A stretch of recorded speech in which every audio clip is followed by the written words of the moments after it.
Good morning. Today is 29th of March 2025, and we're going to be racing today. We're going to be racing at Flemington. This is how the track looks like. The track reading is good. We have raced here a few times, and this is probably one of the top five tracks in the world. And we've got about 10 races today here. One of the major races that we have is the Australian Cup, which is going to be the eighth or the ninth race today here. About this track, this track has a straight for all the sprint distances. That means all 1200 meters, 1100 meters, and 1000 meters, they are going to be on this straight run. They are not going to go through any of the bends. And we've got about 3-4 races like that. This is a straight run, which is pretty much like Hong Kong Shatin, and the rest of the races, 1400 meters, 1600 meters, or more than that, they are going to be taking the bends around. So we've got about 3-4 races which are going to be on the straight, and the rest are there. So that's what we're going to work with today. Welcome to Grandstand, and we do horse racing 5 days a week, and we do that in two steps. First, we try and identify the best horses through physics, mathematics, a little bit of understanding of horse racing, and once we have identified the best horses, that's when we take a look at the horses at the paddock when we get the live stream from the paddock or the gates. If we find that all the horses that we have chosen are looking good and good to go with, we stick to our picks and place our bets. But if we find that there are better horses, or there are circumstantial changes, we often step out or we do make changes with our bets. It's horse racing, so we need to be vigilant. We need to be making decisions that are worthy and in favor of us, and that's exactly what we try and do. I've got 3 tabs opened in front of me. The first one is where we get to see the feed, and the second one is RaceNet, where we are going to be referring to the odds and the number of scratchings. And finally, we have Top Sport, where we are going to look at the winning numbers for confirmation. This is the official winning numbers that we refer to. So without any further ado, we'll get on with the first race today, which is here at Flemington, and we'll see what's going on. There are no scratchings. I've got the races done. I'm going to share my thoughts once I have a little clarity. And till then, we'll take a look at what's going on. There are no feeds yet.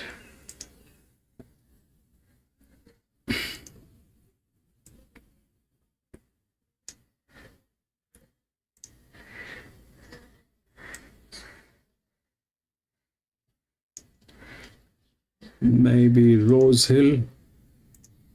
No.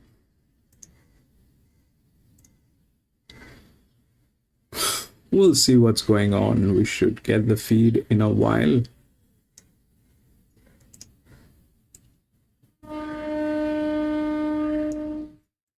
We'll take a look at the odds for the first one here. 2317.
They would come up with the feed.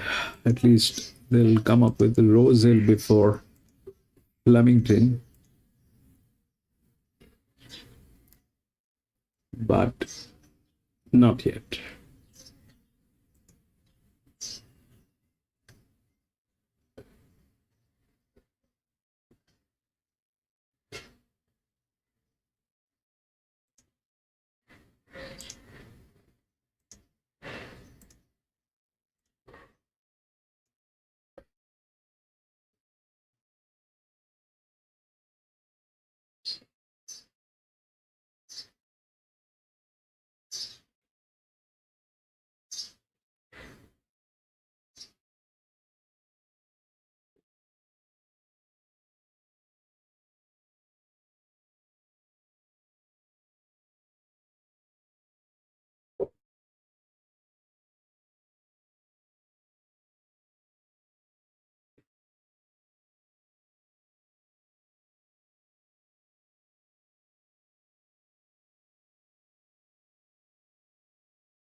So here is what's going on with the first one, and that too is the favorite,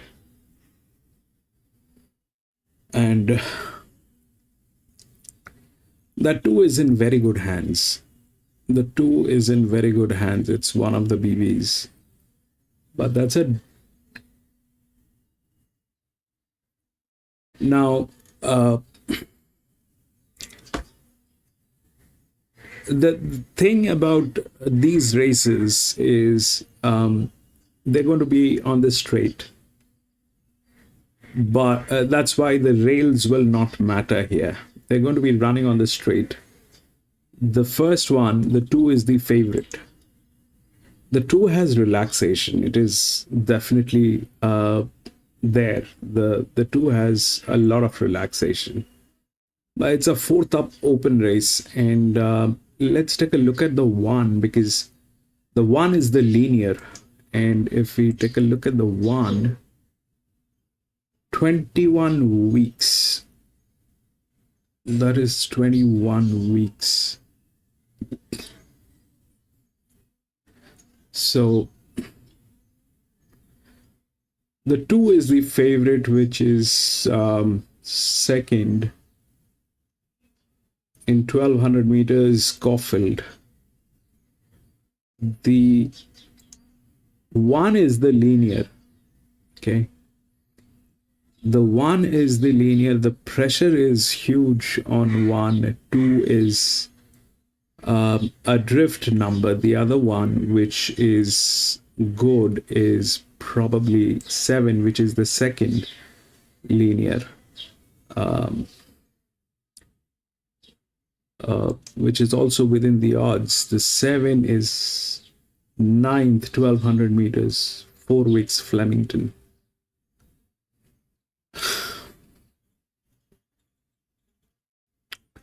So ideally, this track, they have no I mean, it is going to be on the straight, so the rails will not matter. The 1 is the linear. Ideally the 1 should win, but it has a lot of it has not been racing for 21 weeks, which is a lot. The 2 is the favorite, which is in very good hands. If we look at the 2 is second, 1200 meters, 2 weeks Caulfield.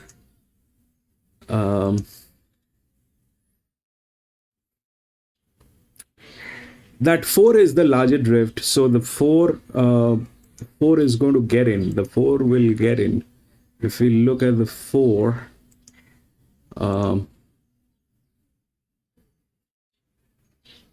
oops, that's also 28 weeks.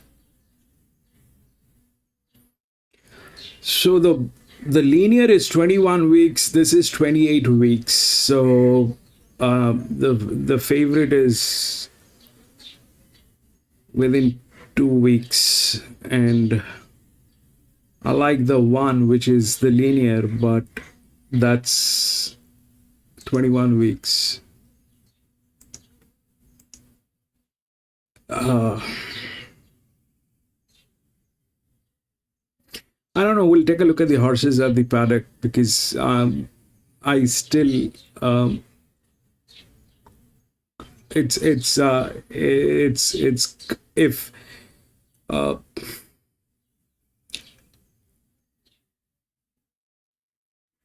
what about the 6? The 6 is also a linear. The 6, 5th, 1600 meters, 17 weeks. That 2 is the only relevant one, I think. But I'm not going to get into it. I'm going to step out of this. It's the first one. We'll take a look at what's going on and how they're playing and all that. The 2 is not a bad horse. It's a good one. It's a good one in very good hands. So maybe that's the right favorite, because this one has a 21 weeks. The linear has a 21 weeks vacation. I like the 4 because of the drift, because generally that's something that should deliver. 1 and 4 should have delivered, but they both have 21 weeks and 23 weeks. We'll take a look at the horses at the paddock, and we'll see what's going on. But probably I'm going to step out.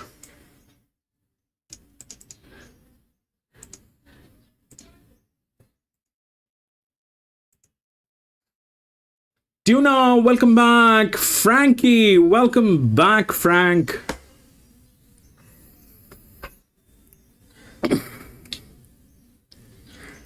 I like the 1 and the 4, but they both have vacations. The 1 is the linear, and ideally that should work, but 21 weeks is a long time. That is either going to work as an advantage, or it is going to work as a major disadvantage.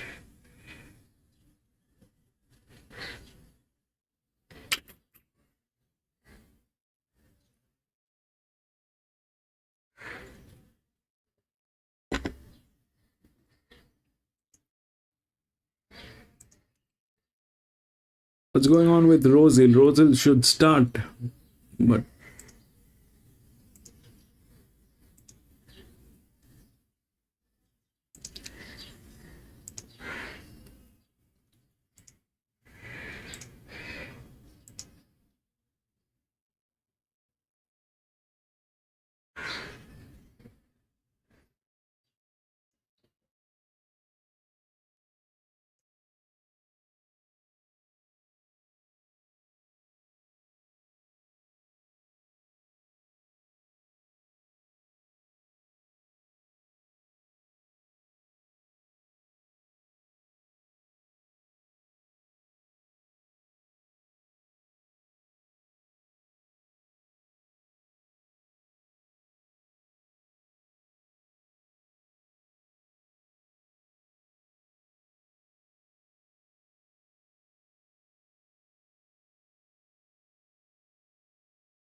Araman, welcome back, Araman.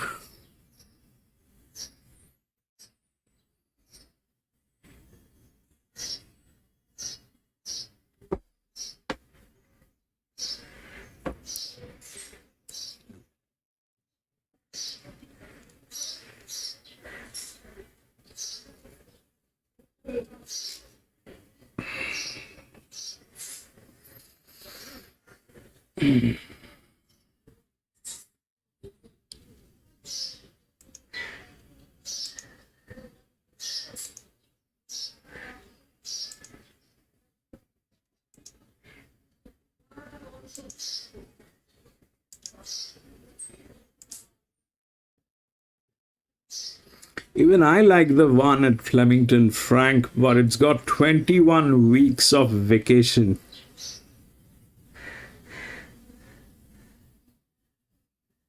Yeah, but I still don't have a feed. They should be up in soon. It should be up soon.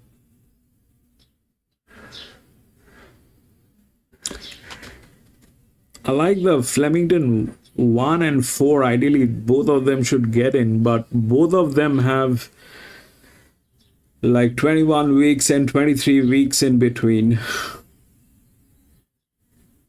3 to 1, Araman. 6 is, so I checked with the 6 as well. I checked with the 6 as well. 6 is a good one. 6 is also a good one. It is within the rails, but the 6 is like 17 weeks, Caulfield. So there are plenty of horses which are like that, 19 weeks, 20, 28 weeks, 21 weeks.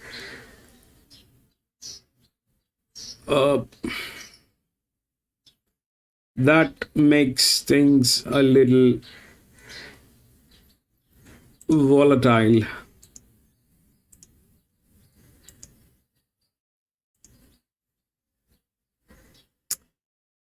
Okay, that information I don't have, but I like the numbers on 6. I definitely do. I mean,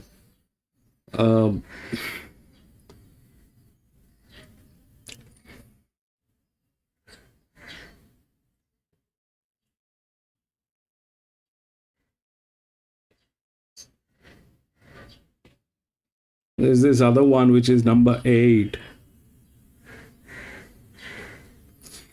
Well, the one is the linear. So here is what's going on. One is the linear. All right, it's a straight run. There are no bends, so the rails will not matter. One is the linear. Ideally, that should work, but 2 is in very good hands, and it ran 2 weeks ago. And whether it is in the within the rails or not, it doesn't matter. But the problem is this, that the number on the 2 is not a winning number, it's a drift number. So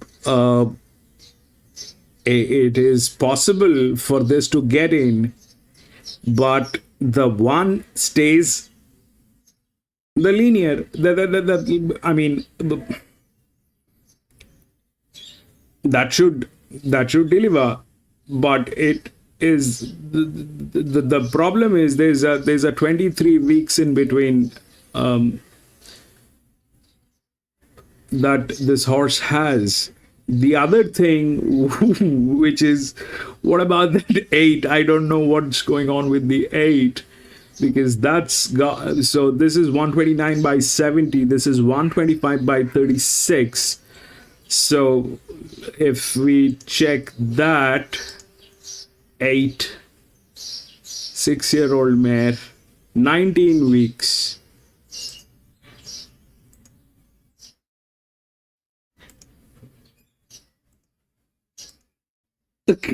It's a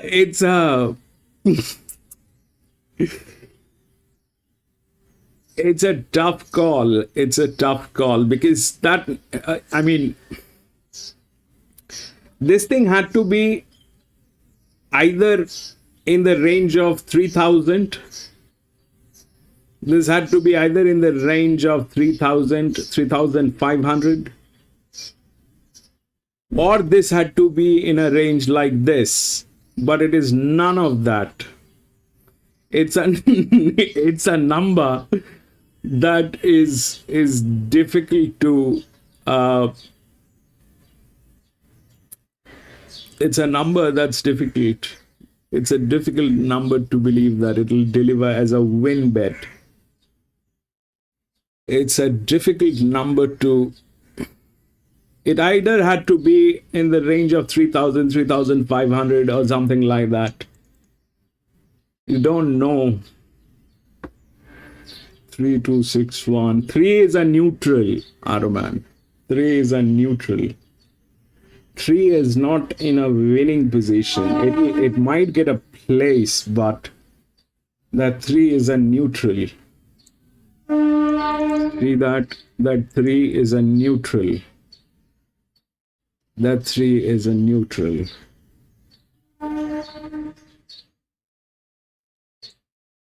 It might get a place. It might get a place, but winning is going to be difficult. Winning is going to, I mean, to win this, it has, it's got, I mean, it's got major races on this particular distance. That's true. it's got, I mean, it has been running 1,000 meters, 1,100 meters. That's something which is there. It's got the maturity on that, but it needed a little more. It needed a little more. Neutrals are, it is capable of getting in. There is no problem. It might get in, but winning is dicey. All right, we've got Flemington. Here we go. Thank God we did not get into Rosehill today. Rosehill still the feed is not on.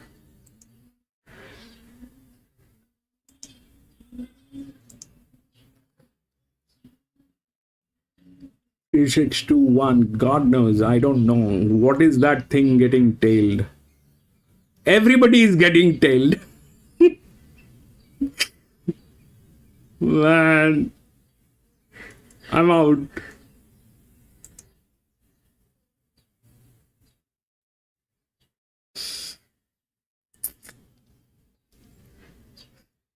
Everybody is getting tailed. That's a little weird. 2-3 horses getting tailed, I think.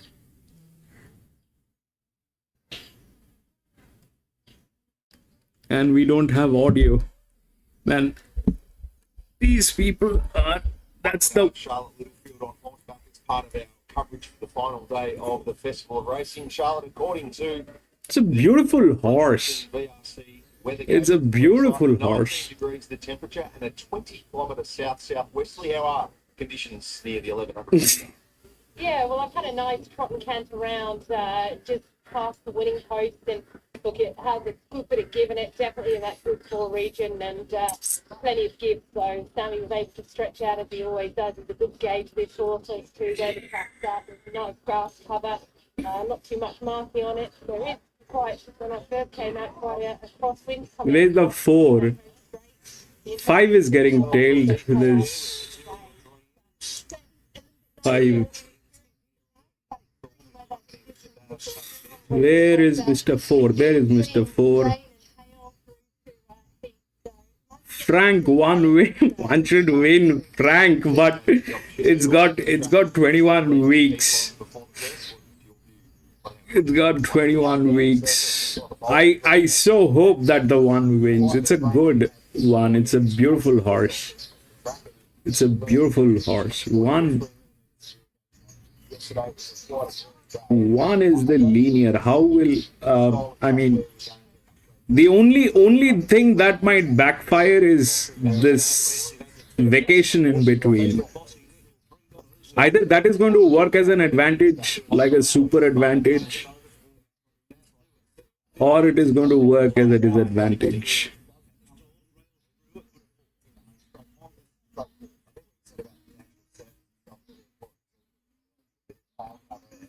It won't stay in that range, which is fantastic. They should get their opportunity. The wind's going to be the main factor, like you said, how that impacts various races. We'll have to wait and see. Generally, when it's in this direction, around the circle, up and in is not a bad spot.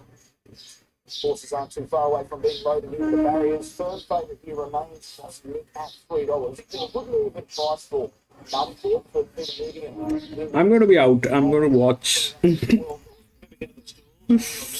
I'll watch the first one. I like the 1, like the 4,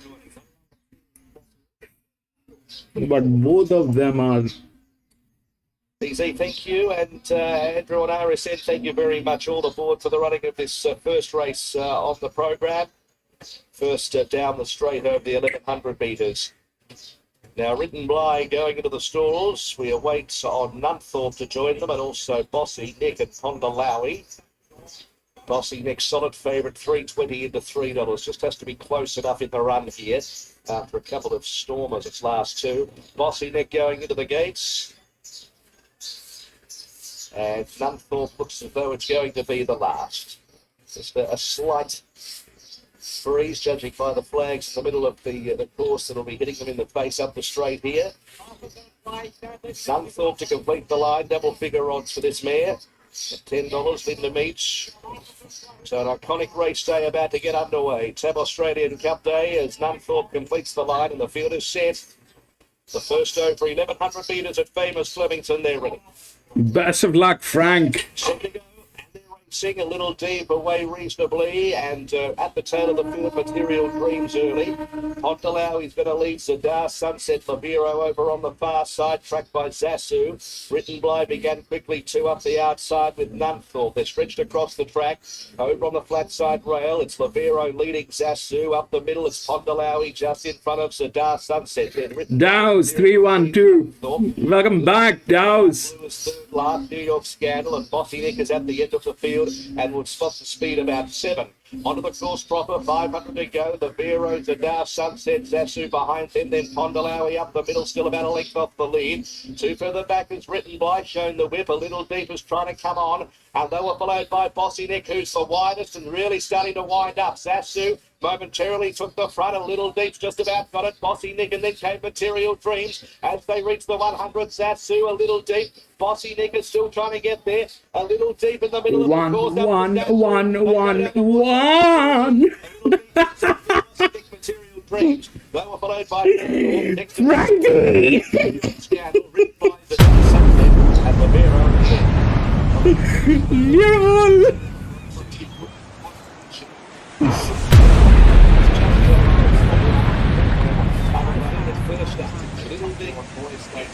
One. She called for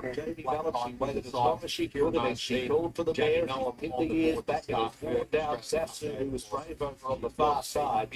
And Bossy Nick, who was winding up on the back of the field, but quite get there, but free from the lead from the bar.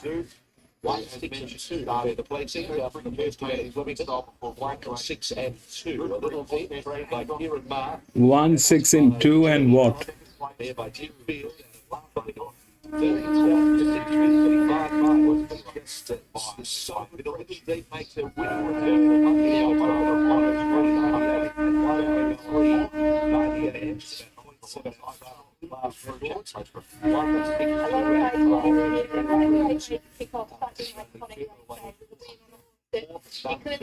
Outside here. Yeah. Placings on our opener. 1, 6, 2 and 5. 1, 6, 2, 8 and 5. No. 1, 6, 2 and 5. That's what they're saying. We'll check. Wait.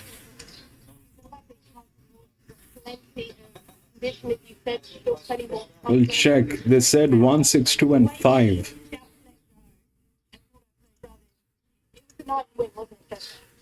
Yeah, that's the 100, obviously. Trials to get it ready today, still needed that one. And she could take part. 1, 6, 2, and what is the fourth number?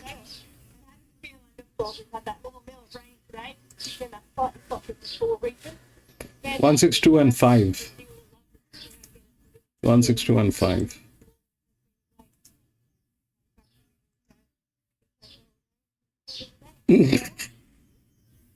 Brilliant, Arvan.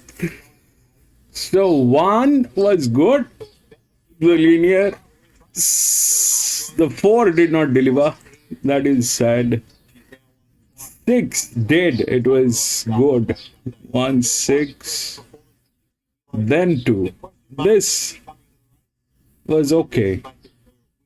But what's also a little dicey is the 7 did not deliver. Why? The 7 had a good jockey. All that was good.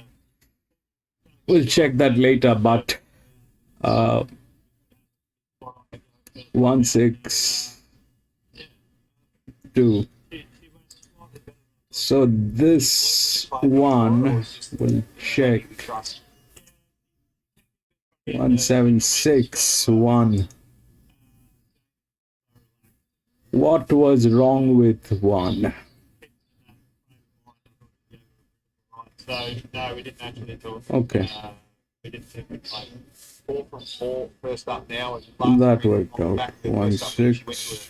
The stakes race was successful. What's the plan look like? 1, 6. 2 options for an Adelaide. So We'll keep it Two. nice and fresh. It's obviously hit the board and 5. Our Australian Cup aspirants this morning. super, actually. 5 had a lot of advantage. 5 had a lot of advantage.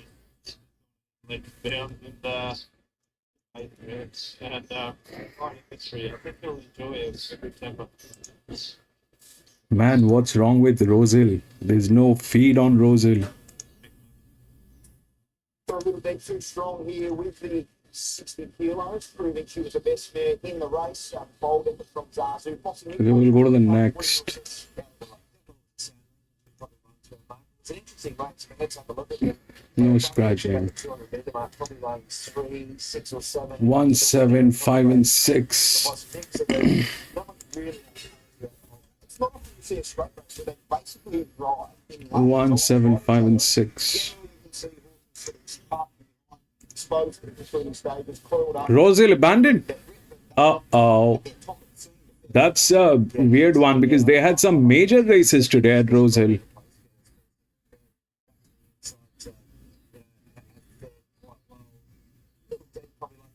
Probably that sort of 8 or 9, bang in the middle of the track, ended up probably about 6 Gold. fans, but I love it. Gold Coast. Just too good. Last time we raced here at Flemington, they were wanting to get right towards the outside fence. That vision shows you a great perspective of where the riders wanted to be. We'll see what Yeah, thank God. I mean, I was pretty much clear that I wanted to go with Flemington today because of the Australian Cup, and there are certain things that I'm not sure. I just want to put the data on Flemington while live and do a cross check. So that's something that I wanted to do. So I definitely wanted to go with the Flemington. But it's weird that this it's sad that the Rosehill they abandoned.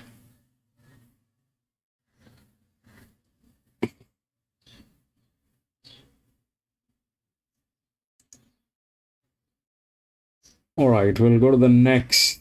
Oh, baby.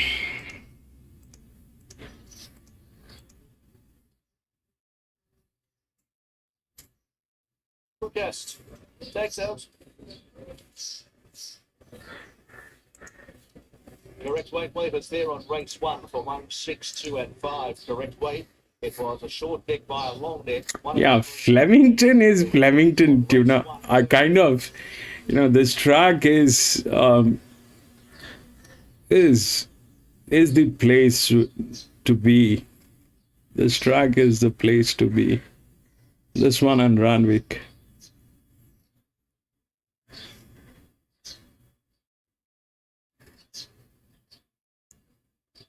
A beautiful place.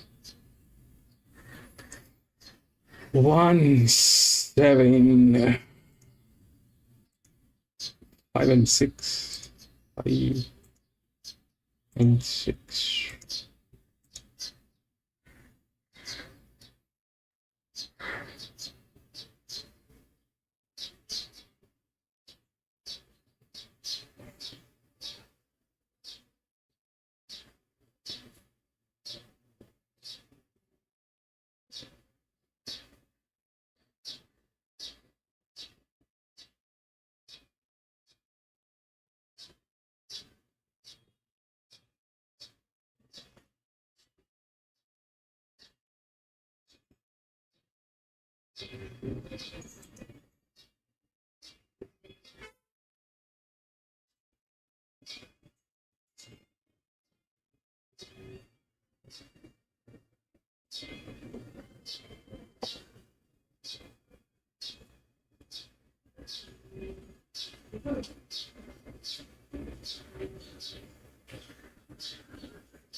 This is the second one. It's a 1400 meter. So the rails will matter. and they're the same numbers, so I did not consider them. And if we go through this one, then probably this one will get in 6. Okay, so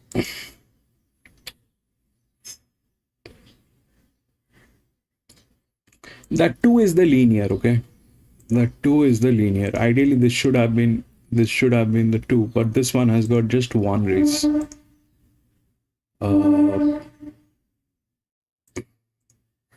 Just one race, and it's 205 by 55. That's a lot of pressure. It's from gate number 8, and on top of that it is Mr. Colt. So this is a Colt and filly race. There's one gilding 5.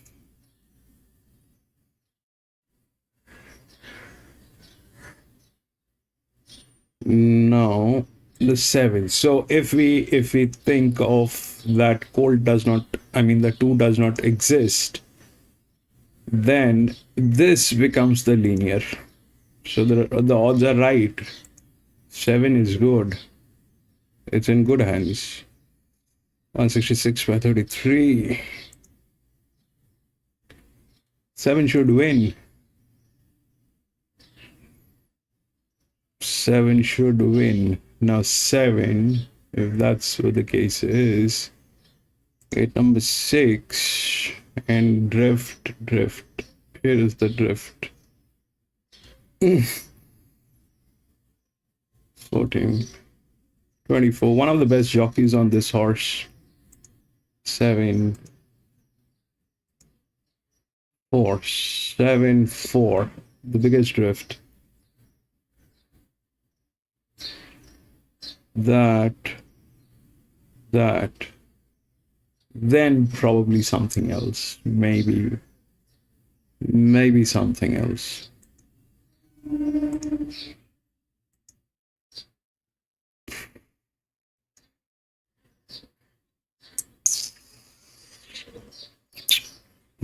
This could be very dicey also, because the BB is so bad on this horse that, I mean, the BB is so bad, it is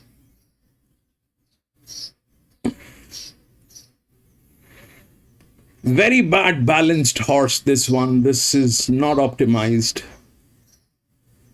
but it has a drift. It's a very bad situation for this horse. It is not optimized. 7 ideally. PC, welcome back, PC. Rose Hill scheduled for Tuesday. All right, brilliant. Then we'll race Rose Hill on Tuesday.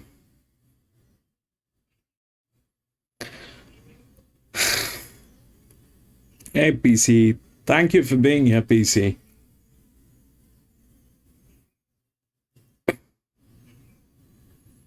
No, Rose Hill. Rose Hill is saying thank you.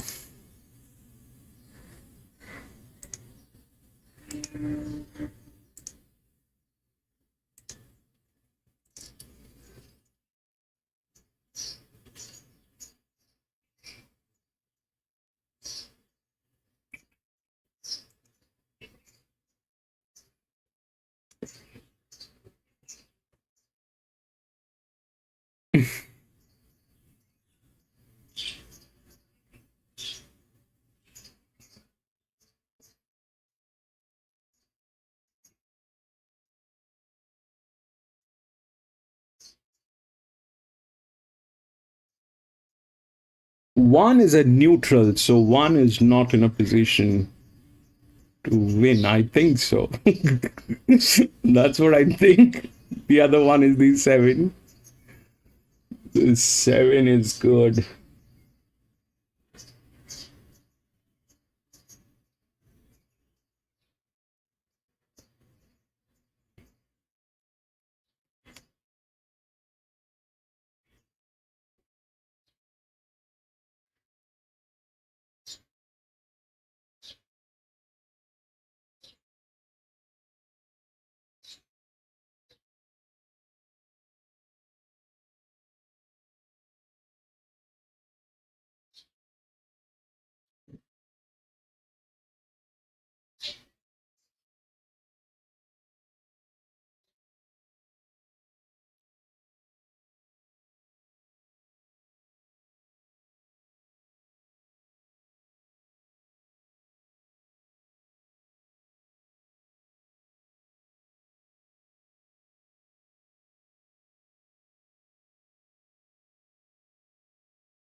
Super rainy. Man, if that happens, I'll be very sad. If it starts raining today at Flemington, that'll be the worst thing.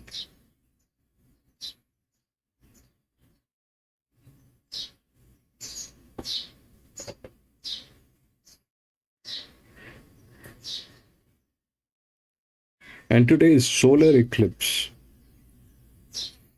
It is solar eclipse. My wife told me not to swear today.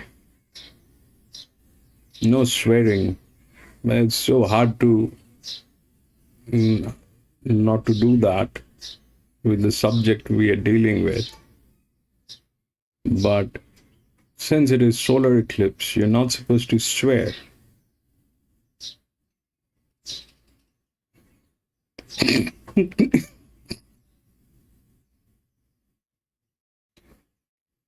It's a very difficult job.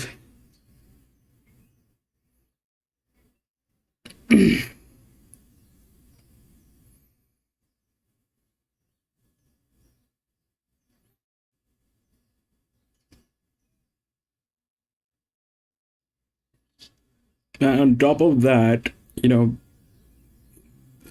at my work, I have a new team, and most of these guys are Russian.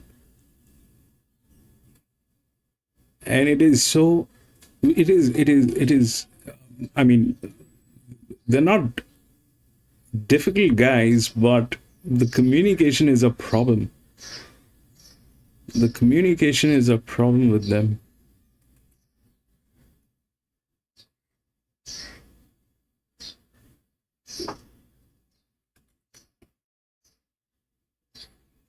It becomes very difficult when you're working with a team and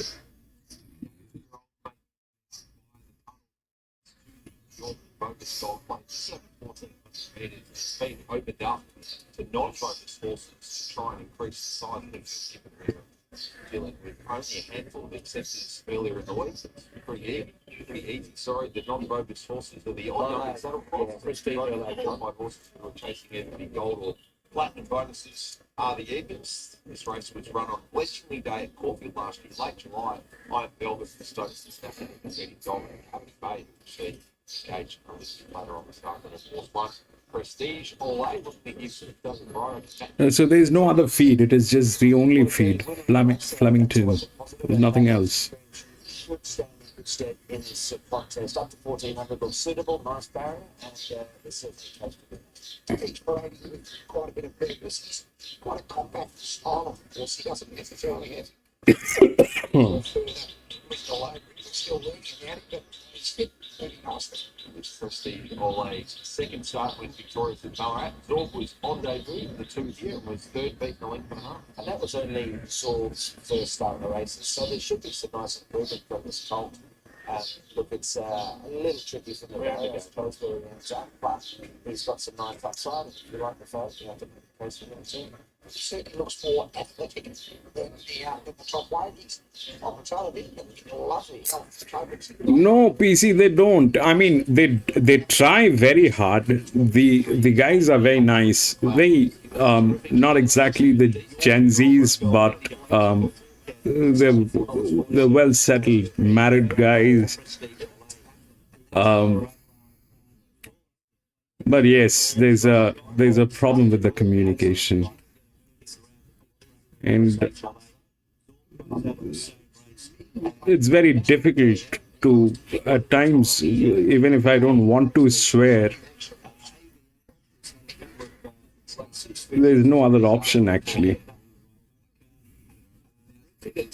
He's sticking the line through an 800 metre jump out down the left straight here. Having Flemington so he's like the $1 plate. Draw the car was down straight in the back. Not expecting but not the easiest to decide. I went 6 value ahead. They try to speak, they try very hard, and I mean, Healthy and looking like this trip and perhaps further in time will see. First of the debutantes, the 5, Amazaki and Gelded son of Morris, 120,000 of the 2023 match. Tell me about it, PC. Half sister of the great buffer.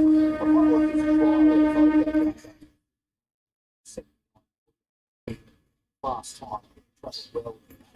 His latest job out on the field, he's got away one post. Maybe that's looks very lively here now. He trusts his neighbour as much as anything else. And half of the time, I do not understand if they're abusing me within themselves. Because half of the time during the calls, they're all speaking Russian, which I have no clue of, but I'm kind of very sure that they're all abusing me. Stand tactic is purchased by John Miller and the Russian Camelot Syndicate for $80 million. 4 years ago, a fixed couple, and she is responsible for the dual group data at the time. Yeah, 3/4 their win. So I love it. You mentioned all that.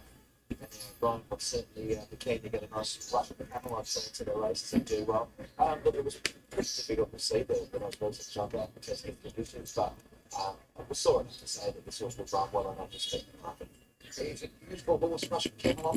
Stand best horse, he's got a bit of scope, athleticism. And when you have 5-6 guys on a call and they're all speaking in Russian, and you're the only one who doesn't understand.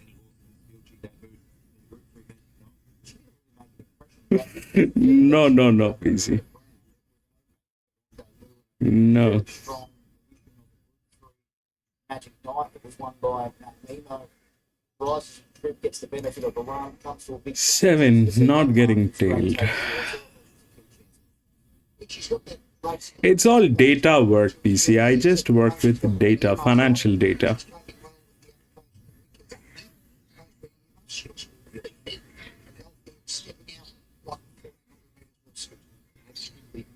On debut, the Grunt Filly was withdrawn from the 2023 English Great Southern Sale, retained by the breeder. Her half brother Kicking King ranked second in last month's Garden for Thomas Cabra. For the first, we sort of jumped out. It was a pleasing piece of work. Flew by Grunt, but clearly has a motor, and yeah, the stable takes their horses pretty well. So I'm happy enough that they've seen race for them. There's been great market support from earlier in the week. It's actually been the doctor what you showed. Cardboard box, yes.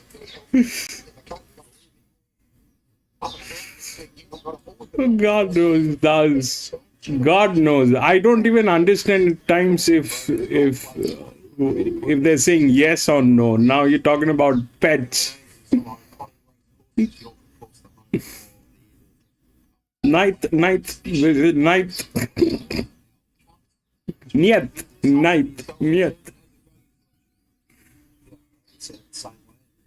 Well, you've got the earlier price bet right, which is shown enough. I think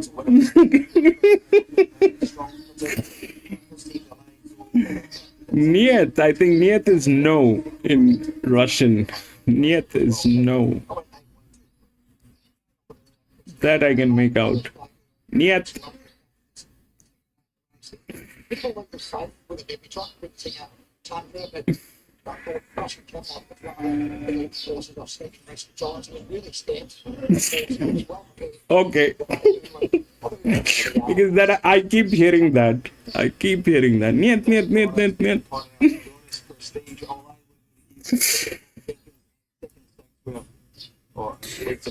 Okay, so we are on with the second one. So here is the thing. The 7 is not getting tailed. I'm going to go with the 7. The 7, if the 1 is a neutral, the 1 might get in, and 1 should get in actually.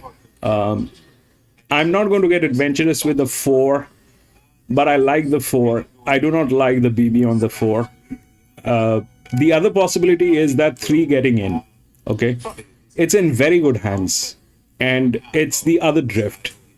So the 3 is a check. I don't want to go with that as well at this point of time, but I'll go with 7. In his first start and his second start, until we tested. That's the 3. It's in very good hands. So if 4 fails, 3 is in. That's the drift.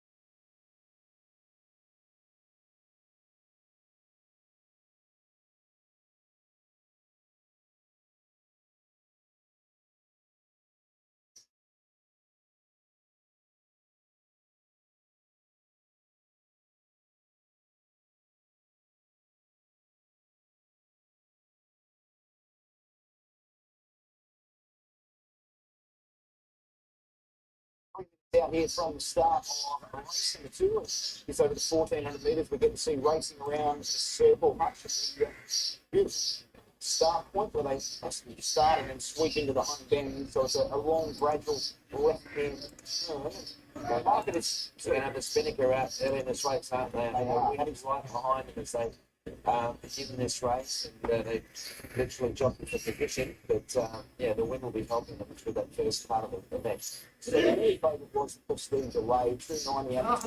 Just sort of finding a mark where punters are happy to get involved. They don't seem overly keen to back it just yet. That has been good sport for Polish Playgirl. With these horses, they're so light in race, you don't have sort of light speed and settle the points.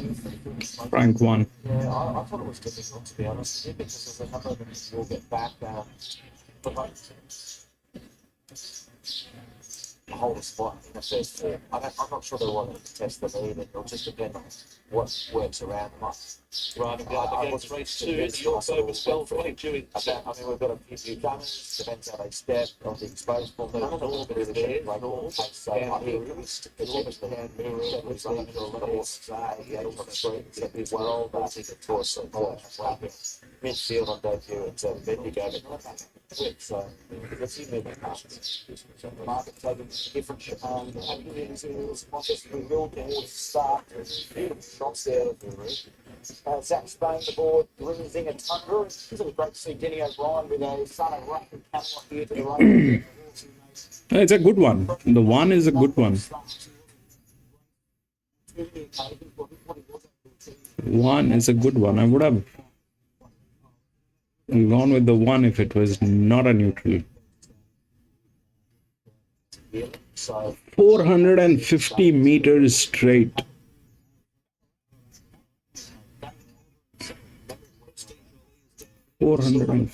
Straight.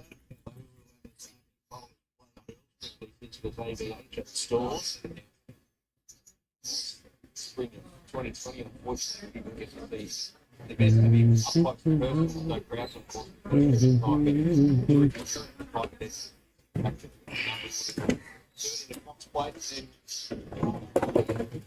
One of the two characters in the race that I think has probably made the All-Star Mile. That's up the valley in the Driving Race 2021. With that day, so hopefully it was a brilliant day. I was Here's the first one against Doors. Moving forward, race 2. We've been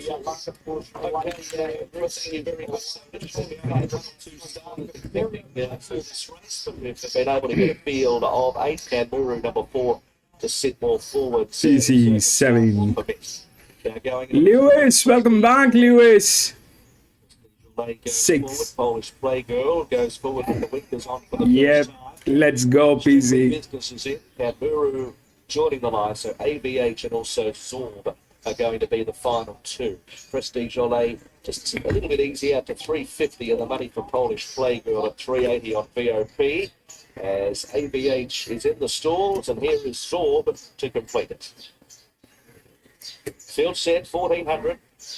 2-year-olds. The Bogus Gold Place, and away they go. Strictly Business missed the start by a length and a half. Prestige Olay jumped away well, but has plenty of company. Amazaki is pushing forward with also Kangaroo, who's going to lead the race out right after 200 metres. Kangaroo from Zorb and Polish Playgirl, about a length and a half away in the field. Amazaki, and then came Rinsing at Tundra, Prestige Olay. Fired right up, second last, Strictly Business, and at the tail of the field is ABH. So they reach the 850, and the front runner Kangaroo by 3/4 of a length.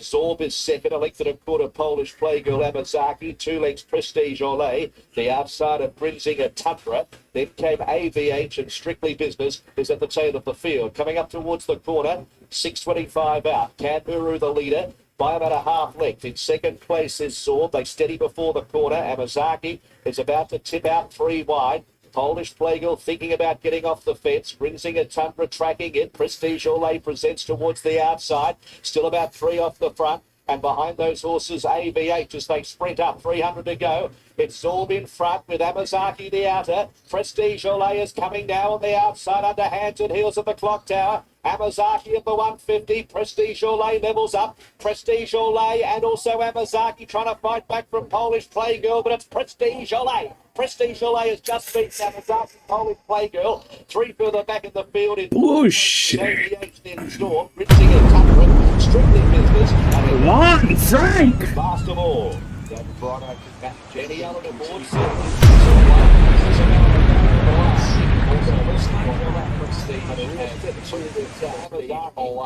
Johnny Allen, 2 from 3.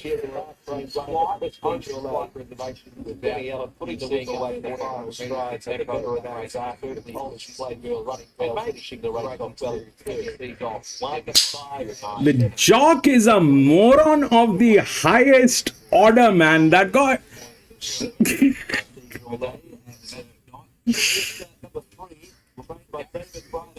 He got stuck.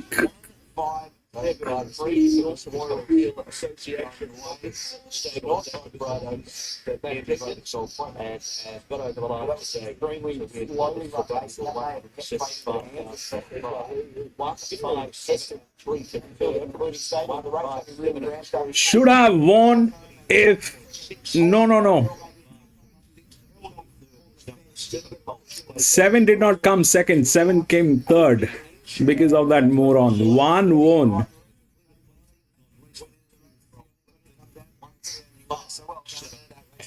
And the right running transit of what was a ridiculously slow speed. They went absolutely no gallop. It's more than 2 seconds outside of what they should be running on average. But look, that won't worry. The connection's well done. Preston Jello's now won 2 from 3 and been very good. A couple of nice runs out of the race as we head back to Charlotte. Yeah, and alongside Ben Allen, that was a nice win considering you a couple of pairs back and there was hardly any speed on the front. It really accelerated nicely. Half neck, half neck, half neck. Somebody stepped it off me with an open book.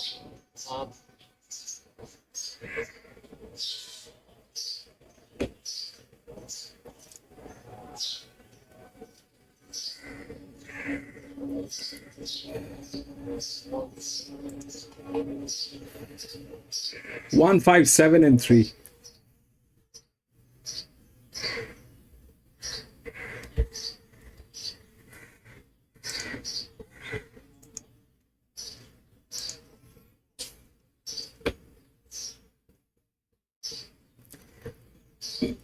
That is a thing that we gotta take it with a pinch of salt, because this guy was a moron who let it get stuck. He should have reacted at the 600-meter marker. He did not. He should have gotten a lead at the 600-meter marker.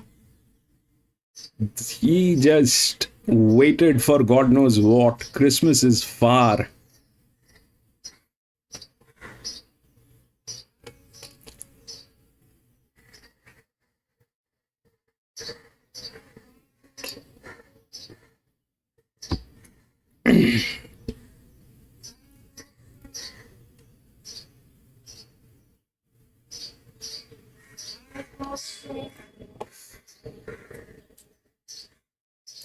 That is bad.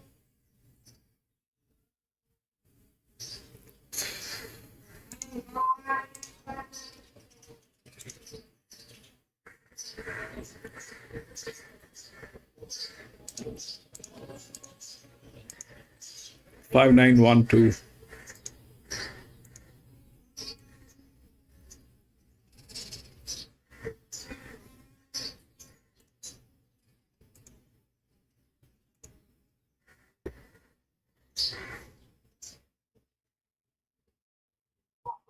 Thank you.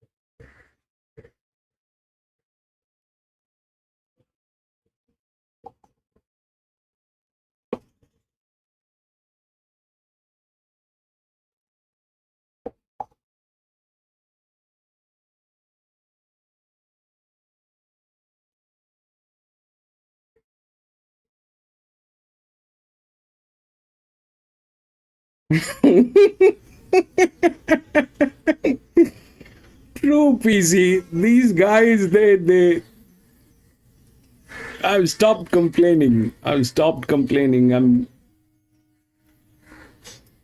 not going to swear today. Moron is not a swearing, I guess.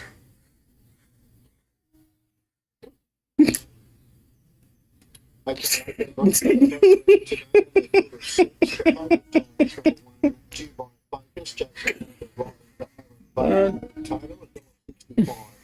at the moment with Sportsbet.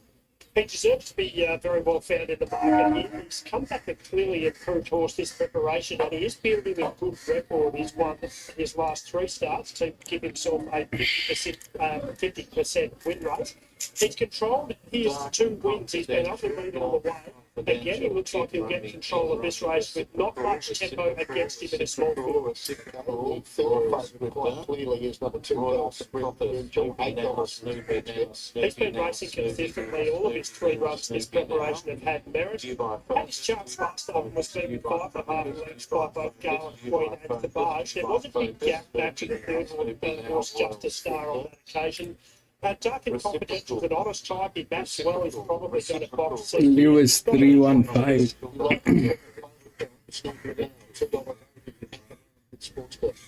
He's a good horse, Snoopy, now, although he's still yet to win a race. He's had 6 career starts. He's hit the line well in all 6 of them. Unfortunately, he hasn't been able to get past the post first. I'm hoping that today, the map may be a little bit tricky exactly where he gets to, but he was good last week. I think arguably he should have won that race over 12.50 that had Astra won. Up to 1,600 metres, you would think would suit him. I just hope he doesn't overdo things early, but he'll be strong at the end. Okay, for reciprocal, not an easy ask. John, first up. It's not an easy ask, and he comes into this off 1 barrier trial, and I wasn't actually that impressed with this barrier trial. He went under riding a fair way out. He didn't make any ground when under riding, and he only beat 1 home.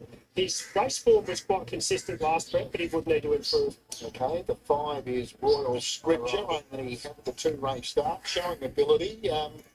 Was he a late scratching here recently? He was, yeah, he was a late scratching. I can't recall in exactly what race. Royal Scriptures, as you say, just had the 2 runs, and he has had a little break for nearly 2 months since that most recent run. He's had 1 jump out recently at Morphettville, where he was placed under a bit of riding and just fair. I think he needs maiden Bring run. that 3 more. Speaking of maidens, the 7 Gin Running is a maiden as well, backing up from Strathalbyn on Wednesday. He is backing up from Strath on Wednesday. I'd make 2 points out of that. The first one is that the race that he ran in, the Party Crashers won, they ran very good time compared to the other races in the day. And Gin Rummy was also blocked for a run coming up the hill and finished well. He should have clearly finished closer.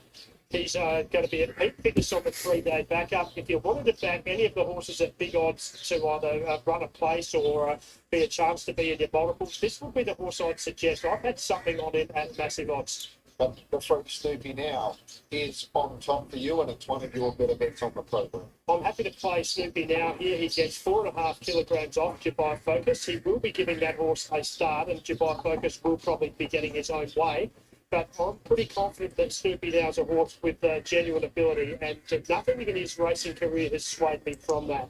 He was good last week. You would think this course and distance was very well. It just needs things to go right in the race. My numbers 3, 1, 2 and 7, but I've got the first 2 bigs very, very clearly on top. Snoopy down and Dubai Focus. Okay, Brett Davis calling today.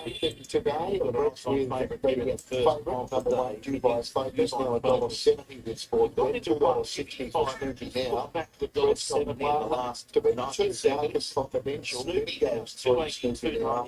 And put the 5 Scripture in to make up his top 4. So for Brett, his numbers here are 1, 2, 3 and 5. Your market, John, how have you got the 2 favourites? I actually marked Snoopy now favourite in front of Dubai Focus, just with that weight swing and the quality of his run first up. I had Snoopy now clearly on top at about even money, so I'm going to go down with the ship if I'm wrong. Dubai Focus, I'd give him a very genuine chance, and then I was out for $16 live don't think Dancing Confidential. The only other horse besides Sydney that I've had something on is Gin Rummy, and had huge odds on a 70-51 before, but as I saw him up to be understandably, he's short up a little. He certainly had. China will purchase them by $34 now, same as Royal Scripper, $31 Royal Scripper. It's $1.75. Due by Focus. Three stakes, clear stakes day here in Adelaide. Fabulous undercard. 26 degrees, sun shining, track rated a good 4 rail, 6 metres out for the entire journey. Jake Towroker, marginal favourite in the Jockey Challenge with the light on. Welcome to Morford, Bill. First of 9. You might Focus favourite from Snoopy now. A hush goes over the course. Light flashes. Gates open and they're off. Dubai Focus pinged out of the gates and landed a half to 3/4 in front. Royal Script has quickly moved to second. Dark and Confidential third. Two back. Frankie, 132. 3/4 to a length away, Reciprocal, and Gin Rummy has settled at the rear. 6 lengths from the speed as they work through the bend at the 12.50.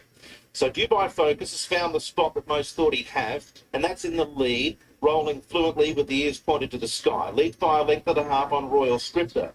Third position, Dark and Confidential. A length further back to Snoopy now. 1 away, Reciprocal, and 3/4 to Gin Rummy.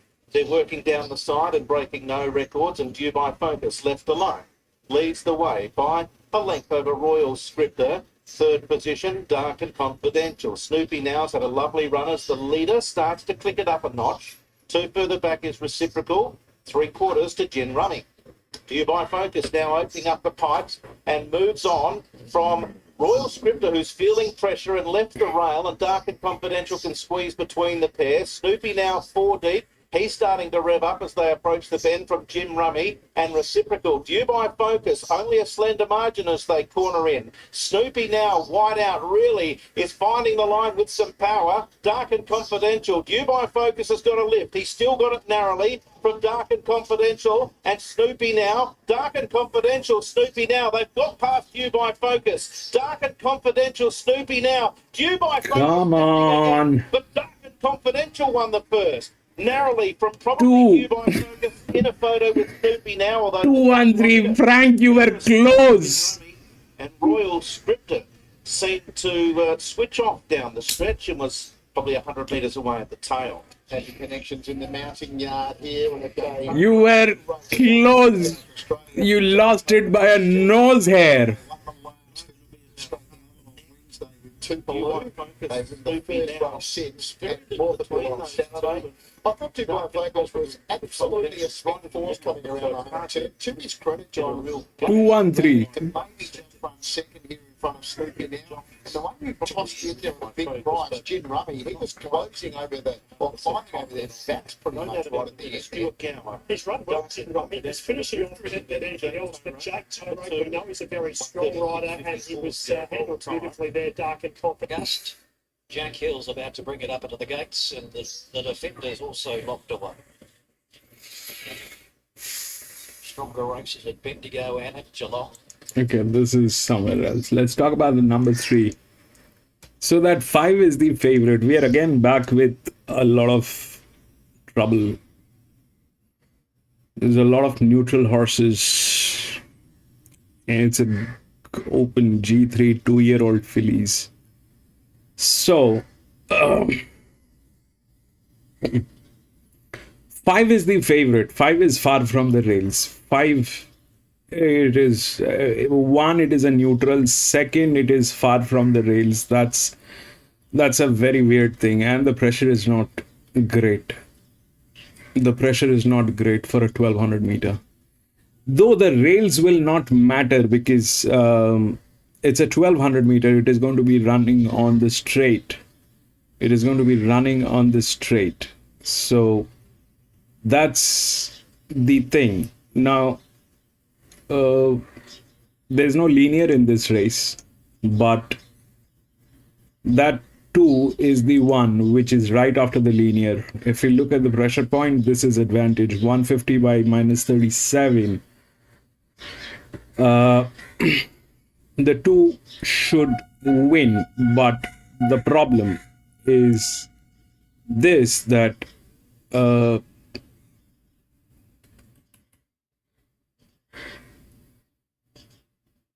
these people, will they deliver is a question. They're drifting. Problem is the people. The second one, if we look at which is within the rails, is 1. Even they are drifting. That's a neutral. It's got a great chance to do this. It's got a great chance to do this. It's a neutral, but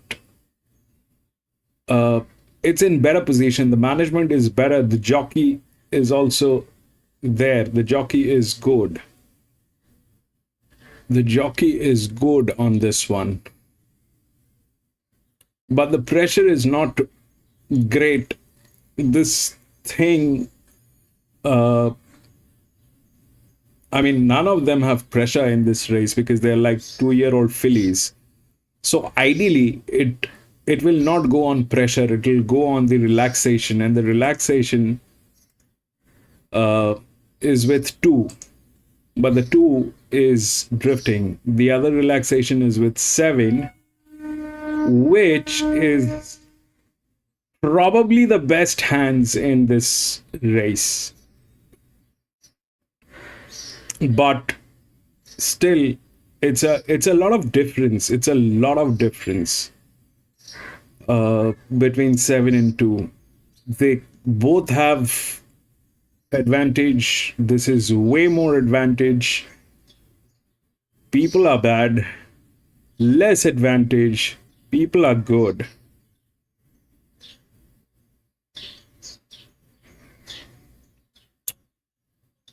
The 1 is good, but will that work on a 1200 meter with that management? I don't know. The thing about Flemington is, if we look at the results, so that 7 got 3rd. That 1 actually won. Okay. So here, that was a 45% drift out.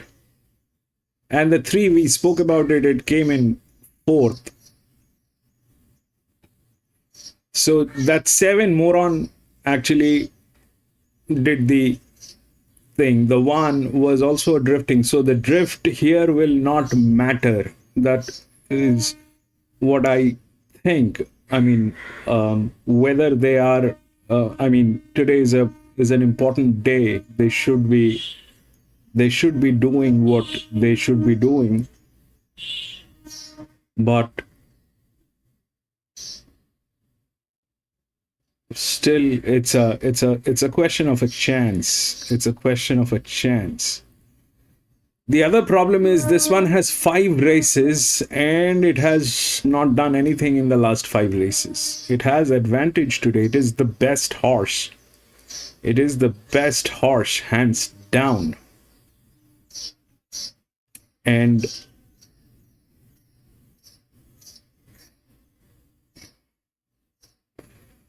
there's nothing else. Nothing else. It's either 1 which will go through, or it is 2, which is gate number 7. But I don't want to get into this. I just lost. So I'll take a breather. I like the 2. The 2 is good. The 2 is good, but the problem is it did not do anything in last 5 races. It's got 5 races. It did not do anything, wherein the 1 with 4 races got a lot of numbers. It's a stable 1, but it is a neutral.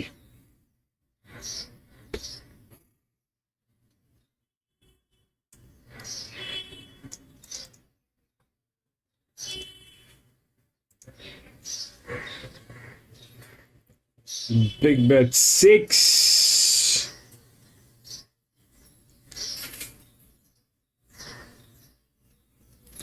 Six, 6, 6.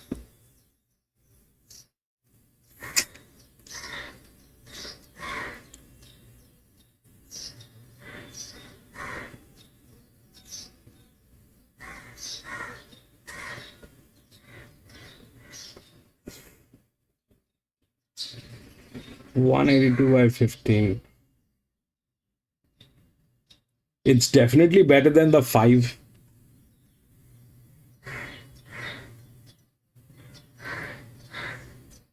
It is definitely better than the 5.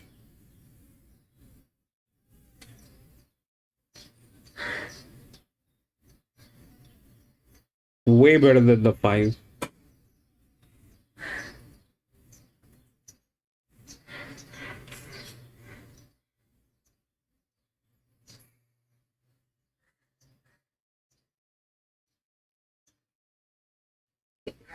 This whole together well. Jump the 2 and go to the 3 in the ETD. Declan Bates is big as the satellite both case. One from the inside draw of the Mallarathon debut, and then Drew White finished midfield in the show. It's around there in the showdown. So it wasn't a bad run, but I think it did taking more so the runner-up out of it. But, you know, interesting to see how ETB will fare. And, of course, coming up straight to the first touch. Don't need to find a touch. Lovely, rich, dark colour. Another one that's just got a purpose way that she's variety. Importantly, she doesn't seem to have taken any harm from that tough run to show there. For Nostrabella has her 4th career start and 3rd look at the straight. Be well held at all 3 career starts. I don't see any reason why she'll turn it around just yet. So, no, I thought she was a little difficult to make a case for. She got great attitude. She's been composed.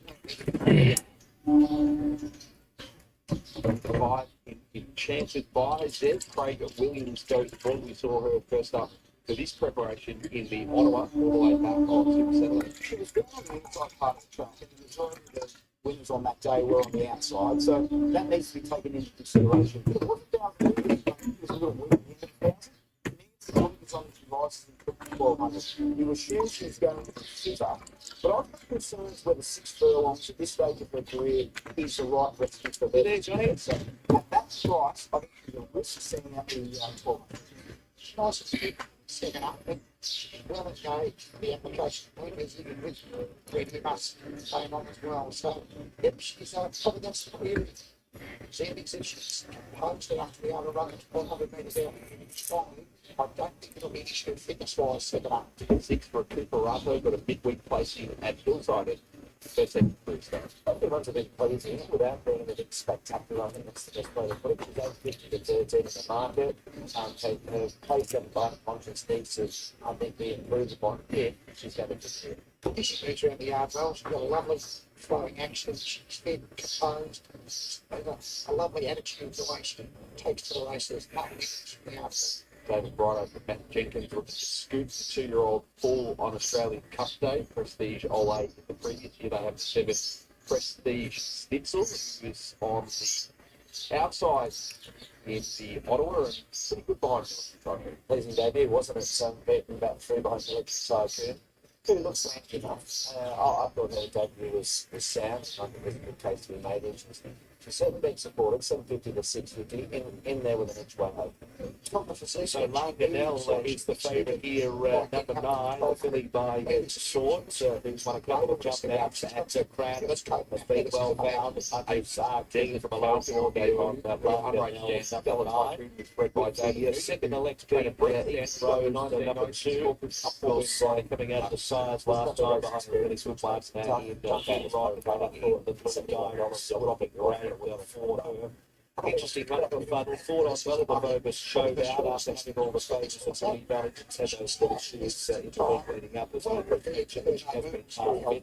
I thought Enchanted by on day very strong family. The obvious year as weeks ago, I led them up on the inside. The outside side was clearly McCarthy the side track, but she led the pole on the front side rail or further of the race overall. Average time and went by the goals. I'm sticking with the speedy Enchanted by number 5. That's a fascinating breed of stakes for some sorts of market. She's got a really good attitude, a good action you can see from like they're working the jump outs, and she's got a lovely flowing action. She moves around the yard here, so she's been well presented and coping well for the debut. Last one to look at, the 2 Eden Roads, 6 into 5. That Stackhouse riding for Jason Warren coming out of the best races of any runner. She's still a maiden. She's actually having placed in 5 starts, but she's run 4th in the listed race on debut. She ran 5th in the Blue Diamond. She ran 4th in the Science Project. So she's contesting some high quality races. She returns here to the straight track, where she finished 4th in first up behind Cavalry Girl, and that was at 1,000 metres. It looked like she wanted more ground. This might be the perfect race for her. Now, on the straight course at 400 metres, yes, she's more experienced than some of the others. She's had a 3-week break between runs. It's hard to know. Looks like she's freshened up a bunch with that cabin. If you reference these edge, she's got some spring in her step, holding good condition for the drop back in trip. She's got a bit of attitude about her in the yard, making sure to scrap her to money. Won by the likes of Scholes, Snixeland, Click in a dead heat with Big Price and Brings their tail when this was on Super Saturday, as mentioned, moved in the program to Australian Cup Day last year to be or not to be successful on that occasion. We saw Flossie Nick win it a couple of years ago, of course. She was good again up in Flemington Australia. Now opening this afternoon, but Hutch, you think it could be a debutante here in Lunganell? What are the confidence levels ahead of the TBB Thoroughbred Breeding Stakes? It's been good. I mean, I thought she looked well above average based on jump work. You can't really go off that solely, can you? But that's what we have to do with her. She doesn't have that race experience, but she looks like she's pretty handy. She's got a stake and know where to place them if they are right. And on top of all of that, the market is happy to cover along the way as well. So you need a few things to line up. I think she can win it. Befuddles racing, well, even race brings premium form. Chances are I thought was on the wrong side last start. But yeah, it's not a super confident race, but I'm happy enough to suggest that Lunganell could take the big speed. So the yard, you can make place for that run at Lunganell. And every time it's been nice and morning, delivering runs in the yard. I was particularly taken the prestige until number 7. Then the scope out, and this is going to be everyone second, finalising these things. And looks like up through that debut course. Mostly in the yard, second on number 7. Prestige the Nostrabella and Shannon Byron for Prestige Schnitzel. To grab an interview with a trainer, hopefully in a moment ahead of the TBB Thoroughbred Breeders' Stakes. Field of 9 fillies chasing some all-important black types, including a couple who are on debut. Simon, give us a market update a couple of minutes out from our first Group 3 of the afternoon.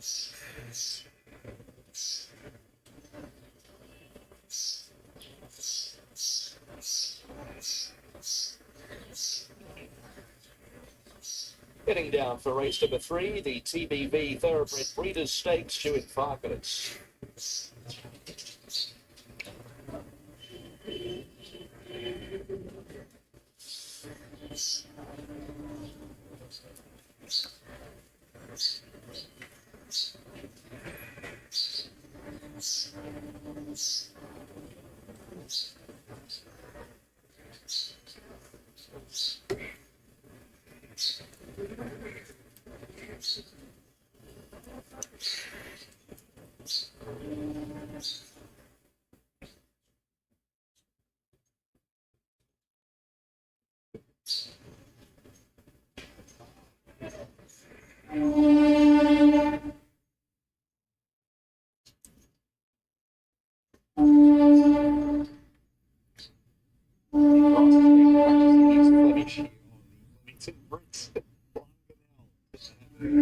Debut run.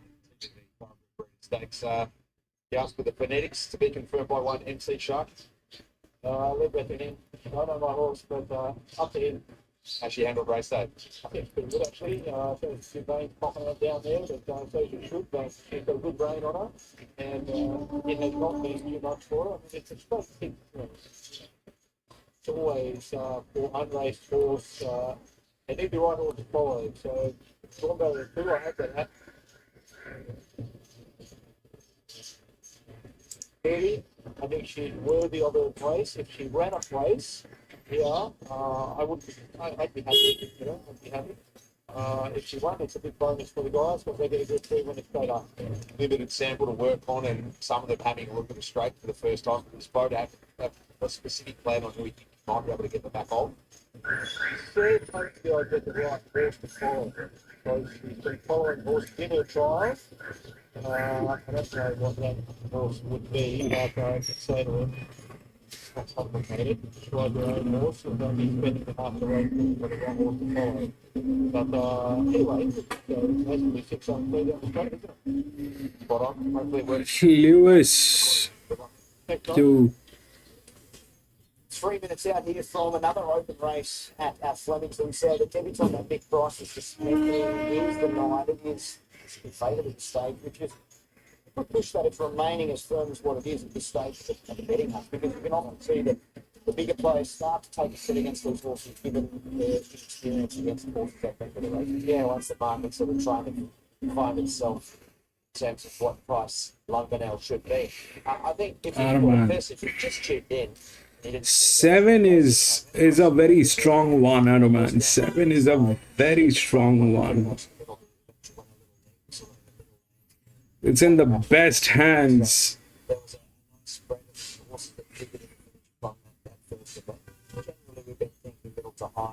Problem is the jockey. Was the fact that there is it was a race where they all sort of stayed in the lungs and went down there.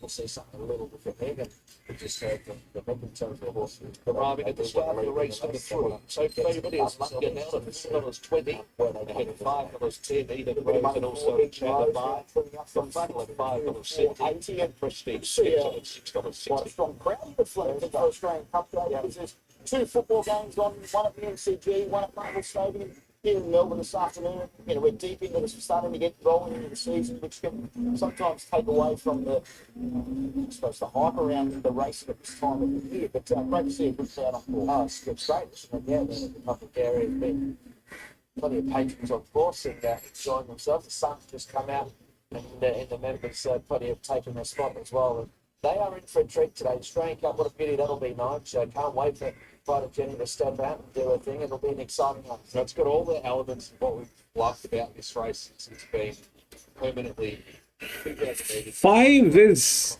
difficult. Get a 3-year-old race. Get pace from Fighter Jenny, and I know it. You also get them. 7 is better. Little element of 5 is difficult. 7 is better. Definitely 7 is better. Getting set moving forward, but Funnel is the first one into the stalls. Also, not for about a really intriguing edition of the Australian. So on VOP, London now is $4.60 clear of Eden Rose, who's firmly 5 is also getting tailed. Get set. Group 3, TBB, first of our first time. 7 is a strong one. It's in very good hands. Eden Rhodes is forwards. Prestige Schnitzel joining the line. Recuperado is about to join them. That will leave ETD at the top of the famous straight 6, with also the bolter Desert Falcon. Chanted by, who was on the wrong part of the track here a couple of weeks ago, still beat the division home. Draws the outside here. Recuperado is into the gates. Desert Falcon about to come along, and ETD will be the last one. $200,000 Group 3 contest. So Desert Falcon forward, and ETD the last. The field is set. Ready for the Breeders' Stakes, and they're racing, and Prestige Schnitzel from barrier number 3 away pretty well. Nostrabella out fast, with Enchanted By on the outside. Lungadell's got a good start as well over on the far side with Befuddle. And Prestige Schnitzel is looking for a position to tuck in behind them. They all head over towards the inside rail, led by Befuddle from Lungandell, and also Nostrabella and Enchanted By 4 deep. Behind those horses, ETD, Recuperado and Prestige Schnitzel, followed by Eden Rose and Desert Falcon. They reach the 700 metres. Front runner is Befuddled, with on the outside Enchanted By. Claims it midway. Lungandell is behind them in the black jacket. Followed by out wider on the course. We've got in the field ETD, with also Nostrabella. Eden Rose is tracking into it. Recuperado hooked to the outside, and Desert Falcon struggling. 350 metres to go. It's Befuddled, with also Enchanted By under pressure. ETD the outside, and Prestige Schnitzel is squeezing through. It's breathing in and getting up on the inside, and then a gap Nostrabella across the course here at the 150. Prestige Schnitzel blew the whistle, went to the front. Recuperado late. Prestige Schnitzel with Recuperado. Recuperado over the top of win. 6! Prestige Schnitzel 6! between Nostrabella and also Enchanted By. PC! They get to London And the end even rose and just Baby! away from home. Excitement amongst the ownership and also team Verano got themselves With the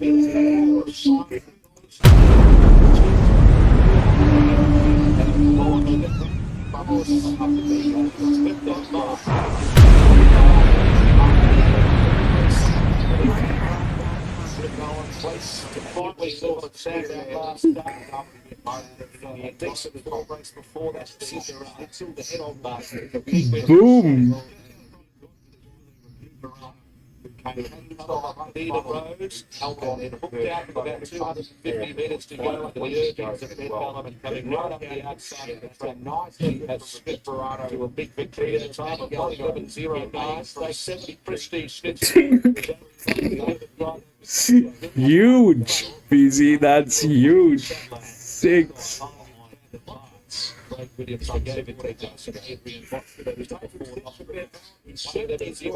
Yeah, we just saw that. That was amazing.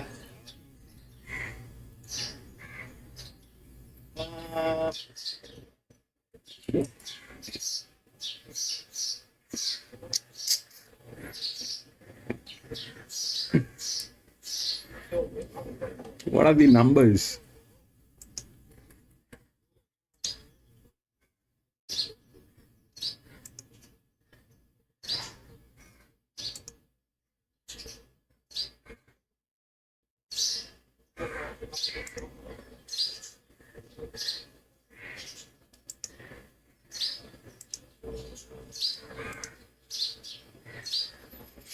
So on the race number 2, they've just come into the yard, and the chasing rider here, number 8, Hard Prince Down, Scotland 9 to replace Jacob Hockerman. This race has been knocked about a little bit with scratchings. 2, 3, 6 come out, so only a field of 5 over the mile. The first race was a bit of a tactical battle, and I have a feeling it'll be the same here. Episodic is favourite. 6, 7, 1. 6, 7, 1, and 5. Basically jumping 2 grades today, but he gets with no weight after winning his last 2. 350, 440, now 480. Bagman put at 650 to 750. Texas Windstorm looks the leader, 650 out to $8, and is considered the outsider at that price. So 210 the favourite, $8 for the outsider in a field of 5. Selections 5, 1, 8, 4. The late barn is for number 5. Episodic. And runners are in the yard. Shortly on the track, we're due to jump at 6.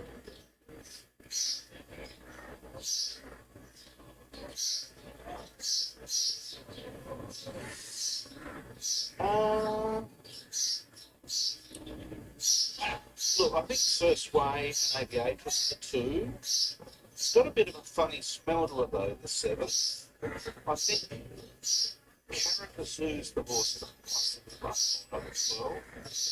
So the 14 as well. And I've got a lot of time for Chicago Storm, but you know, I'm sitting on the fence with their Assault too. But I think all being equal, either 3 or 4 will win, but they don't need to be the 12. And in the 8, I think Qatar's choice is quite hard to beat. Comanche missed it. Current McGeorge here, the 2 Dutch, I think that's dominated our horses here. Qatar's choice is might be hard to beat. I'm actually, I think in the last, the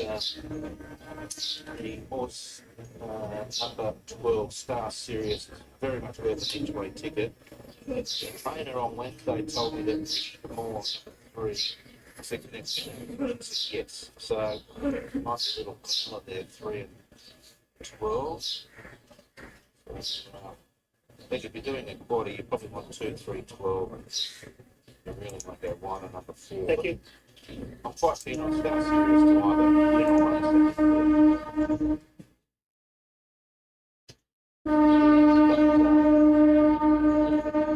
You got probably don't.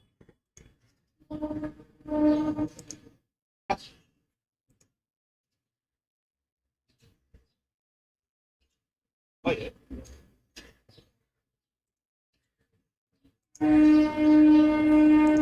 Yeah.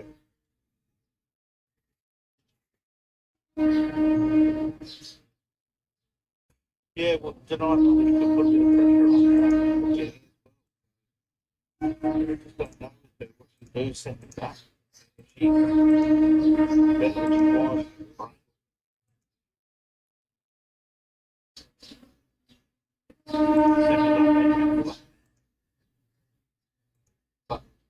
Yeah, an interesting race, as you say, a few more in it would be good,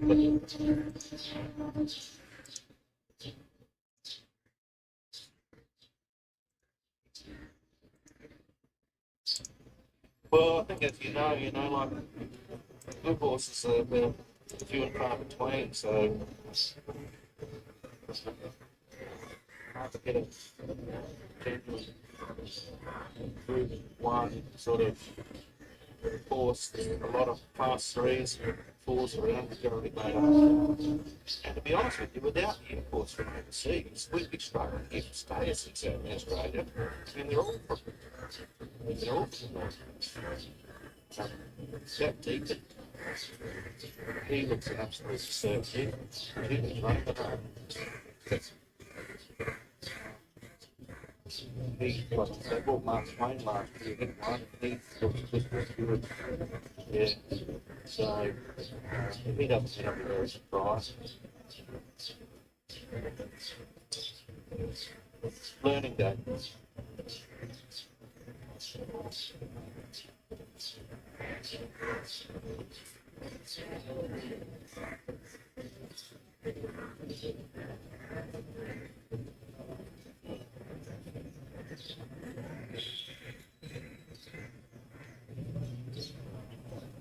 Yes.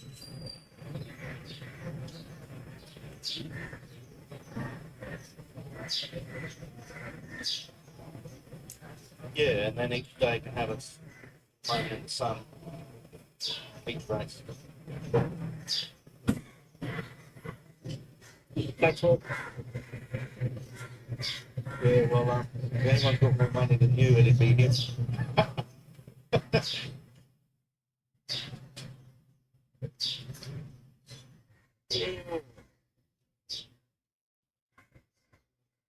Right, heading to the start here. Hard tricks, Bambian Buddha, episodic, Rubamos,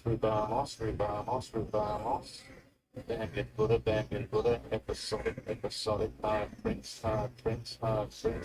Yeah, thank you, Zed. Only a field of 5 here, so I've got 3 scratchings. John, number 1 is Rubamos from the Aaron Bain Ned Taylor stable. He was good first up. He's never won beyond 1,350 metres. What do you think about him at the mile? I reckon that's the big query, Terry. That's where I'm a bit negative on Ruben Moss.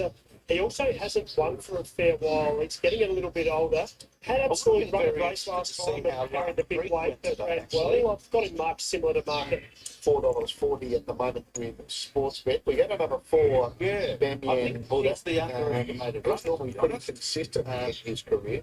He is. I'm not very keen on this horse at the price. I think this horse is a massive price, Bambian Buddha. 2 runs this time in at both been behind for Kill. Most of that form's pretty good.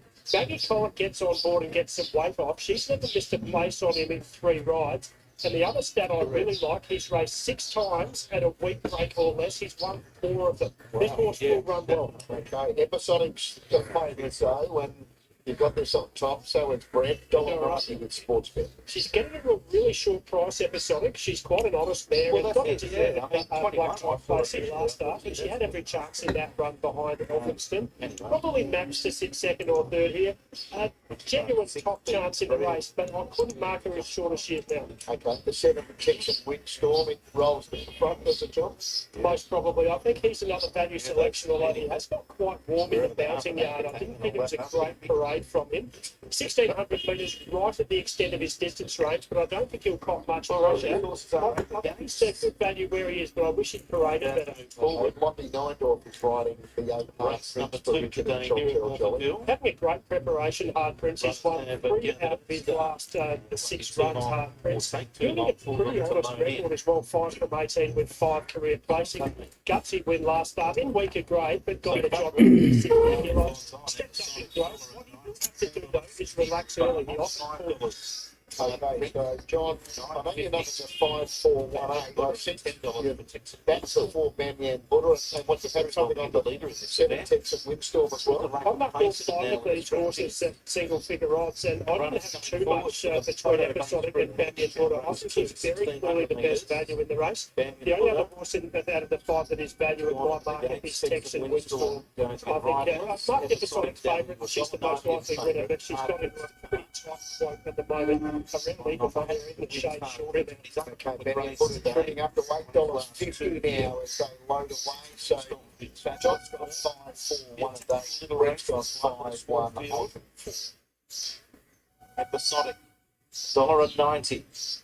So the light is on. Race 2 in Adelaide. Set up all for Bill. Gates open, they're off. Perfect dispatch. Texan Windstorm and Bamyan Buddha. They're going to hustle out early and dispute the lead with Bamyan Buddha kicking through for Maggie Collins. The lead. Texan Windstorm. Will Price just happy to sit off the speed. And now Bamyan Buddha, as they approach the bend of the 12.50, moves on 3/4 to a length on Texan Windstorm. Rubamos is third, but he's over racing. Episodic's got into the trail 1 by 1. 2 lengths further back is Hard Prince. The field of 5 make their way to the side, and Bamyan Buddha does it nicely by 3/4 on Texan Windstorm. Rubamos still racing fiercely from Episodic, and now there's a move on Hard Prince. Neindorf taking off from the back, and he's whizzed around them quickly and gone straight to the front. So Hard Prince cut loose a long way from home. Has it by 2 lengths. He's got no weight on his back today. From Bamyan Buddha second. Third position, Texan Windstorm.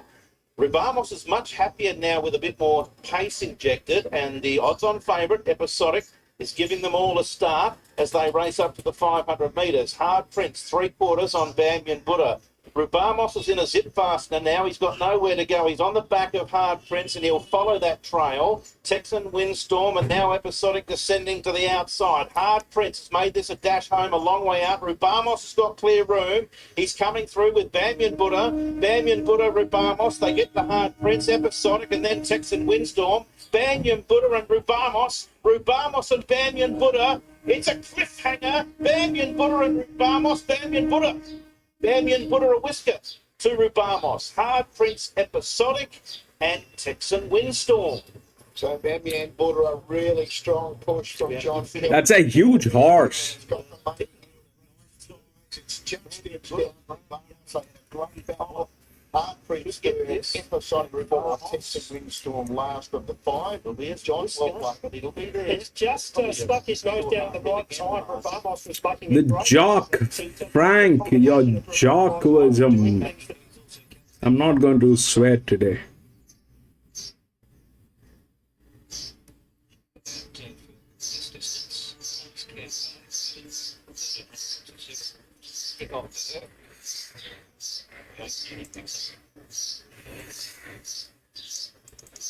Right, this is the 4th one. If we look through the odds, 2196, 2, 1, 9, and 6. Okay. Now, 2 is the linear. It's a 1600 meter. 2 is in good hands. Probably one of the best hands. And it's the linear. Beautiful management on this horse. 2 should not lose.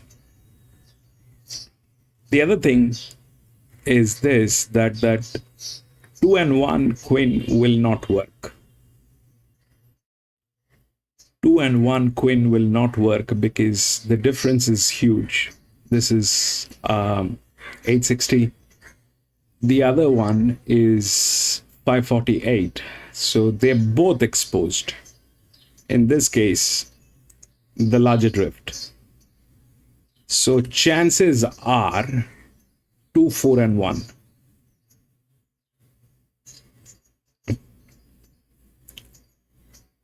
Chances are 2, 4, and 1. Straight line.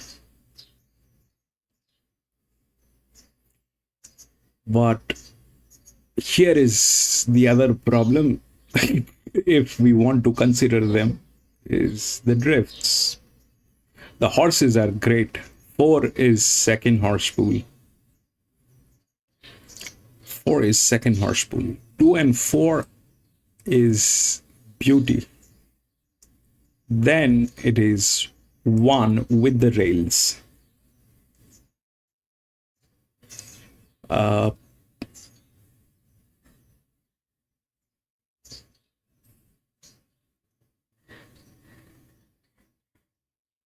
That's more or less the scene, I guess.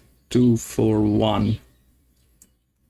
If the 4 doesn't get tailed, I'm going to go club.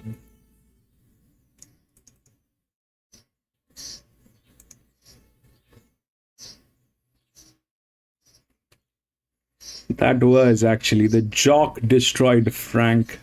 Nothing else to it. The jock destroyed Frank.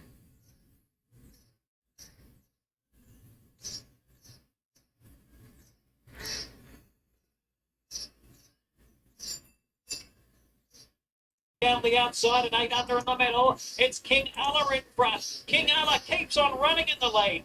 King Allah, would you believe it, won it by 3/4. What's Normal was second, and then came 8 under in third. In behind was Battle Point, and then followed by Miss Hubble. And then the day in July and towards the back was Star of Tennyson, the Finnies and Canova. And one of the last to clock in was Elphaba. Well, King Allah has recorded a win at 100-1, starting off at $151. So there was a bit of interest. Paid cricket score odds on the tote. Sat second in the run, took over, and would be run down. Well done to Craig Atkinson, combining with Anne Jeanette Tyndale at Ballarat. King Allah has caused a major upset in race number 2. Being the favourite one.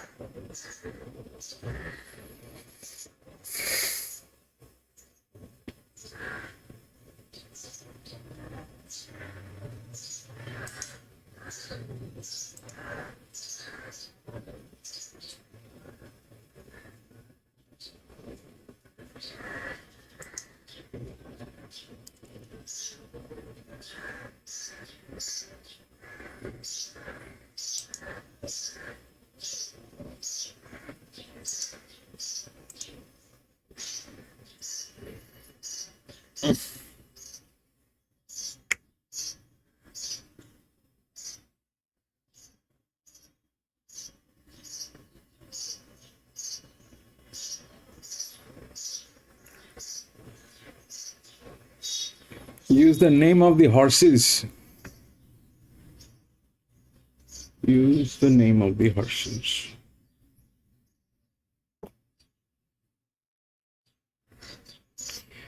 I might. Here is the problem, PC. So we've got about for days like this at Flemington and Randwick, I've got 50 plus channels. Do I have the names of the horses? Of course I do have the names of the horses. But if I do that,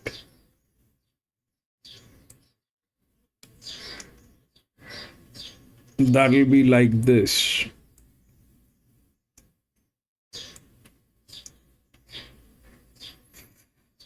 That will be like this. So everything is going to go out of the screen. I have the name of the horses, but if I bring in that horse, it will go out of the screen.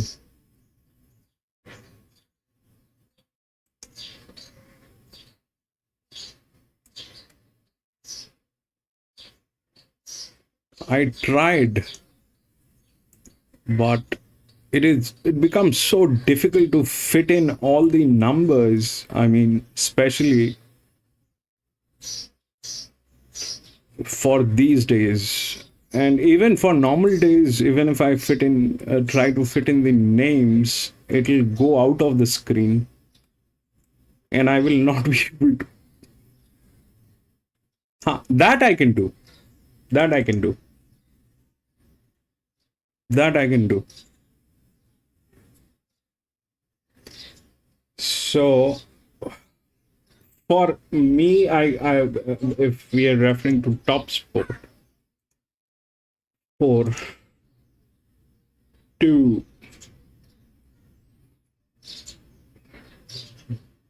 it's 4, I think we are on race number 4. 2 is the favorite, or the favorite has changed.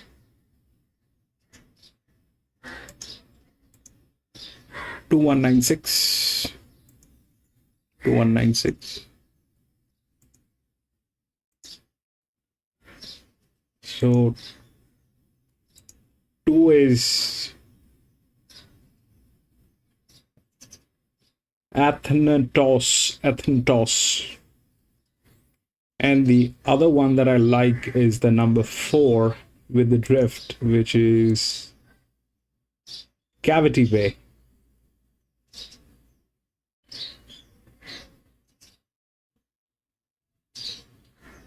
No, so what I do, PC, is the winners, the moment a horse wins, it gets an ID, identification number. That automatically happens within the server. So, that identification number is something like, your driving license number. So, I know which horse where.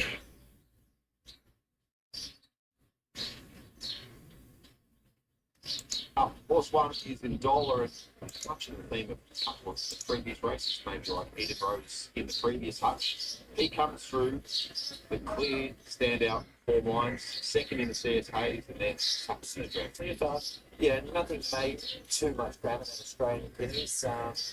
Not sure what else to be able to You're right, PC. You're right. It's basically like this, that it is more or less the same. The difference is with the management, the jockeys, and the last mile. More or less everything is same. I mean, you and I have raced all over Australia, probably each and every track, the major ones. It's almost same. The difference is the management, the jockey, and the last mile. Rest, everything falls into place.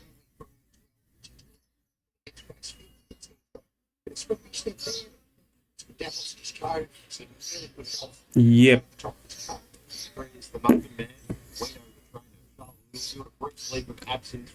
I'm trying to do all that, but the problem is, how do I fit the names in is a challenge.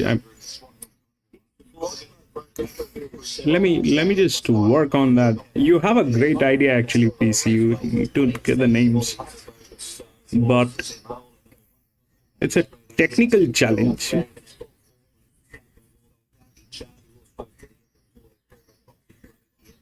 That's the 4. It is not getting tailed.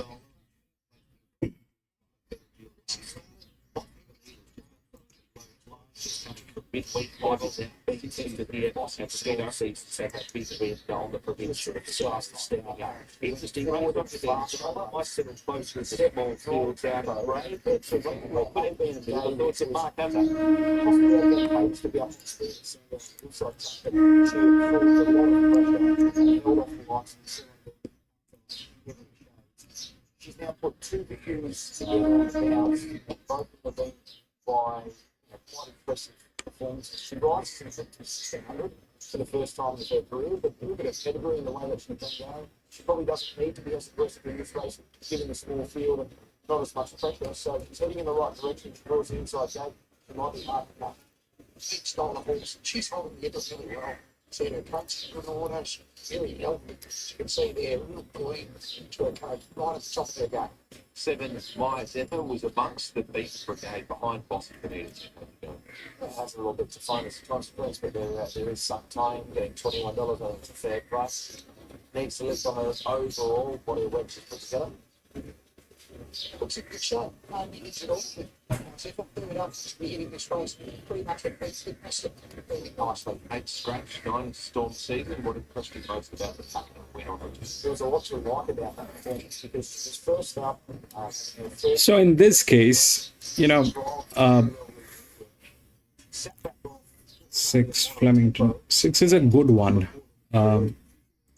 So in this case, I'm going to try this, but here's the thing. The 2 is the linear. Ideally, 2 should win. Okay. The handicapping next is with 4. It's a huge support. That drift, we do not have any outer drift. So that's the inner drift. The 2, 4, they are tailing gates. Okay. That's that part of the story. Where the things might get wrong, is the drift on this and the management on this. So if they do nothing, no improvisation, no smart-ass business, they will get second. If they try anything funny, they will lose.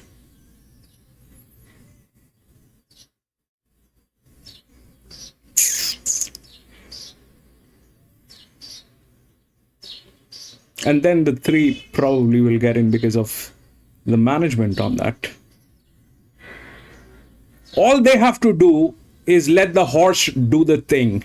All they have to do is let the horse do the thing. If they do anything smart, then it's over.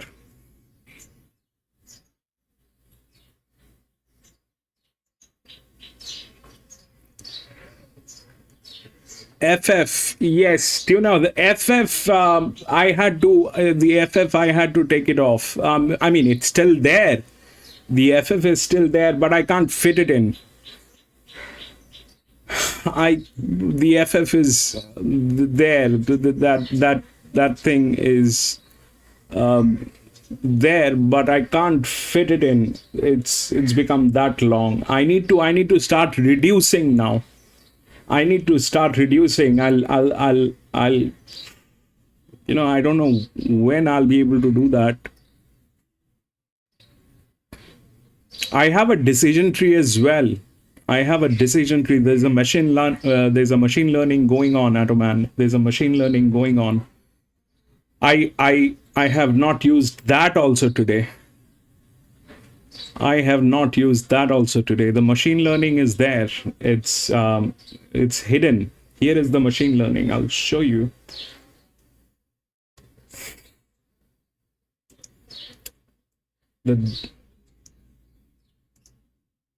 We've been using decision trees from the first day.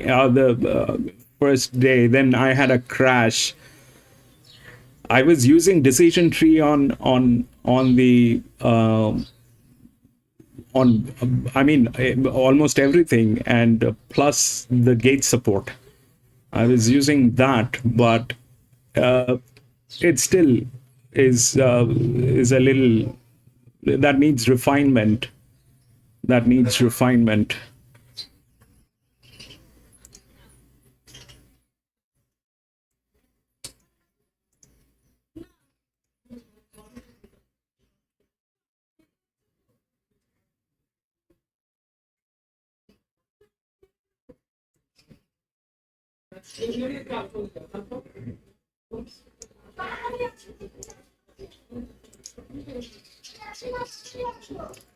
So here is the decision tree. You see that PL.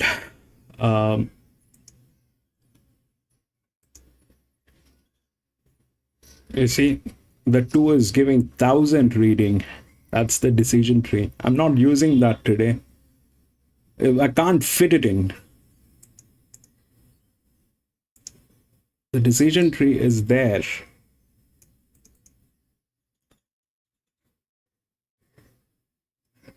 How he thinks he needs to control things to ensure that she sits out the 1600 metres in strong fashion. Perfect, good one. It's a little up in the air as to how the speed will present. If Bossy Benita doesn't go forward much, I didn't see an abundance of pace. Maybe the Atamaros looking to sort of come across from the wide draw. If goal potentially sort of holds the position, Happy Bay doesn't get any further speed. Storm speeds was off the pace, Myself was off the pace. So I thought it was basically there for the taking. It's Craig Williams wanted to lead on Bossy Benita, who can do so. On the track, yeah, on the track race 4, the Royal Ascot Focus Gold Reef over 1600 metres, doing 3 from now. Probably park outside, so they may control the pace from the front. Small field, so it also, I think what adds to that as well, once you ride into the level, look, I'm only going to be 2 or 3 lengths off, but the 11 final positions pretty quickly and probably a little bit more generous than they usually might be. So, yeah, this is all the recipe to be another slowly run. The 9 is not bad, PC. The 9 is not bad, but it is placed as a neutral. It might get a place because it's also tailing.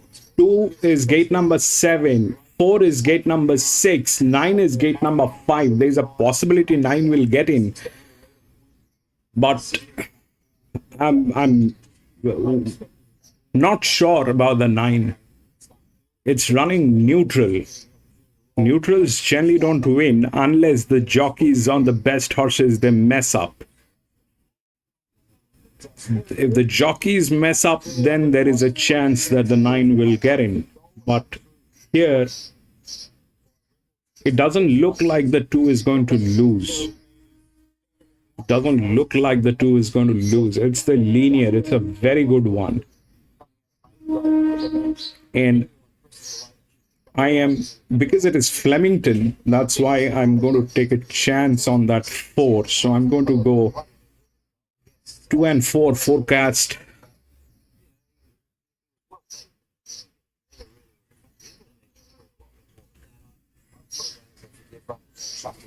That's just a chance I'm taking. All that Mr. 4 has to do is run, and no smartness on that horse. If they do anything hanky-panky, my story will be over.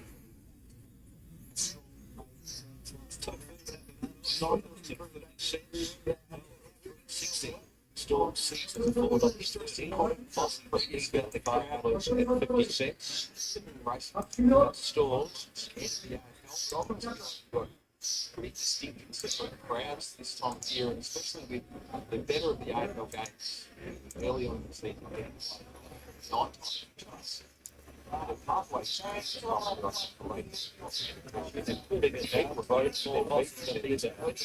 the first one up early on.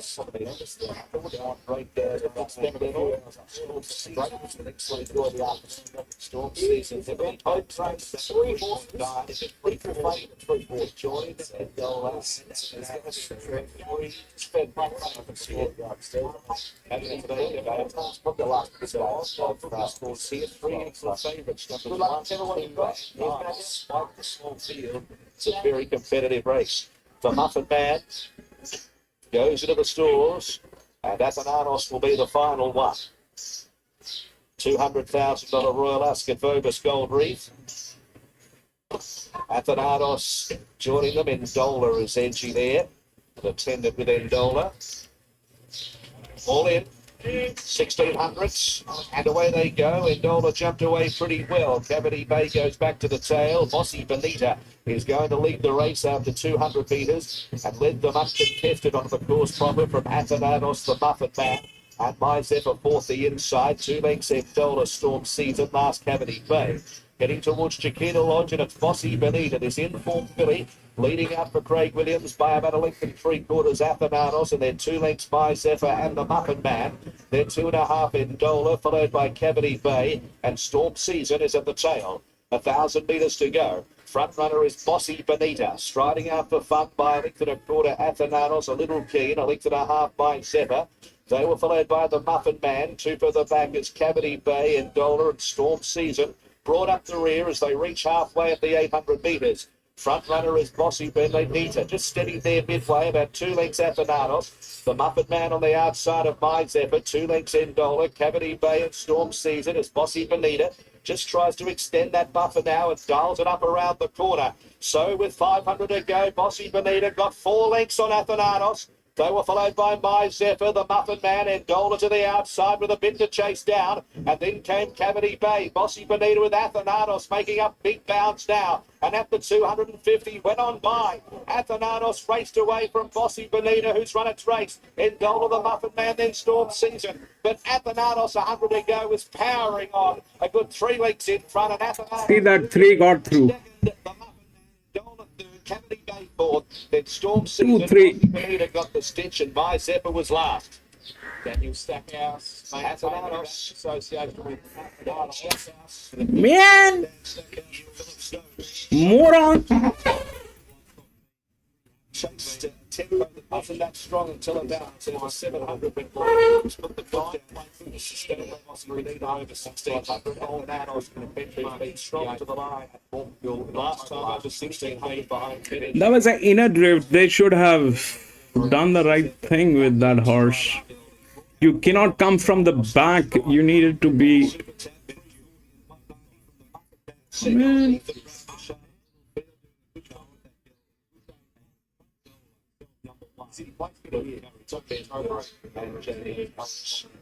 So later it's 2, a bit 3 and 1, 2, 3 and 1. Fourth goes to number 4, Cavity Bay. To number 9, Storm Season.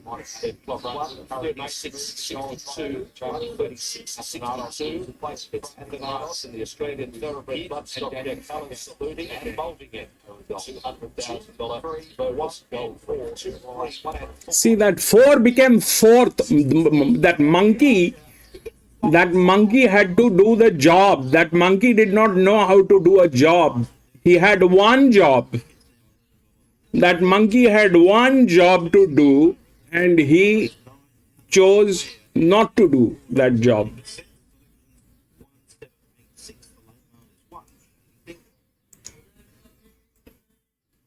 So what happened is that 2 and that 3 with the management, the 4 had the drift, but that monkey did not do anything. It came in 4th.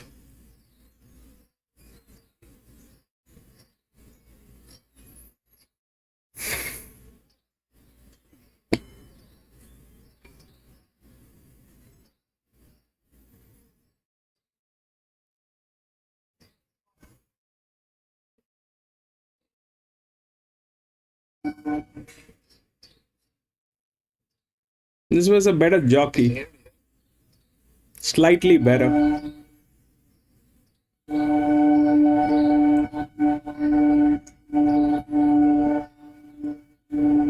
was the one, yes. 2 was not in a situation. You can't beat a linear if the linear is the only thing that needs to happen on a 16. The only thing that needs to happen is if there are bends, the linear needs to be within the rails. The only thing that needs to happen is if there are bends, then it needs to be within the brackets, the rails. If this is not within the rails, then there is a problem. Then it lacks physics. Then it will be difficult. It has to have both sides of the rails. If there are bends in the track, but if there are no bends like this one, then it becomes a little tricky. But still, linears are linears. They will deliver. They will deliver.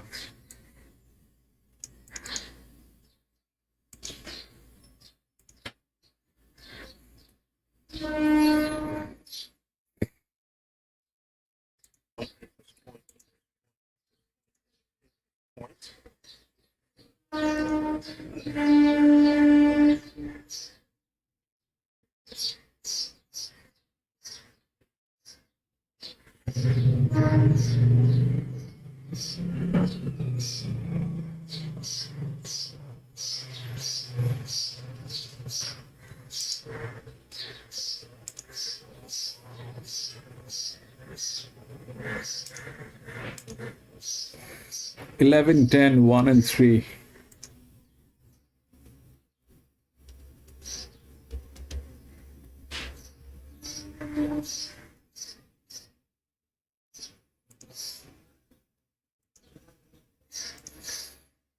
Two has got a 3 point. Not a great return, but that was the favorite. What else?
Yeah.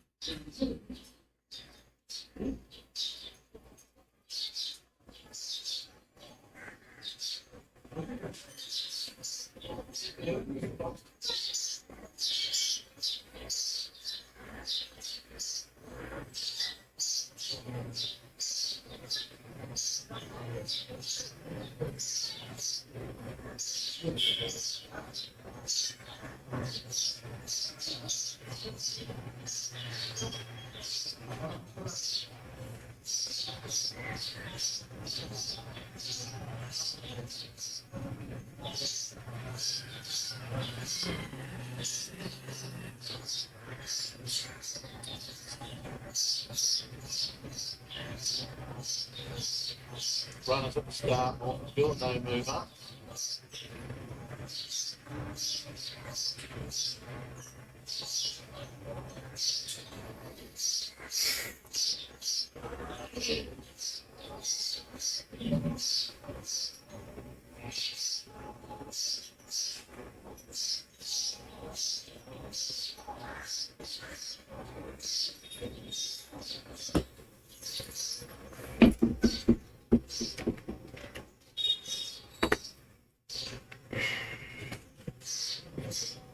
Brilliant win there by the favourite White Tack in the Group 2 Gold Cup there at Trentham in New Zealand. The Benefit will be second, will await the third and fourth to be sorted out. But an easy win for the top weight and favourite there, White Tack.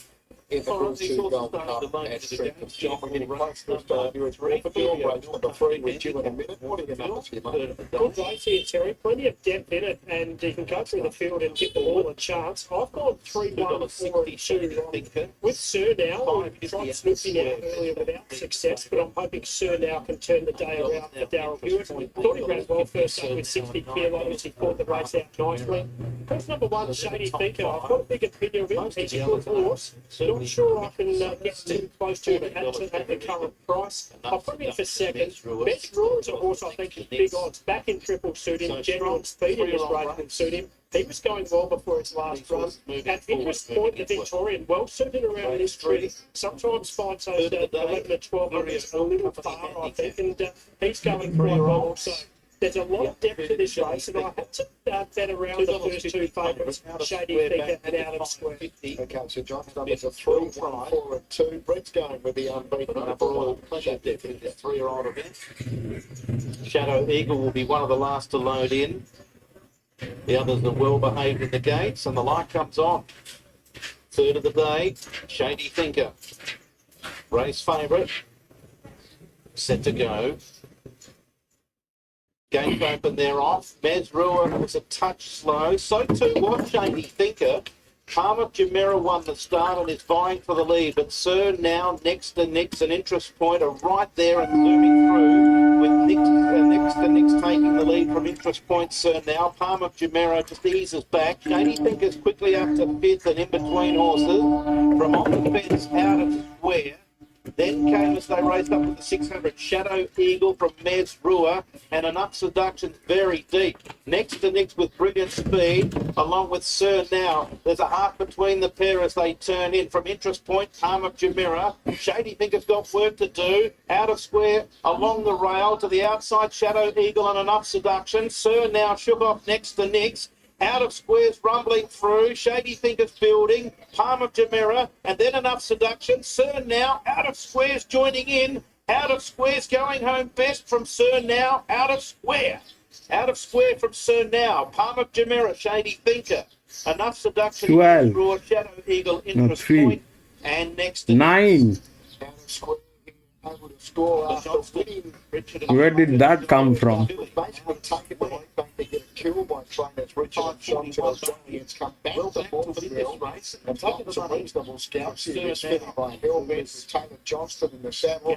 Have been able to score from Sir now, Palmer Jumeirah, and they will have the full numbers completed shortly. That should be one Shady Thinker in 4th spot. Pretty impressive win there.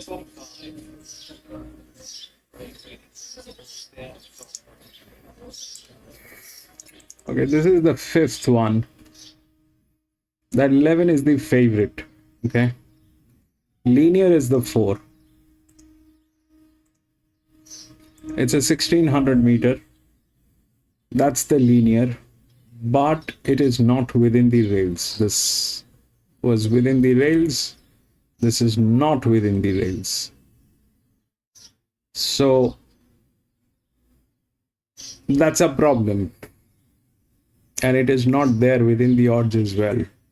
11 is the favorite. But 11 is a neutral.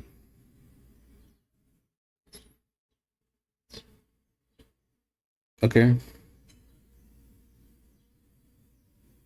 It's 127. Big. 9.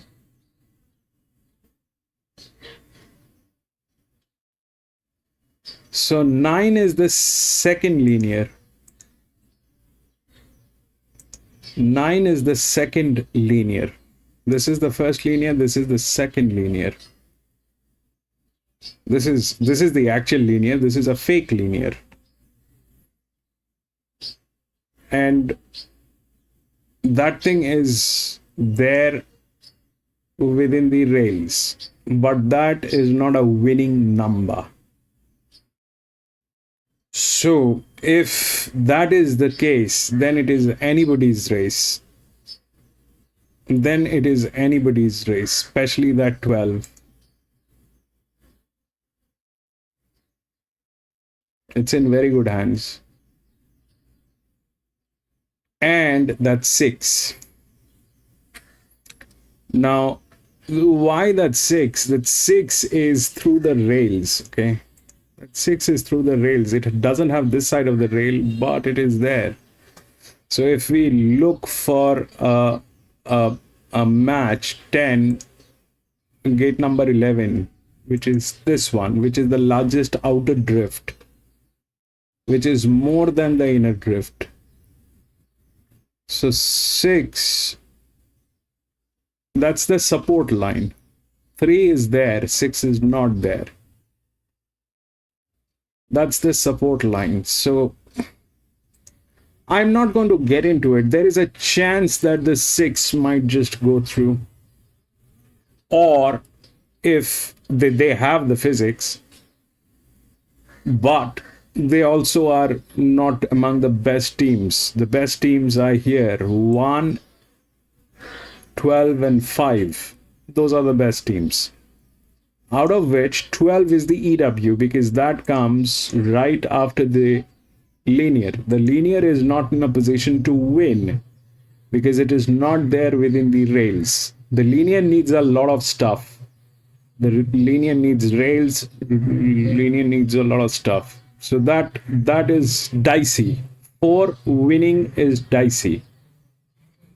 But what might happen is, because that is the scene that 12 with that management can just go through. That 12 with that management can just go through. But 11 is the favorite. It is a neutral. It's within the rails. The neutrals will only get in if the jockeys fail, and they do not have a great management either. The 11 doesn't have a great management either. The management lies here. That 9-year-old gilding, that 7-year-old gilding, 1, 12, and 5. So there is a very strong chance that the 12 will knock it down. There is a very strong chance. Because if the linear is, generally, the thing is, the linear carries a lot of weight. The linears will carry a lot of weight.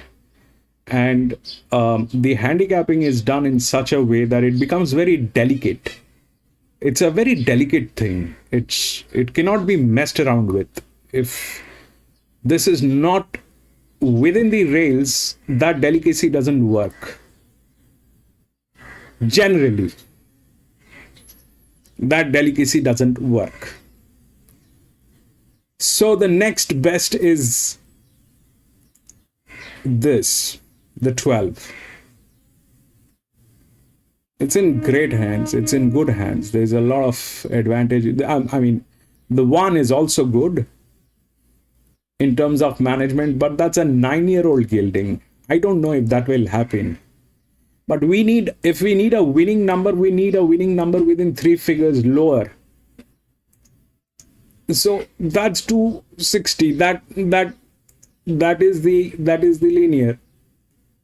And 12 and 6, the difference between 12 and 6 is, this one is in very good hands, and 6 is through the rails.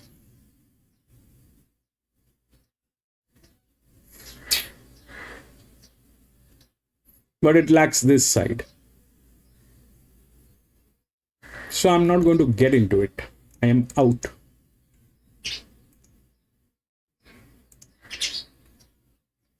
Big bet 10. 10.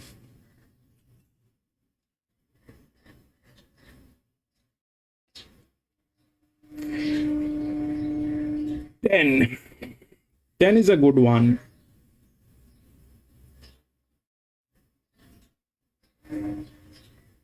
Ten is a good one. It's well within the rails, and since the linear is not going to work, there is a lot of advantage with that horse as well.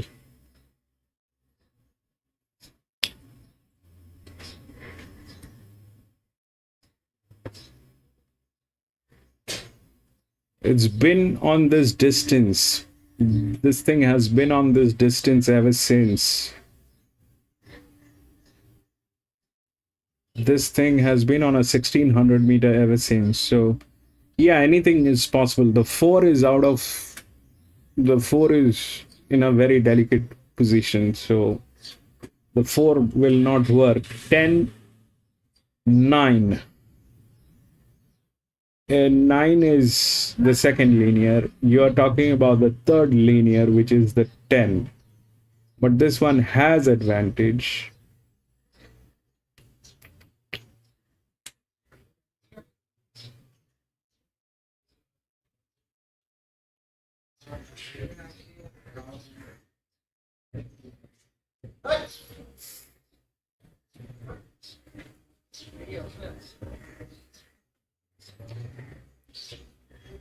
The difference between 9 and 10 is kind of neck to neck, PC. The difference between 9 and 10 is kind of neck to neck. So that's 10 and 9. All right. They're both with 4-figure numbers, both linears. This is not working. They're both within the rails. The 10, the pressure point, they both same size, more or less. Both the horses are almost the same size. The performance is also almost neck to neck. There is hardly any difference. The gate speed is almost the same. The difference is in the jockey. 9 probably has a better jockey. The best jockey is, however, on 5. So that is an inner drift that might get through. But that is the difference. You are working with a jockey. That jockey has disadvantage. This is a better jockey. This 11 definitely has a good jockey. 5 has a good jockey. And that is how it is.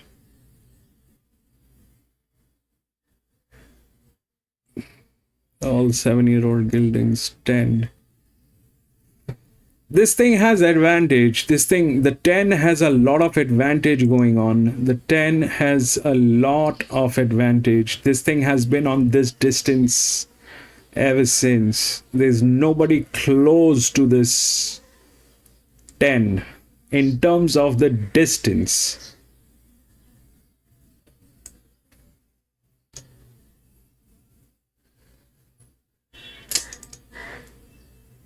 Yeah, then they're kind of tailing each other also, PC. My suggestion would be stay out, PC. It's not a great arrangement.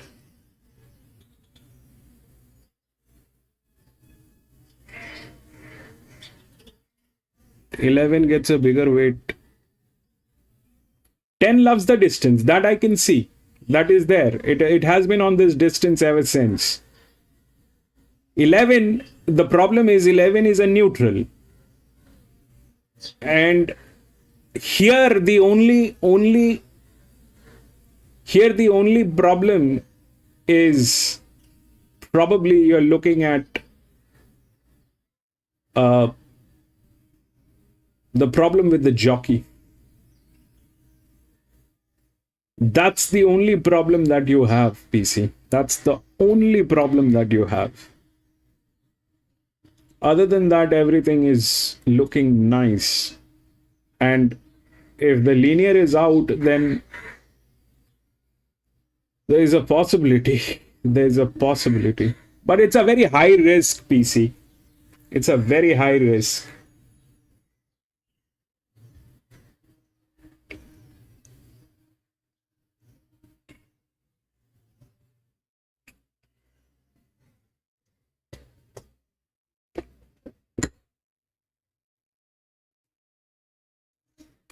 The sort of name in the form guide gives you a little bit of a reference as to the races he was contesting back in his home.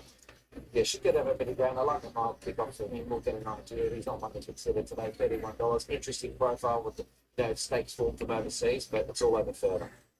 obviously don't have a profile of the horse. He's quite a neat style of horse. He's healthy and he doesn't look like he's carrying a lot of condition, but he does look like he may well be a natural, quite lightly flat galloper.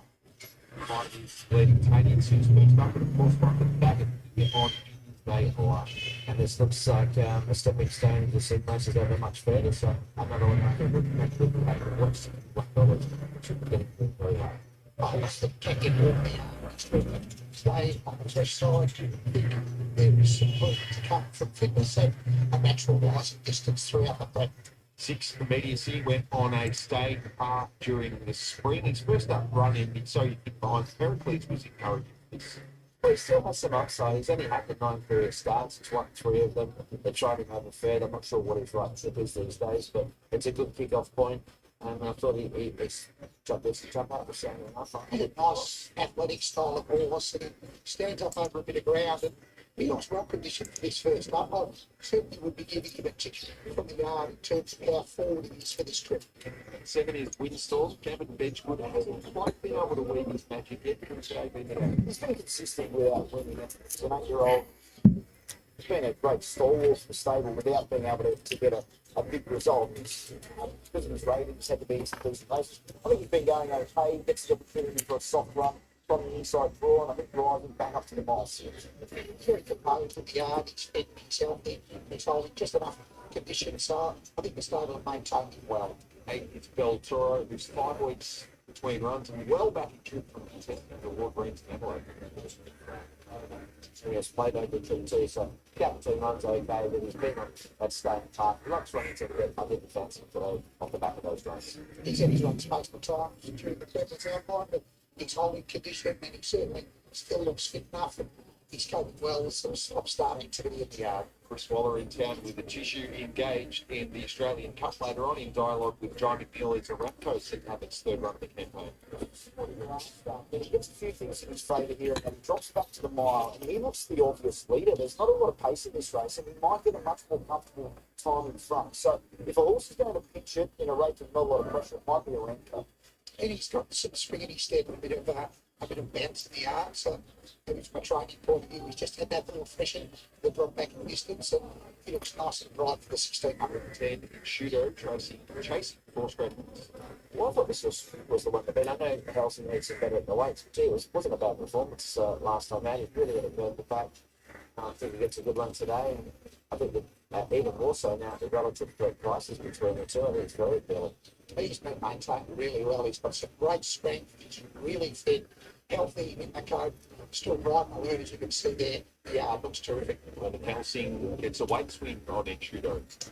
Yeah, it was a nice run. I mean, 3rd run of the preparation back up to the mile. I mean, it looks like he's really well suited. Only the 9th career start. Looks as though he's sort of heading towards punching that first win.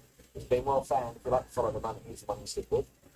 No negatives at all. Improving from that run. 2nd up, nice and fit. And obviously, pick from the yard with no negatives. 12 Ocean Beyond's last 2 runs here at big prices have been pretty solid. Yeah, he's in good form. He's just been an easier race. Look, there's a few there resuming that put really low, but he does perform reasonably well here at Flemington. He takes his only go course of distance, so he might be one to consider. He can get a little bit more in the yard, and that's quite normal for him. He presents fit and healthy. 13 Blistering with her first look at 1600 away from the valley. Yeah, I'm not sure Blistering can figure. She's aiming pretty high, and she's a handy mare, but I think there's a lot of others that can a lot more. She looks fit well in the yard, but from a yard point of view, punch her would be too negative on her. She gets out the track pretty early. The last run of the look at is the 2 Nuggets. 15 out of 21 on the VOP, but this is the easiest race to contest in some time. Well, isn't it the one? If he can get anything like his old form, he's a good price for a horse of his calibre. But the issue is, it's just been a while since we've seen the best out of him. I think he's progressing well, but I wouldn't be surprised if there's some more improvement to come from this run. 4.5 minutes out from the current handicap, our 5th on Australian Cup Day with some rather ominous looking clouds circling Flemington. Hopefully the rain can stay away. Hopefully Tim Hutchison and Shudo can run a race. Yeah, I think Waterman can too. And Judo, I think he's the one to beat the Helsing. That looks the right form, but I think Waterman will run around. Waterman won Flemington.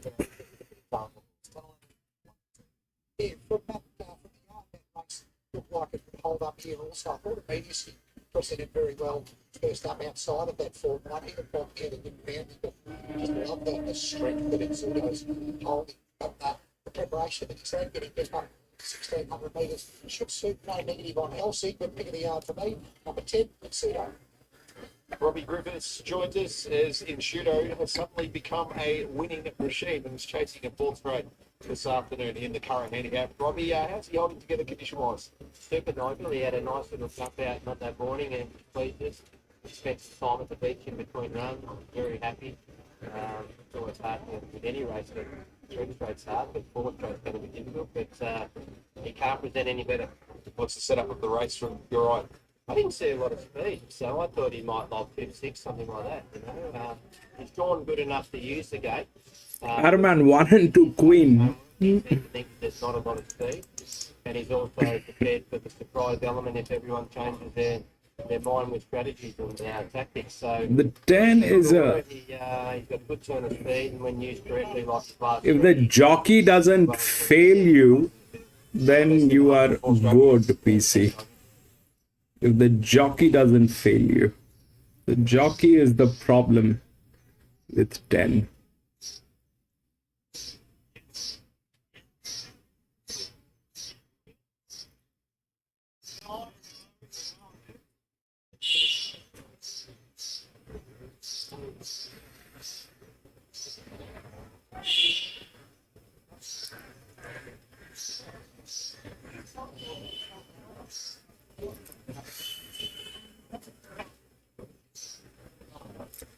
Frankie 10 win.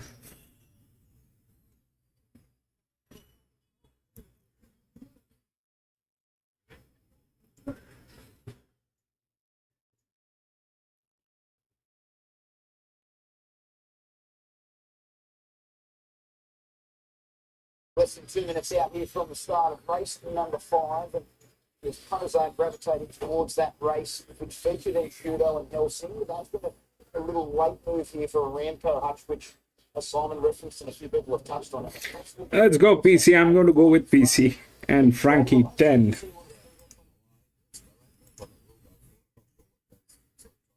There will be one or two others that we don't expect.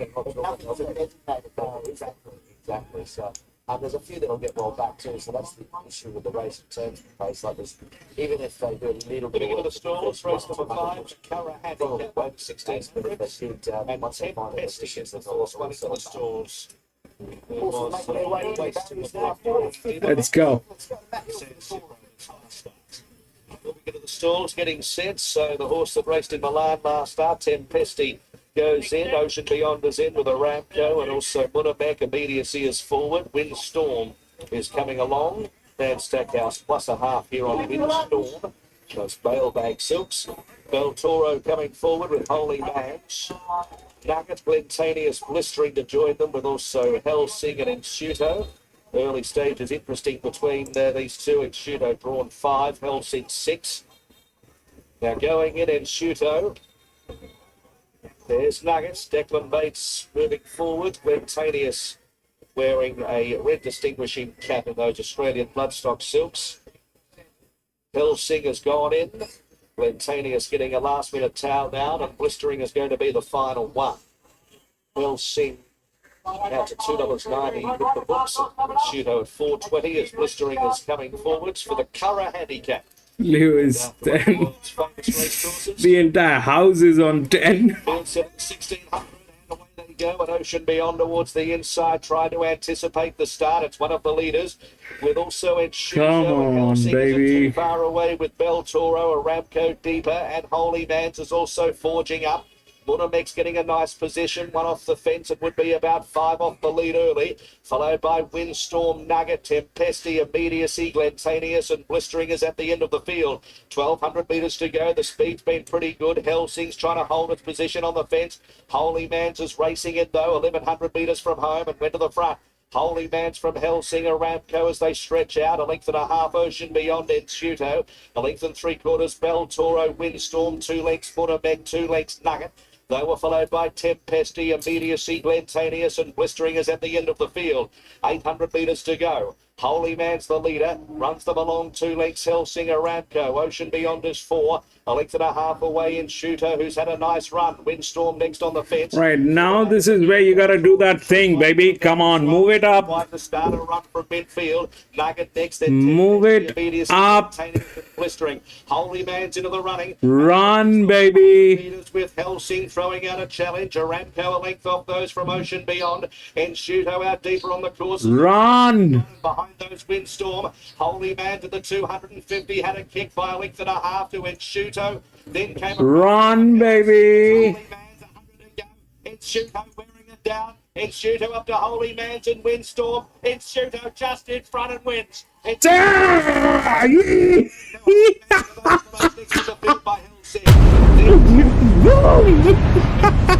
Bell Toro next. Dead.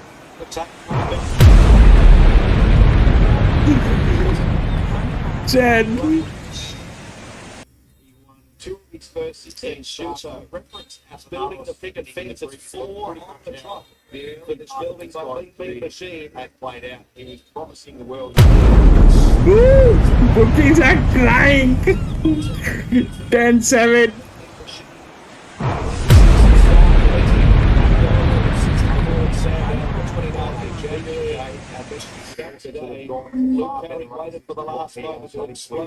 Brilliant job. Brilliant job, PZ.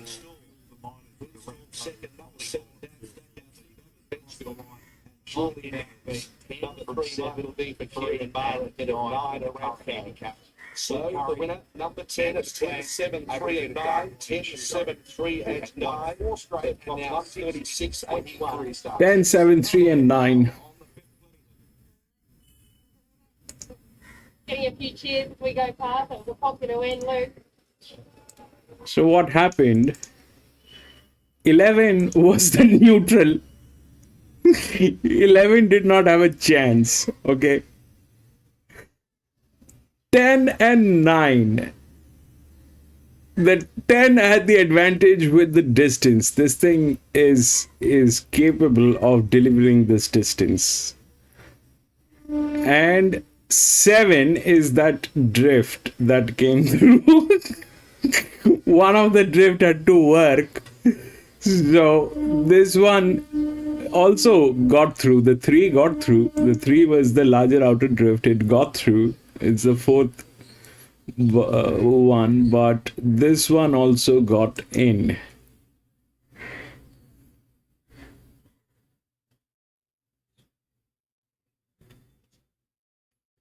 This one also got in. They're in okay hands. They're within the CNF. These guys are making money, so this is good. 3 is drifting out. 7.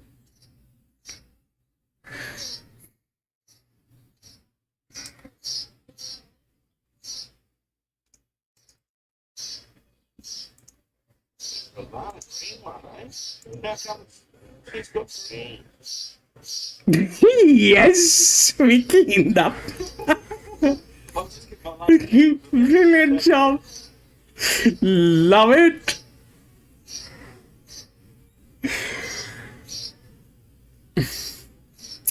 Alright, we'll go to the 6th.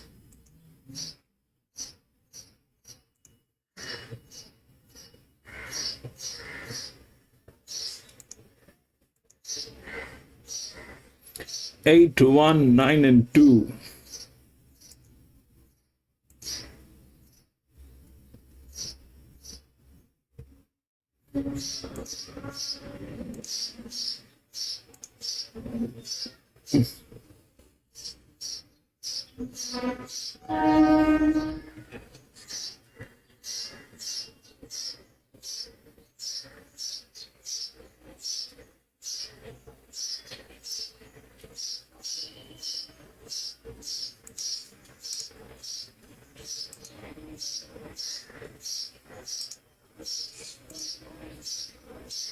Watch me win, watch me win, watch me win, divine glory, Zantron, Zantron, Zantron.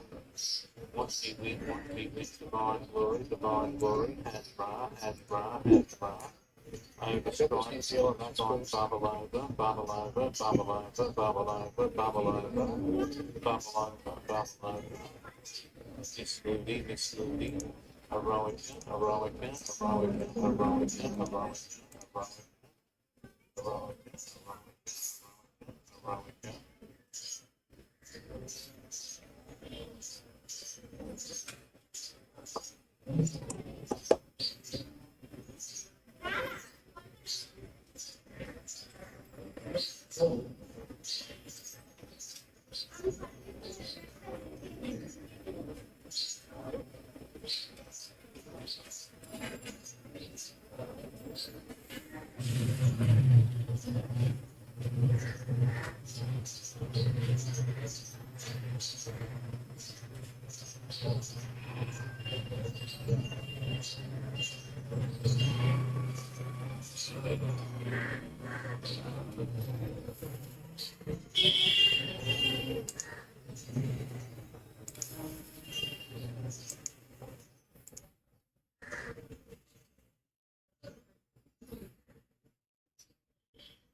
That's a dollar $4.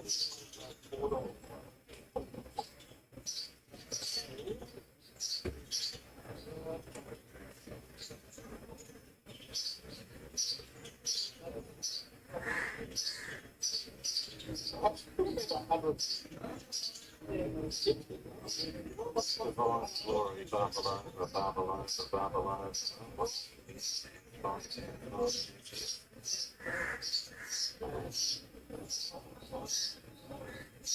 What do I get? The great baby, the great baby, the great baby, the great baby, the great baby, the great baby, the great baby, the great baby. It's good, it's good.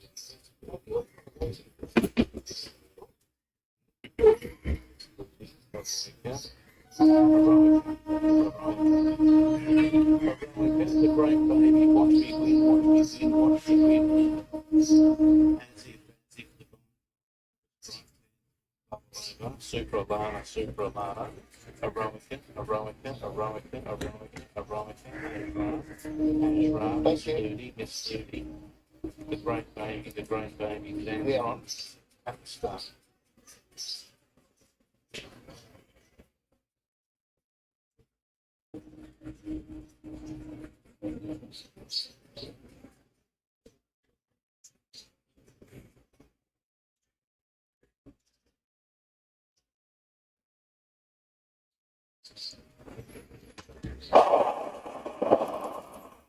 PC! Thank you so much for doing that, PC.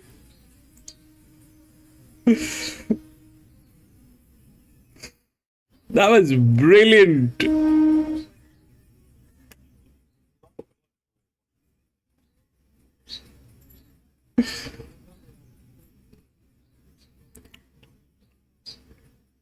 Slight delay here. Number 2 needs to be reshot at the gates. Lost the plate. Number 2, the favourite, needs to be reshot. So a slight delay.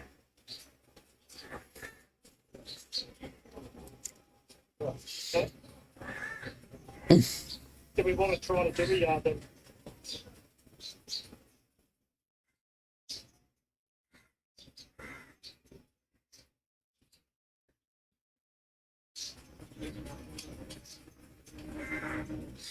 Starting on 2.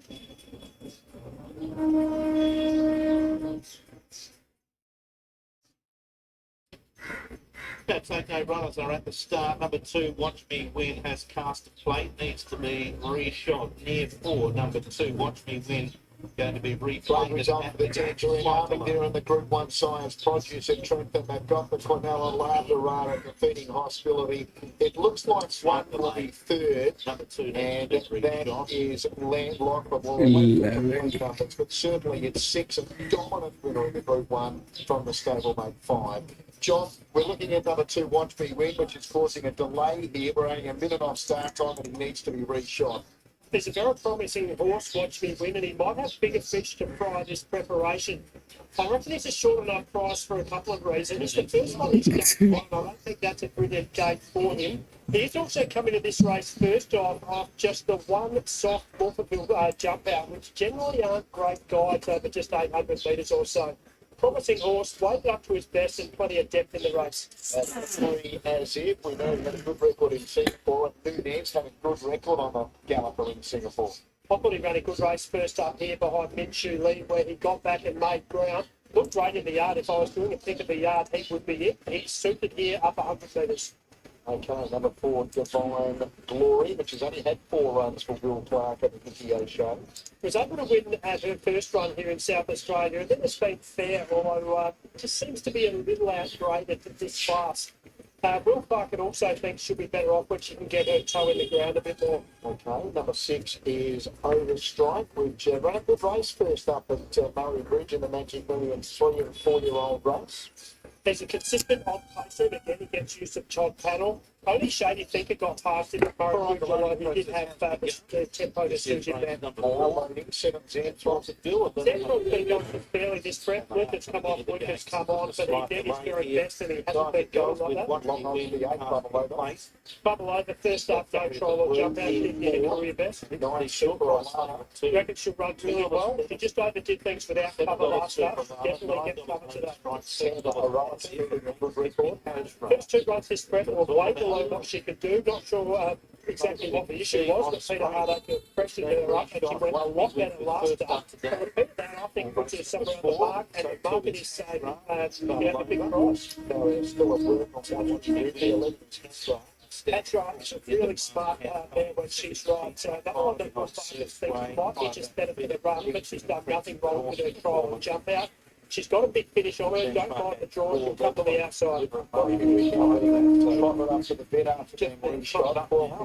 Yeah, the other one I think you're getting a big price about. Miss Looney closed well last start behind She's Extravagant. She's probably graded right up to her best, but she's very honest and she likes finding the line. The great baby, against carrying plenty of weight even after the crane here. It's an honest on-pace runner who find it a little easier than last start against Sir's Way. So this race he was stack it down. Stage on here against the bloke. I've got 9, 6, 11 as a 10. I've gone with Super Alana here to beat Overstrike, Hatra and Eroica. Best of luck for you with Watch Me Win. I hope it runs a good race for you. We'll head up for a really good race here. Watch Me Win. Now coming into the stalls riderless.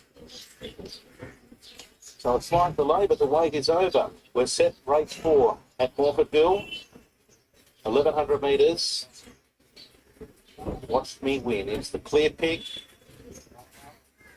Starter scanning the field. Happy and they're off. Watch Me Win was a fraction slow. Heroic is back with Bubble Over at Divine Glory. Xanthron pushing through nearer the inside to be up on the speed. Overstrike wider out. Super Alana, the great baby, and Watch Me Win has quickly picked up ground to be in 4th and 5th. Then As If from Hajram, Miss Ludi, Bubble Over. Eroica at Divine Glory. Xanthron a half a length, 600 metres out.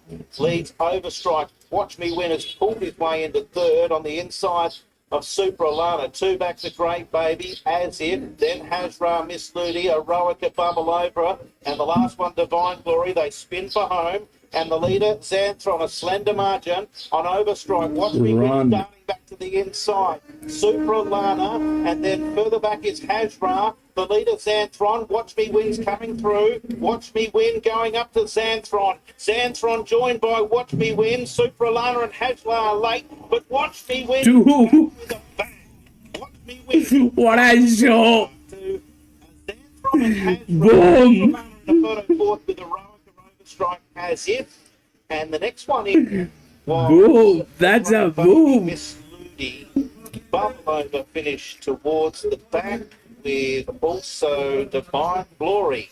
Promising horse, he wins 3rd. That one we green. Taylor Johnston the double. This one for Ross over his last. The third one, the leader Xanthron. Hajra and run well first up. Too good. Too good. 6 in the whole run. of Pillo's rider easing into the saddle. Alison Julius. Done. So this is the sixth one. It's going to be again on the straight run. It's 1,000 meter. Now 11 is the linear, but it's not going to matter because whether it is within the rails or not, because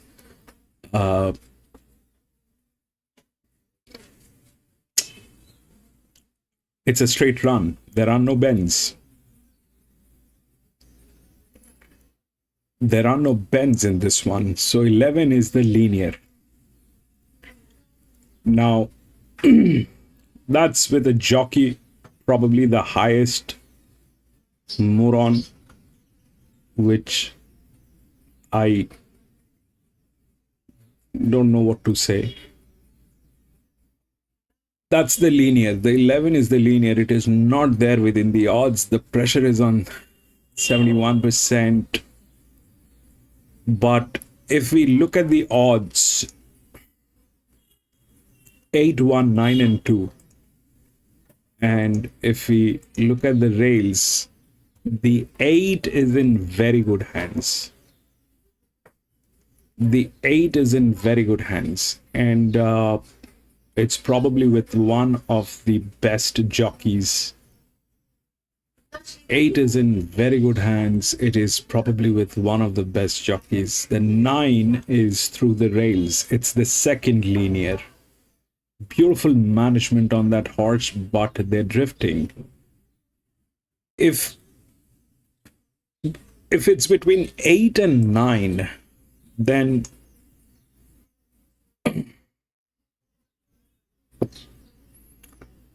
eight is with the management. That is the key of this entire thing.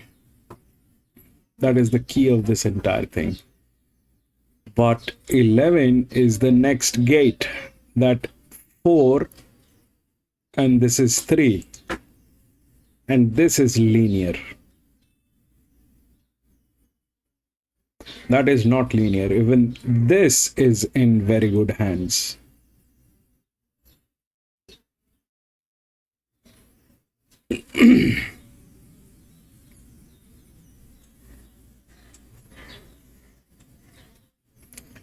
The rails are not going to matter because at the end of the day, it's a straight run. There are no bends.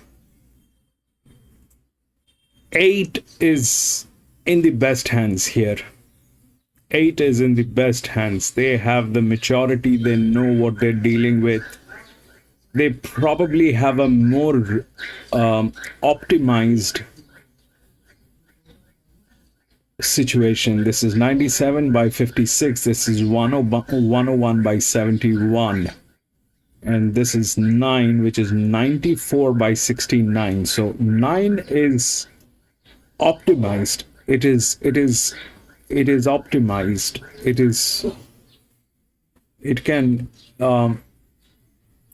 It can do some serious damage, that 9. The 8 is the difference between the 8 and 9. If we try and take a look, this is the second linear. The first linear is 11. That's the second linear coming from gate number 8. That will also not matter because it's a straight run. They'll just have to run. This has been to this track and to this distance.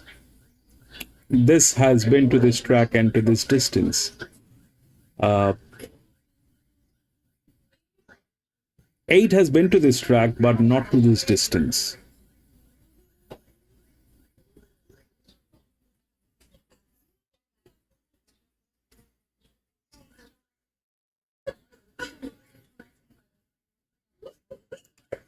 If we talk about optimization, 9 is better optimized.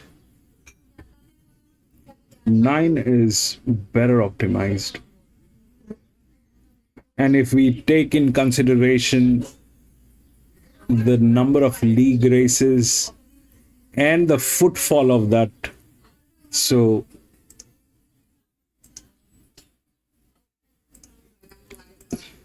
9.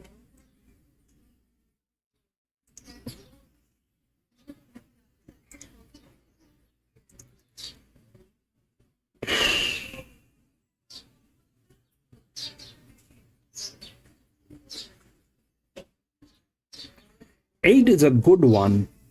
It's in beautiful hands, but 9 is nothing less. If we compare these two horses, it's 97 by 56, which is okay.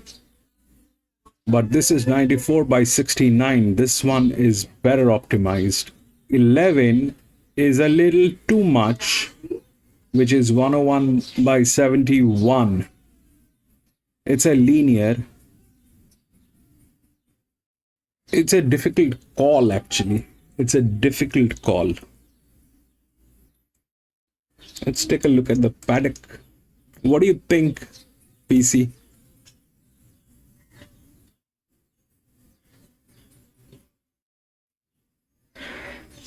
Flemington, 12.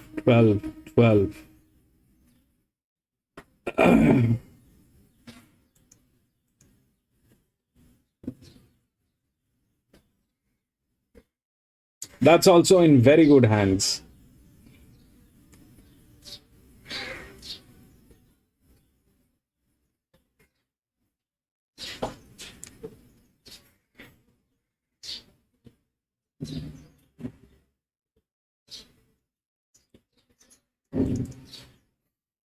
Twelve is also in very good hands. They do not have the maturity at this track, but they're kind of in good hands. 4 by 48. This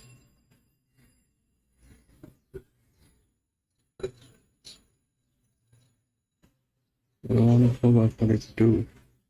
104 by 34. 104 by 39. It is better than 10. It is better than this one. 4. 12 is better than 4 and 10. And they are all tailing. 10, 11, 12. They've been put together.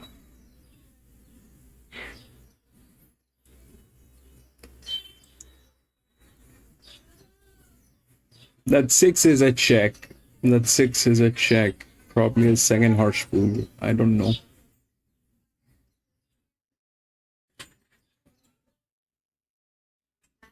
Difficult call. This one is 2 can be a danger. 2 is a danger.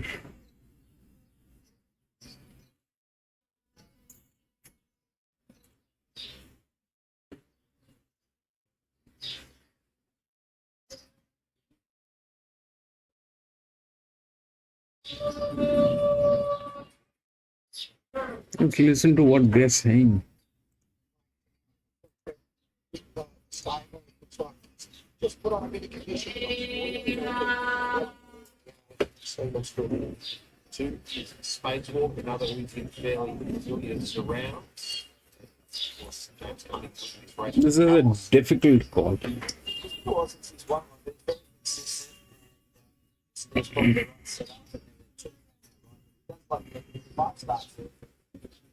Four times it's been in the first two.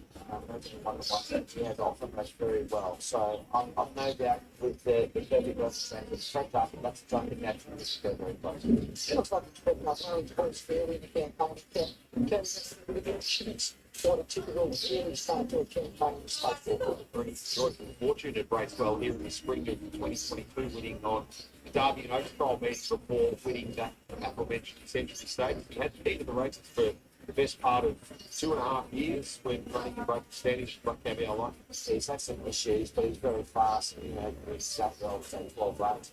People he has on occasion is one time. So the best version of your birds want to turn up and pick that nice race, but it's a little hard to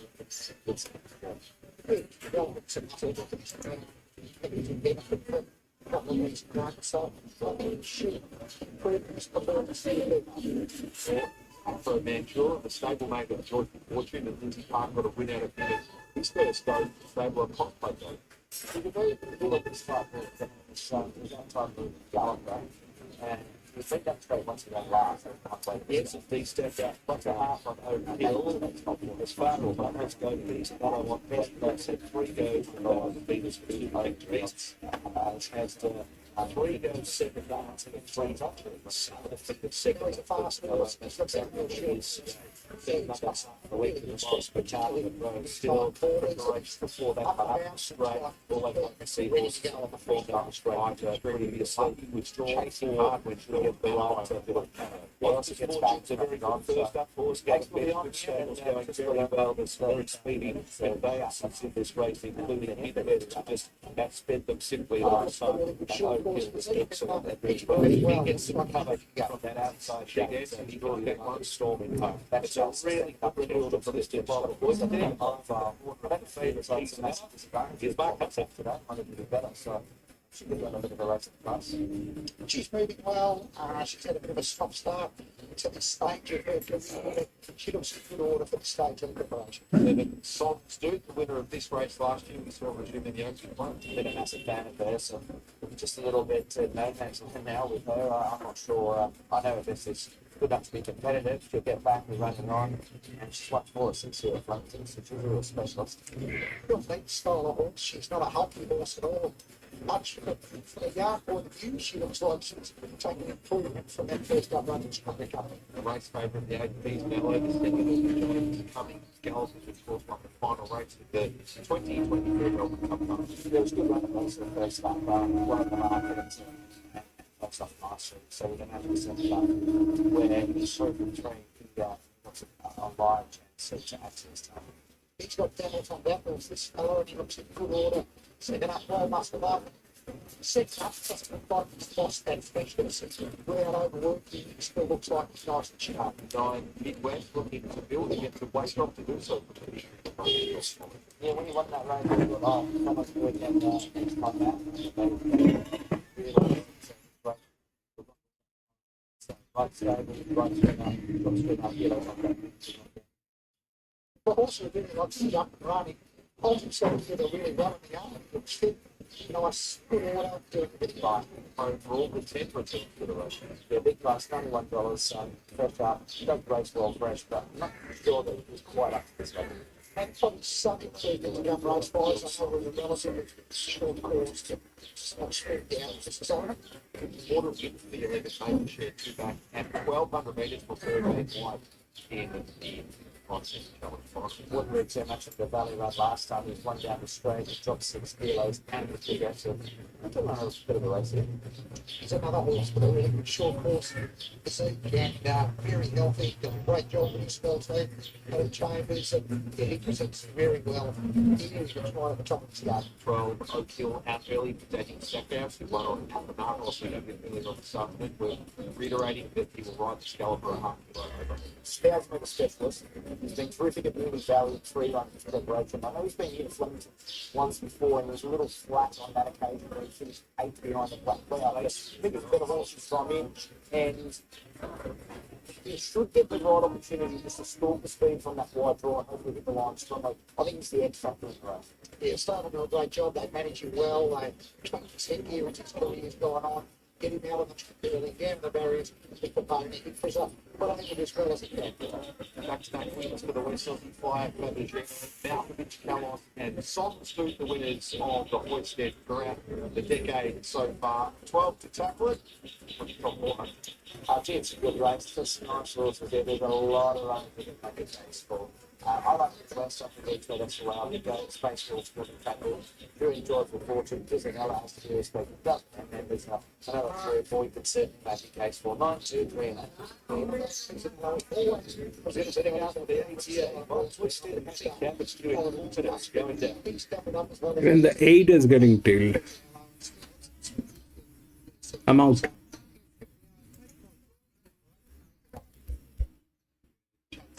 Cummings in just a moment, of course, winning the race.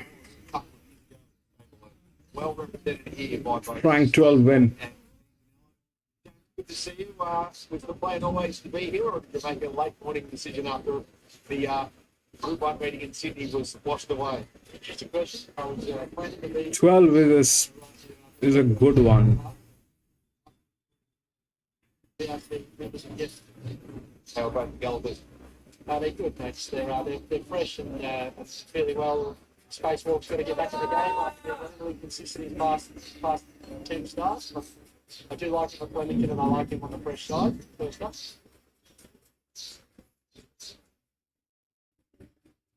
Type of trouble strongly, and he's had better than the experience of being on the straight and one. Of course, the last race of the Melbourne Cup. I like the way he returned against tougher opposition first up at Rose Hill. So he's looking to capitalise on that, keep building on the right race for once more. Have you and the team done anything with the spacewalk to try and reignite it? Yeah, well, look, a little bit here and there, but we're happy that he's a sound horse that's enjoying his training and he gallops strongly through the week. But he's got to get his take and make 4 kilos into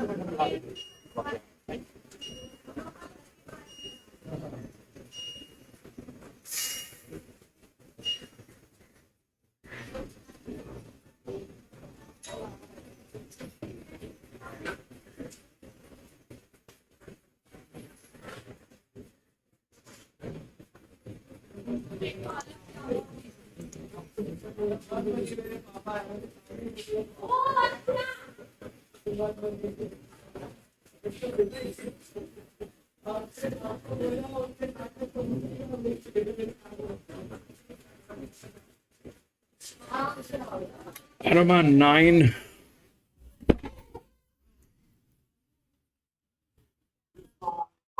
Nine has advantage, but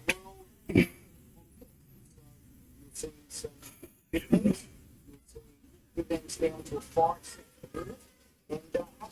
and different fluctuations from the total compared to the fixed on operators with a number of players tuning in from around the world. Yeah, shop around and the straight run is at Flemington the market is not easy. This one is not easy. I mean, 1,000-meter run with bends is one thing. 1,000-meter run without bends is a whole different scenario. 1,000-meter with bends is good, and that is also in a place like Flemington. The best of the best horses are here. Race number 6, and one of the quicker horses going around Midwest. Craig Williams goes forward. Just ran them ragged here over 1,000 metres last time. Now Midwest goes in. Oscar's Fortune, a very good fresh horse, joins the line. Mark Zara. So they're loading quickly. Pisanello has gone up into barrier number 4. Excellent second up horse, undefeated 3 from 3. Extremely Lucky is about to come along. Here's Acromantula. Third up, Team Hayes. Saddle up a couple in the race, including Joyful Fortune. Spacewalk is the next one along. Blake Shin, who's had a fabulous couple of weeks. Oak Hill is going to be just about the last one. World Pool in operation, 275 is the quote for Pisanello. As Oak Hill is going to be brought forward to take the outside alley and complete it. They are set. Listed sprints. Ready and away they go, and Oscar's Fortune out past the middle began okay, but Midwest clearly beat them all out. From Pisanello, Spacewalk, Oscar's Fortune, Acromantula from the deep, and also kicking up along the inside. Joyful Fortune's about 2 or 3 off the leader. So it's Midwest leading Acromantula, Joyful Fortune, and they were followed by Home Rule on the outside from Pisanello, Oscar's Fortune, Major Share. Spacewalk, She Dances, Extremely Lucky, Oak Hill as well, back and at the end of the field, Songs Duke. 500 metres to go. Midwest in front by over 2. Joyful Fortune, Acromantula. Major Share under pressure. Pisanello hooked to the outside from Oscar's Fortune. She down to Spacewalk in a bit of traffic. And back behind the Mo Pill. It's Midwest at the clock tower with Joyful Fortune cutting into the margin. And then 2 lengths Major Share. It's Midwest and Joyful Fortune together, followed by Spacewalk. Joyful Fortune in the shadows goes towards the lead. And it's Joyful Fortune winning it, followed by Major Share second. Midwest third. Photo. What happened? Spot, Ston's Duke, She Dances, Spacewalk, followed by Pintanello, Oscar's Fortune, O'Kill, Extremely Lucky, Home Rule, and Acromantula. Fortune, Ethan Brown, Beth Miller, Jamie Hayes, at $24 and $6.40 is blown up out the race. Joyful Fortune, number 3 is the winner. Joyful Fortune. Number 3. Who contested the Emperor's Cup in 2022. This is some sort of Number 3. That 8-year-old gilding.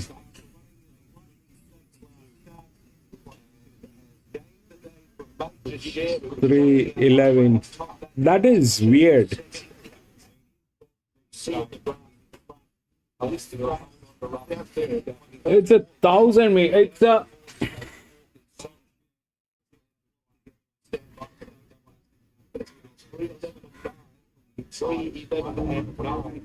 Fortune.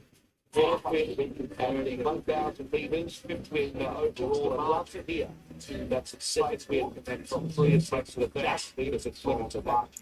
This is weird. This one played weird. 311.5. Yes, 311.5. 311.5. Rank, no clue. 311.5. Oh, so 11 was the linear. That is understandable. 3 was the neutral. They were tailing it. 311.5. 5 is the outer drift. That is not even strong. How did that happen is God knows what happened. That's not a strong outer drift, but that's the only outer drift.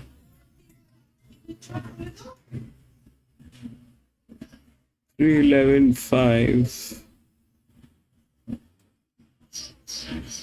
What happened here?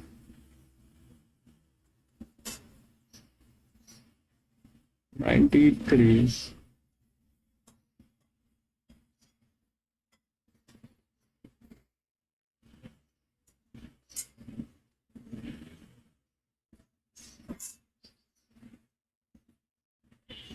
This is weird. I don't understand this. Flemington did something hanky-panky. Flemington did something hanky-panky. I don't know. I don't understand this.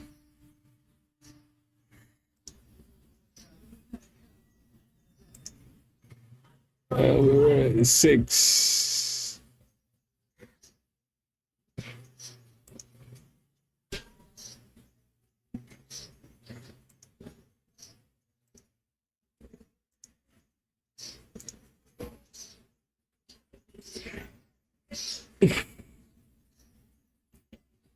What was that 8-year-old doing in a 1,000-meter race and it actually won?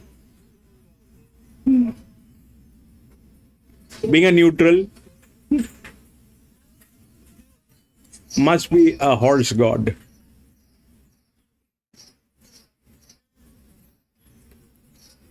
Tenth at the 400. Man, this thing is weird. I mean, I understand 11, but I definitely do not understand 3.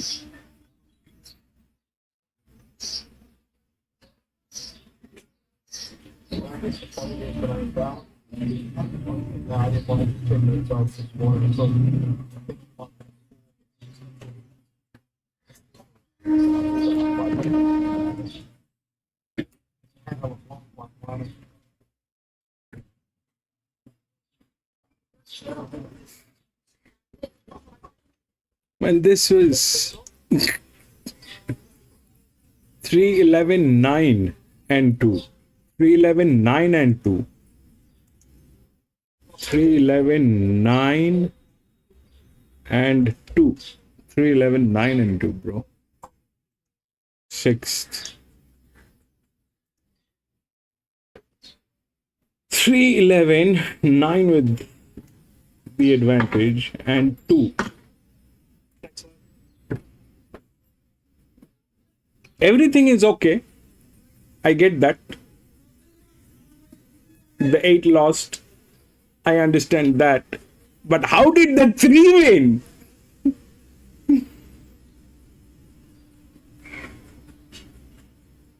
What are they feeding that horse? Viagra?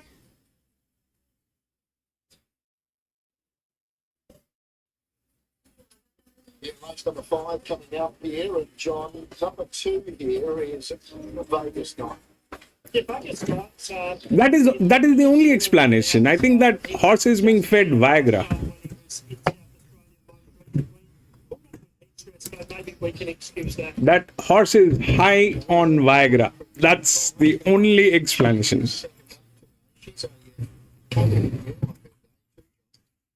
Yes, that is true. That is true. But PC, 8-year-old, 1,000 meters straight, competing with 4-year-olds.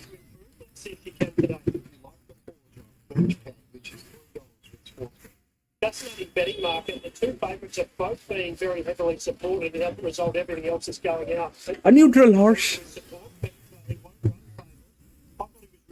I think it's on Viagra, PC. I think either we need to take a photograph of that horse and start worshipping, because that is the horse god, or He generally has needed a little easier. it's on Viagra. But he'll be hard to fit after that travel on the road. Viagra should sponsor that horse. He's been a much improved horse in his last 3 or 4 runs. Anyway, I was also yeah, that happened, but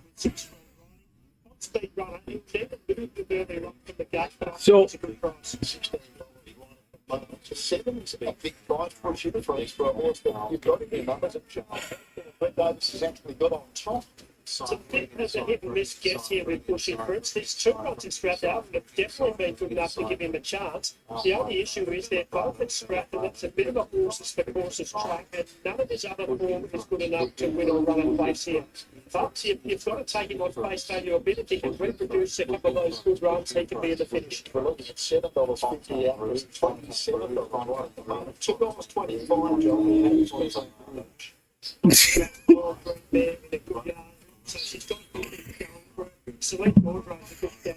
God knows what happened. She's drawn on the inside. I'm sure Selena will be 7. a little bit last start under 1,800 though. The next 2, 9 and Ciphering. In ciphering, 6, 15, 7 and 1. 1,400 to 2,000. Didn't really do much first up either behind Navy Gold. His best form would give him a rough chance, but he needs improvement. Don't mind though, you know where he's going to be at the run. He won't have too many behind him at all. He's been better his last 2 or 3 months. He's been a far more competitive horse than he sometimes can be. He hasn't had a few runs up at Oakbank, and he seems to like running up at Oakbank. Come to the main Horsfield track, he can sit back and wind up, and you've got top panel aboard. Not saying no at a price. Okay, $41. Charlton, I reckon 2,000 metres as far as he wants, and you need everything in your favour to hit the line, hit the front, exactly the right time with him. He's got 17 line of faith in to go to the 3 wins. That tells you his story. The veteran, 12 High Talk, the visitor from across the border. High Talk's been mixing form, didn't run a bad race behind Sunny Time. the hit fire shot last start deserves to be big odds, but maybe a rough place to Where's his first time? something like that. A little bit. He looked like he was starting to find something about a month ago, but her last 2 months have been disappointing, especially her most recent one. The Hicklock Ridge stable on to go for the gear change. We'll see if the blinkers can turn over. $26 at the moment. Better for $14. Bella patch and form where she ran a couple of good races, courtesy of big race moves by Alana Legacy. Her recent 2 or 3 runs have been all below that. Blake's Folly, we missed it on into the game. Blake's Folly, you might as well have missed it down at Mount Yet. 13 more. First time in a long time for him. He does fix his forward a little bit, but 2 starts ago he was better behind it. Been loading well. Do you like your numbers? 4, 8, 6 and 7. I'm keen that Beach Pad goes well here. He continues to shorten up Beach Pad, but Fontaine Rouge and also been very well back. I put her in for second. James also for 6, I think, can run a race. And Bush in first, I can understand it'll be hit or miss, but you're getting a big loss. Bruce Davis has gone 7 to 11. Well, 26 Rouge, 13. 290 race 5. Beach Pad, Charles comes forward, and the others 15 to 1 or greater. Lakes Folly, Zane Prince $17, 19 Crimson Vine, 21 about Charlesford. Light comes on, race 5 in Adelaide. Winning Edge Presentation's handicap. 2 favourites are drawn low, they're off. Fontaine Rouge jumped well, so did Vegas Knight, running on time. And Bush Inference is travelling forward and even deeper out also, Zane Prince. There's a bit of a battle going on early with the favourite, Fontaine Rouge, saluting through to hold out the lead from running on time, and Bush Inference crosses over into third on the outside of Vegas Knight. Zane Prince and Beach Pad just sitting in about 4 from the speed with 1,550 metres to go. Then High Talk, Crimson Vine, followed next then by Bellavado. Shakespeare's caught out 3 wide, can't get in. A length and a half to Lakes Folly, Charlesford enciphering, and Alpine Bow. So Fontaine Rouge, being let run, shows the way by 2 lengths on, running on time as they run inside the final 1,200 metres. 2.5 further back is Bush Inference. Followed next then by Beach Pad, who's on the inside of Vegas Knight, and out 3 deep is Zane Prince. 2 back, High Talk, Shakespeare, Bellavado, Crimson Vine. Then there's a gap in the race to Charlesford, who is alongside Alpine Bow. Also well back Lakes Folly and enciphering. The leader running along at strong sectional, Fontaine Rouge. She's out by 2 on running in time. Bush Inference niggled at. Beach Pad is sneaking through and looking a real genuine chance if they race up to the 600. Vegas Knight, Shakespeare, Zane Prince, then Bellavado, Crimson Vine, enciphering and High Talk as they come to the bend, and now running on time, ranged up onto the outside of Fontaine Rouge, took the lead. Beach Pad, though, in turn, quickly on the scene. Then Shakespeare, Beach Pad, race to the lead from running on time. Shakespeare's after the pair, and then Fontaine Rouge, and further back High Talk. It's Beach Pad in front. Shakespeare's raising an effort. Shakespeare's after Beach Pad, who keeps finding. Shakespeare can't quite get to Beach Pad, and Beach Pad ridden a treat, won a neck to Shakespeare. High Talk third. Fontaine Rouge running on time. Lakes Folly, Vegas Knight, enciphering Alpine Bow. Then further back was Bellavado from Charlesford. Zane Prince, Bush Inference ended up finishing towards the back of the field along with enciphering. Numbers here will be 4, 5, 12, and 4 that away of the Fontaine Rouge. Absolute gun ride. And Ned Taylor shot. He could not get enough on it. Shutting around the home turn, but Shakespeare, the runner from the street, they $2 last Saturday. It should be giving him a 4 and 5.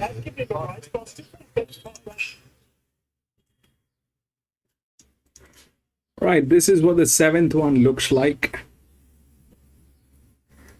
It's again 1100 meters. 6 is the linear. It's the strongest linear that I have seen today.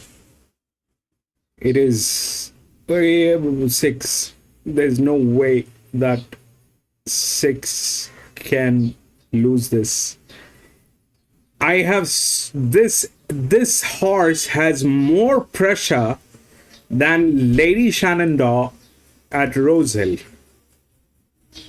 This horse has more pressure than Lady Shenandoah.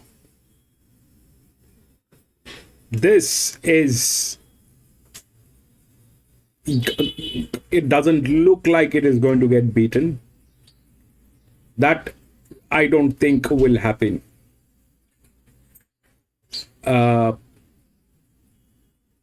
There's a strong chance that 13 will get in. It's between 13 and 3. The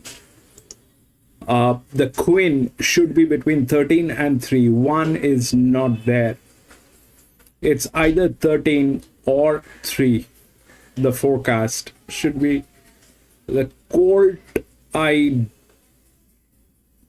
don't know, but 13 probably will get through.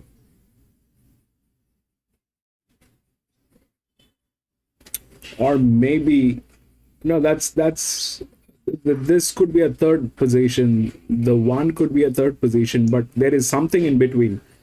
Either this 3, which is a neutral, or this either this 13 or the 3. But 6, I think so. If it doesn't get tailed, I'm on 6. 6 is from New Zealand. Wings was also from New Zealand. BC. Wings was also from New Zealand. The closest number that I can relate to is Lady Shenandoah, and this is the pressure is more. Yes, true. That is also true, PC. They got it from New Zealand. This horse looks like a lethal piece of machine. 6.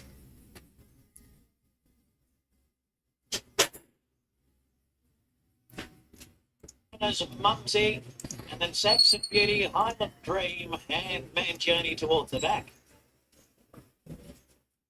It was a patient ride. Open your mouth if you're waiting for that run to come, but she got it early in the straight. Degari got through, and then was the challenger, and then caught off the deep end, pulled off Degari, and she's been able to do so. Jack Hill with a double.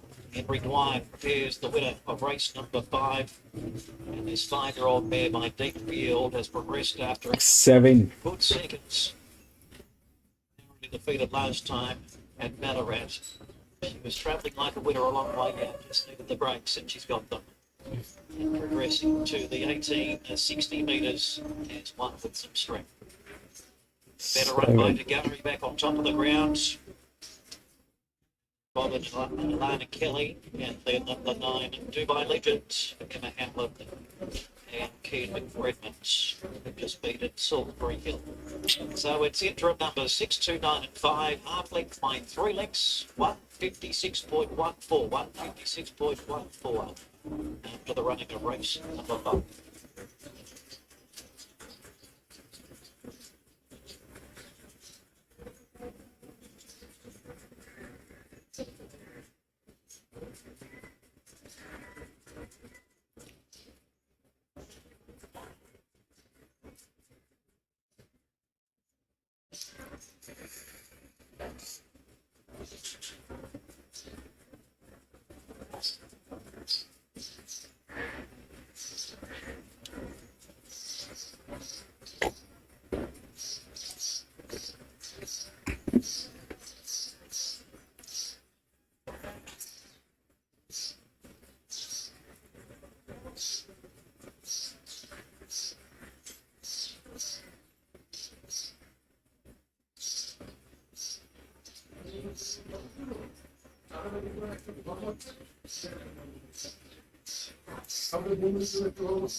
That is true, PC, but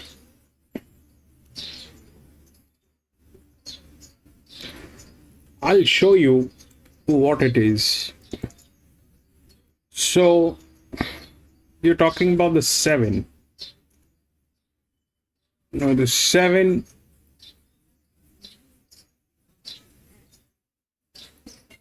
is optimized. It has chances, but then this is a lower number with a higher optimization. 14, right? That's the second linear. That's the second linear. That is also a tailing gate. 7 is a colt coming from gate number 9. It definitely has advantage over the 6 in terms of handicapping. It is in a better position. The handicapping is highest with this guy, number 5. Okay. This is relaxed than number 5. And this is relaxed than number 6. That's true. The thing is, not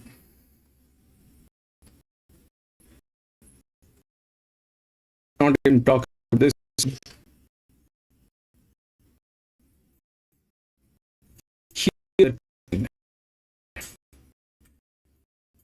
The 10, that was a 1600 meter. We can't relate that.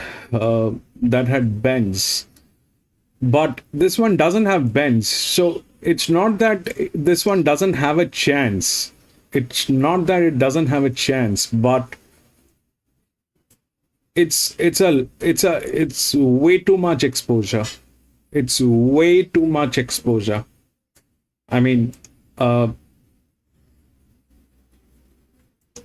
you know what horse racing is. You have been doing that. You've been doing that more than I have done, probably. But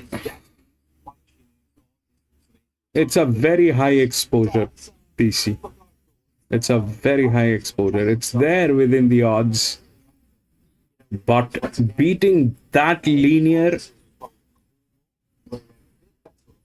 with that kind of a number, either those numbers are fictitious. This horse is good for nothing. That's one thing. Or this is unbeatable.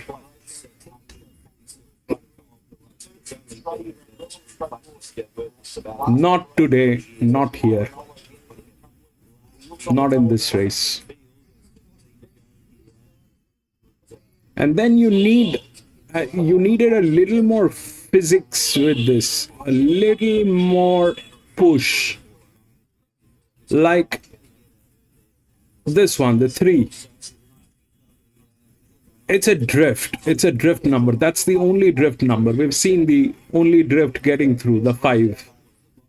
But that was a very weak drift. This is a strong drift. Not very strong, but it is a drift. And then that 13 neutral. Neutrals do not win, but they are very much capable of getting into positions. And that is also tailing. She's likes to race on pace. She can do that here. Just in this race with a lot of pressure. She went excellent time on that fast play. If she brings that there to this race, Okay, Private Harry. So where she looks like she knows the game's about to be on, but she's not getting hot. She's all over. She looks to That's the 7 two handlers. Wasn't he in English sprint? I mean, he sort of, I'm not saying he got a one, but he sort of trying to find a spot, couldn't build it at the key time. It was a promising effort. But he's for his start today. He's proving now down to even much nicer down the straight. I think the lead might feel good on a very good race. not unusual for him to get a little bit on the toe in the yard. We can see there, even second half, he's still got a bit of an edge on him. That's his main thing. Looks good. Huge boom running, huge race at a big price. Yeah, this is a nice one on the wrong side, and another one. It's only been just over a length, quick enough to lift it to the stage. But it was drawn the outside, yeah. According to what we're saying, I prefer to begin, but definitely. This one is, the 9 is in very good hands. Man.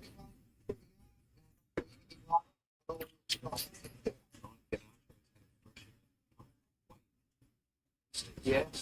So I thought the race jump out was okay. Probably just a little bit of a free pick up, but would need to bring something a little bit special compared to what we've seen 125. Looks enough for the gap between runs and great, much better than a horse of those price. Lovely style of horse. 10 Gallant Sun was beaten as favourite in the opening race on Saturday. There was. He looked promising early on. I don't want to give up on him just yet. It's only this year he's starting to set them up, but this is a kind of interesting race again. But we'll get a line in the order. I won't be ready today, but I will watch it. We've got some good strength about it, but taking some improvement from that first up run. It's certainly nice and contains this one. 11 out, 12 recon has produced 2 wins by margin in Northern Victorian starting sprint. Yes, it Gallop, but it's I like the style of that last performance. It's a hard one to line up. Time was pretty good, wasn't outstanding, but you know, horses to put up margins, I think we have to be respectful of some good run race. First time seeing, it's got the physique, the horse will stretch out a little bit further in time, but certainly doesn't look out of place yet. So there's nothing from it. 13 Amelita backs up for second in last Saturday's title down. I suppose we keep it form with You have a... But that disadvantage is both with 6 and 7. They have never been into a straight run. They have never been into a straight run. Both of these horses, they've never been to a straight run.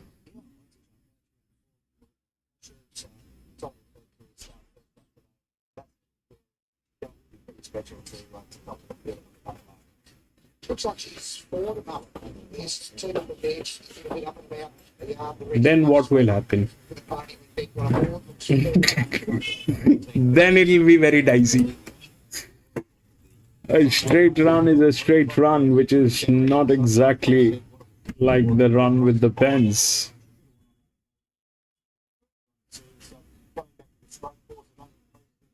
Straight run is a straight run. Some of the best 3-year-olds in the country, Rod, Harriet, Lady, Camelot, Arabian Summer. I think she mixed up very well in this race. Not a lot of time in the yard, but what you saw was impressive to the eye. Like she maintained potential fitness for that trip to Queensland. Rich Dottie did her first goal in the straight a month ago. Yeah, that was a good one. She was here once again, third one of the preparations. She's racing well. She's quite a nice spot. Just keep the option warm and things behind, but that's not unusual. It's good order. It's on the Then what will happen? One will win.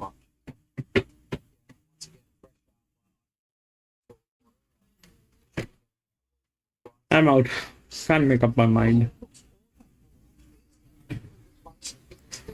It's fresh run. It's placed behind Amelita at Bestis in the red run.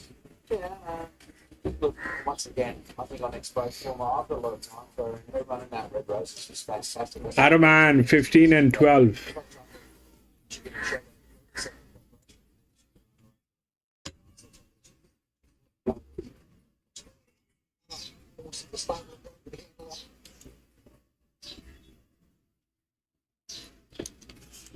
5 favourites beating Clark, Soltec and Stretton Angel, a race that can produce a promising sprinter in the time to come. Now, HK, JC, well, sprint classic over 1100 metres. Now, 7th for Ben from Flemington, and looking forward to the first time we see Colorado Lass on Australia. So the next up prospect, one of the three defeats in their own career start to mile, but the 1200 seems to go under and down straight on. Have you had to sure like, you know, the lead that's basically PC has a point. It is from New Zealand. It has never been into a straight run. But the 7 has also not been to a straight run. This is going to be fun. I'm out.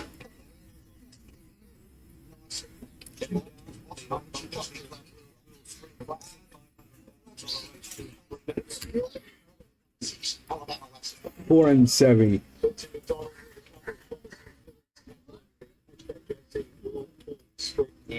Festus and Jasmine Rouge, who've drawn on either side of the Flemington Australia. I feel like Festus is a little bit more favoured. Yeah, I think so. She's unlucky, really. Record specs for herself. She's unlucky in a top 4 race in Sunshine Coast. So, There's a strong chance that the 1 is going to nail it down. There's a very strong chance.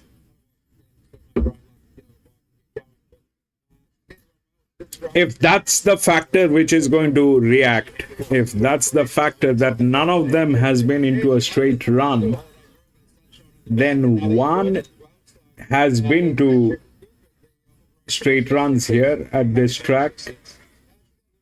It's been there, done that thing. Problem could be the jockey, but high quality filly. Trials have been terrific, and I'm expecting a really poor chunk. Thank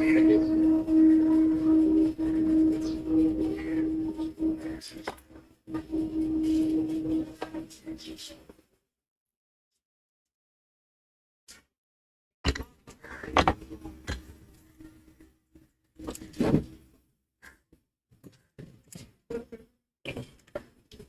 At the stores. At the stores.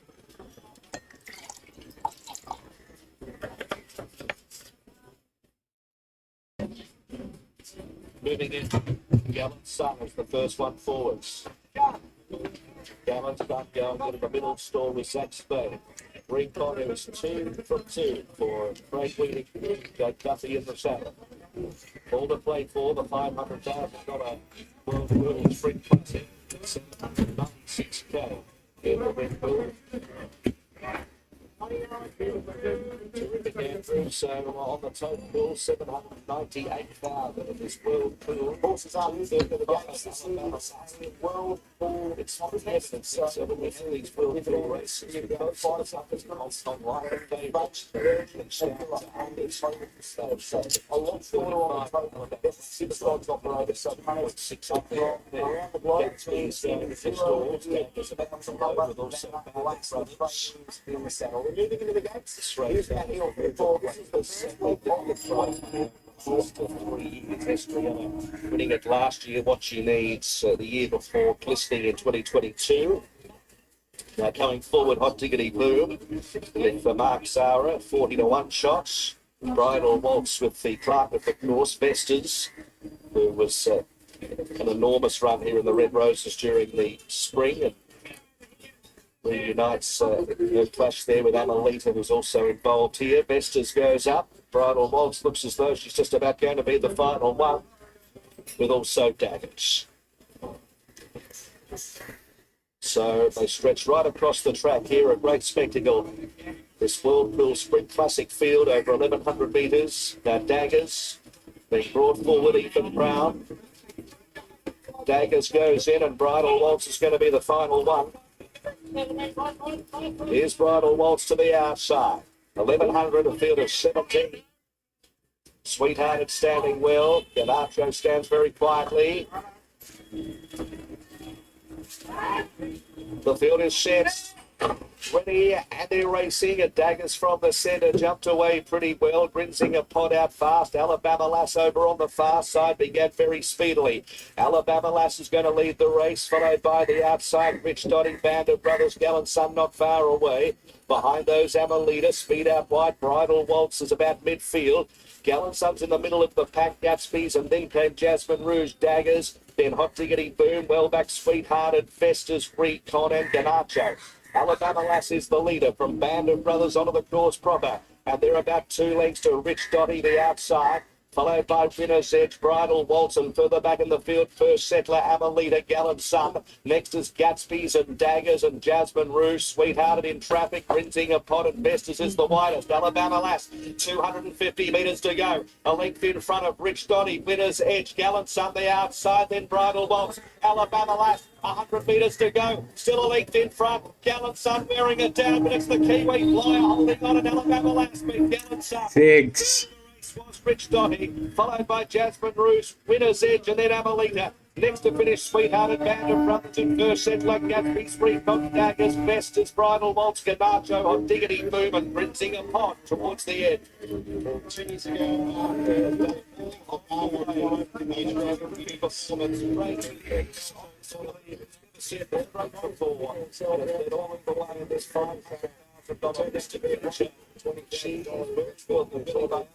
Express. Win 6 of start number 9. You know the rest. She's a Group 2 winner. Big back in October of last year. She won the King's Plate at Ellerslie.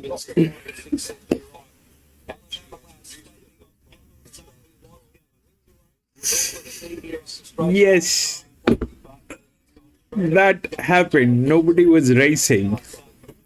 It took the lead and it took it very seriously.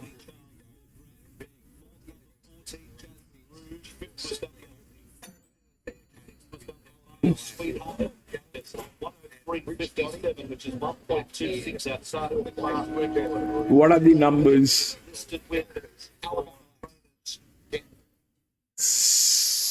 How dare you?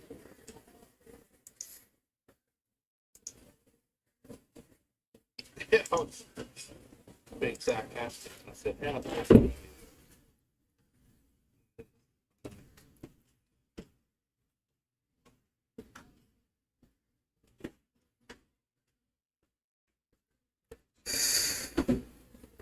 You know, the day that race was happening at Rose Hill with Lady Shenandoah, I stepped out because it was getting tail with the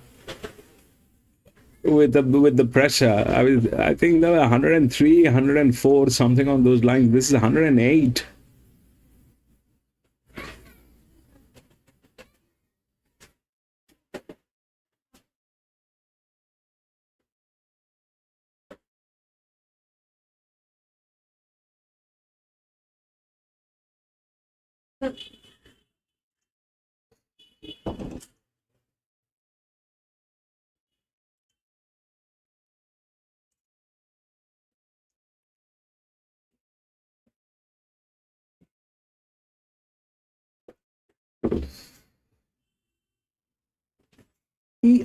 I think PC, the thing is, they don't realize where are they and what are they doing.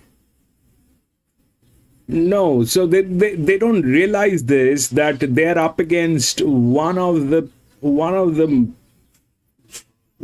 horses that is with such numbers. Put in the effort. That's the least that you can do. Put in the effort. Bring it to the front. No. They will not do that.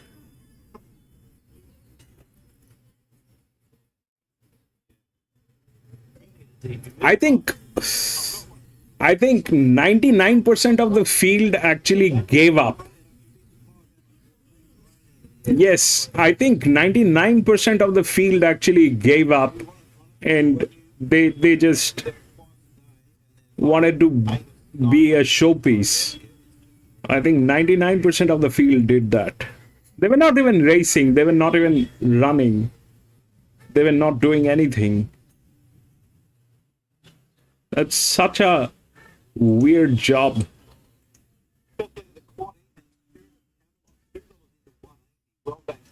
7 longer route 380 at the 350. Again, it looks a 2-horse race. Navy Gold, third pick, number 15, $7.50 out to 8.50. And then one road at 15, in from 19.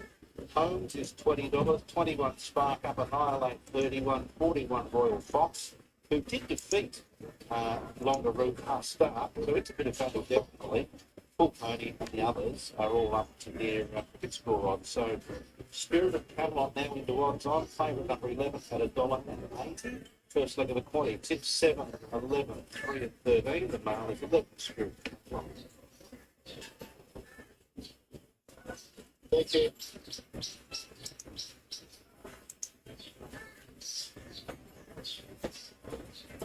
Six, 10, 16, and 14.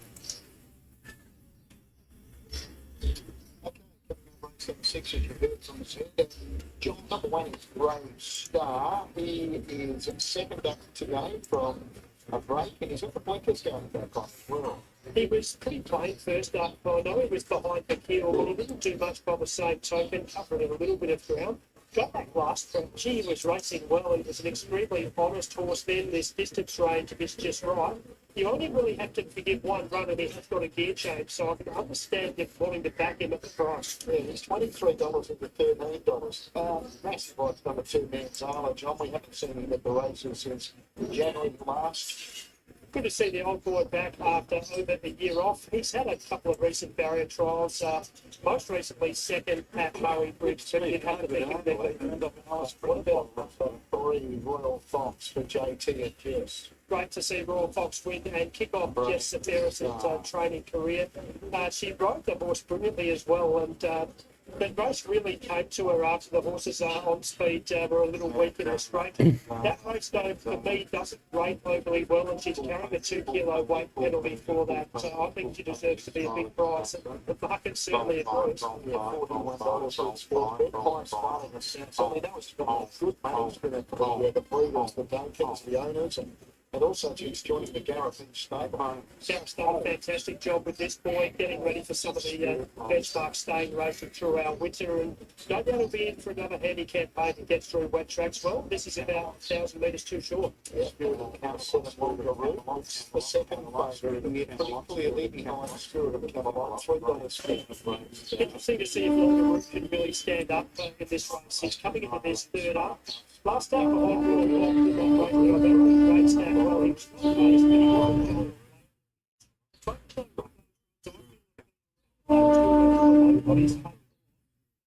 was strong to get There's no connection. better than what he did so far this prep. Can improve, and I think we might see him win a little more aggressively. Yeah, did absolutely nothing first up, and that was off the back of an average jump out. He's been a good cheap purchase for the initially Jordan Brew and now Judy Street. 6, 8, 4, 7. Holmes is drawn now. Got a gear change with visors coming off and weakers going on, but he did his very best to beat these couple of favourites and favours in the run. Okay, we then go to number 10, Paul Pony. Paul Pony was going okay over the summer, but his form has dropped away in his last couple, and he did pull up lame 2 starts ago behind the Samurai line. Went to Murray Bridge last night and didn't do much there either. He's a horse that's capable on his day. We just haven't seen too much of it recently. $1.75 for the favourite. Big sports bet, number 11, Spirit of Camelot. Just having a talk over the mounting yard fence to Michael Hickmott. He's saying he's got a black type race in this horse's program coming up soon, and he's just a little worried whether she might be touch soft at 1,500 second up, but he and I both agree that she's the best horse in the race. It's probably pretty clearly so. And for my top tip and backers of the favourites, hopefully that class will get her through. Spark Up, a last start winner. It was an emotional win for Kirsten Mooney. Azar. Welcome back, Azar. first at class. That was his first win since 2022. Ben Price has been doing a good job on Spark Up. His return to the ball. Spark Up is got a lot to do with Ben. It's ridden his well in the last few runs and got him interested in racing and got him setting more forward. I think given every possible by locking going to a last night, again, you've got the services of 31 to 20, the state's best jockey in Lucky Nightdoors. But yeah, look back, he had his chance to win that race, and that's easy. It's not easy for me to come into. Starting one over the next $9.50 with This horse is a good price, Lady Bill. This last couple of been good, but Bone Nunez seems to get on well with him. And he was strong last start leading the Golden Fist. He can be put asleep early, there should be good tempo here. 1,500 metres big track, and he looked great in the your numbers, John, defeated. I was 11, 15, 7, 13. Spirit of Cameron in the shades of Otto. I was on a little wary about taking that price. I marked her very clearly favoured at $2.20. I put Baby Gold in for second. If I look back in something, especially each way, I encourage that to be your bet. Long Route can run well, but probably needs to step up a length or so and spark up here for four. Okay, so John, here's the last one winner. Royal Rockville, the seven just is up there. Long Route. Much to a start. 15 win morph. Big price. All considered. When you look at the correlation between the forms of it and Longer Route and the prices, there's a huge differential. Longer Route to come forward and does look to be the horse that might lead this race comfortably. Bold By comes forward, so just Longer Route to move in for Jake Toro. He's already had success today. Spirit of Camelot in the predominant white colours of Trilogy and the Michael Hickmott Yard is the favourite. Longer Route second pick. The others are double each way or better. First look at the quaddy is underway. Spark Up began better than Longer Route. So too did Annihilate and Spirit of Camelot. So Longer Route's going to have to sit in as Annihilate and Spark Up. The Camelot, there's a Lady of Camelot as well. Behind alongside of Spirit of Camelot. A length away to Brave Star, 1.5 Manzala. And popping into a lovely position just behind the speed is Royal Fox. All English royal names. Followed then by Paul Pony, Smiling Assassin Holmes. And two last of all is Bolt By. Spark Up's in front again today and he leads the way by 3/4 on Annihilate. Brave Star is really pulling double on the back of the speed and Longer Route is 1 by 1. Two further back, Spirit of Camelot, given plenty of room to get comfortable, and she's in a striking position. One further back, Manzala, Royal Fox, Navy Gold, Paul Pony, Smiling Assassin Holmes. Three last of all is Bold By. Spark Up's had another good run on speed, leads the way 5.50 out from Annihilate, Longer Route, Brave Star. Now as they swing in, Spirit of Camelot, still under a half Nelson, is about to peel, looking for ground. And then further back at the head of the others, Royal Fox. Annihilate, Spark Up from Brave Star, Longer Route. Whacking away Spirit of Camelot, and she's still got a few to find. It's Spark Up and Annihilate. Annihilate and Spark Up. Spark Up lifting. Spark Up lifting, and one again. Spark 13. Up from Spirit of Camelot. Annihilate, Longer Route, Brave Star there for 4. Then a gap to Royal Fox in company with Navy Gold. Next one in at the head of the others then was Holmes, who finished probably midfield in company with Manzala, and then a further gap to Bull Pony, Smiling Assassin, and Bolt By. Plenty of emotion again here for Kirsten Mooney in the connections of Spark Up goes back to back here, number 3, Spark Up beating the favourite 11. One Spirit of Camelot. 13, 14.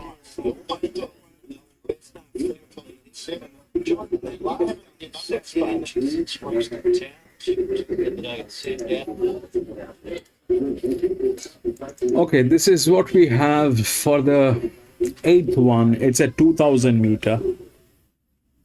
Now that 6 is the favorite. The 6 has advantage through the rails. And the other one which has advantage is number 10. Linear is Mr. number 4. Now, up till 2000 meters, it has always been the linears. But this one lacks the rails. So there's a disadvantage. There are going to be bends in this race. So that 4 is in a tricky position. It's the linear. Ideally, that should win. But it's in a tricky position because it doesn't have the support of the rails. Now, the thing with the 10 is it's a 3-year-old gelding. All of them are 7-year-old, 6-year-old. There's a 4-year-old mare. This is a 5-year-old horse. All that is happening. And this is a 3-year-old gelding. If we look at the pressure points, then 4 definitely as a linear has huge pressure on this. It is at 77%. 10 is at 56%, 96 by 56. This is better optimized. This is better optimized. This has 2 issues. One, it doesn't have the rails. It will not be easy for 4 to deliver, but that's the linear. And the second linear is this one, 10, which is a 3-year-old gelding. The other problem is these guys are drifting. These guys are okay. These guys are okay.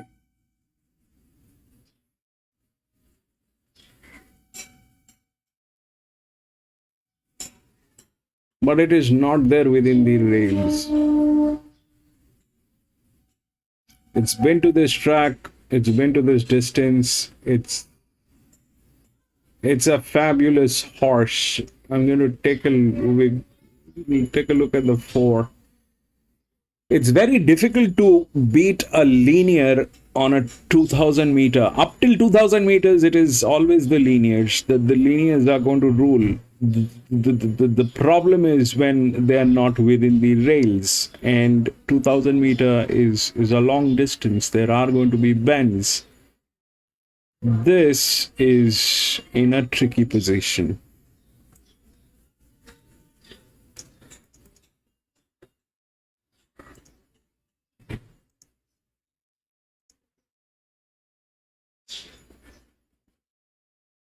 Avoca. Avoca is which one? 8. Time to pick up the back. Go dual back to some of their older 4 on front. Lewis, there are no horses by that name. There's not a single horse that's called Avoca. On race number 8. The 4 is called Middle Earth. The 6 is called Pride of Jenny. Okay, I've heard that name, Pride of Jenny.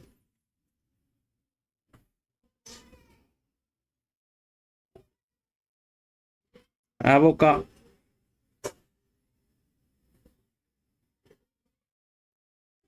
Okay, it's a racetrack, but I just have that feed.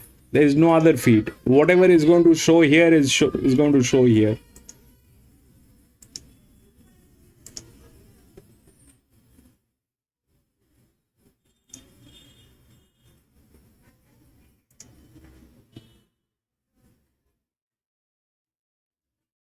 Avoca is closed.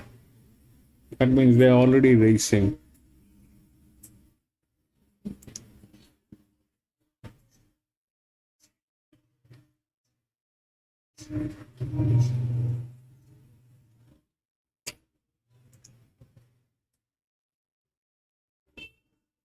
Six is Pride of Jenny.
The time has come for the final Group 1 of the Festival of Races 2025, the 163rd TAB Australian Cup Group 1 weight for age since 1987, $2.5 million on the line, field of 10. 9 ran last year. What a race it was. Cascadian claimed Pride of Jenny in the shadows of the post. Tissue third from Down Declare and Mr. Brightside. Field of 16. The Cascadian saw off a couple of years ago. Jewis became the 22nd mayor of the first 6-1, 7. 2000 track record in 2005. Jewis won. She defeated Pickett over the Spanish mission. And Homesman gave Anthony and Sam Friedman success in this race 4 years ago. John McNeil on the saddle. There was just 2.4 lengths covering first to 11th on that occasion. Of course, the Friedmans are saddling up to $9, who is going to be one of the key elements on the speed map in this 163rd TAB Australian Cup. As it stands right now, Pride of Jenny remains our race favourite. She is one of 3 gallopers representing the first of them into the yard, right infantry man. Boom, busy. Miles before winning the last 2 Australian Cups. One infantry man brings that full line.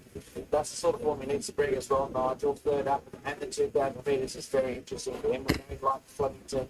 He'll like the speed on, and we'll see if he can run out a strong 2,000. But if he can bring that normally winning form here, he's certainly in the game. He's had a little bit of recent racing since arriving back from Western Australia. He's just on his way to the now. Brilliant, PC.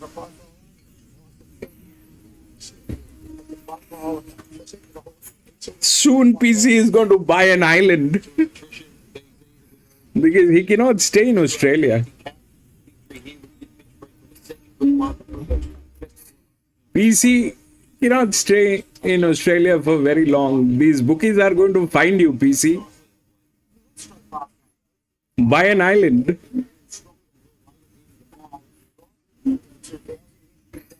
Get an island nearby Australia, in between Australia and New Zealand, somewhere.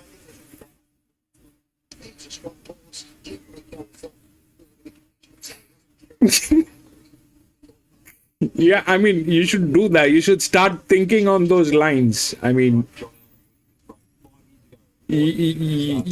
every day you're losing. Every day you're losing your, you know, the thing to stay in Australia. These people are going to find you, PC, and they're not going to be nice to you.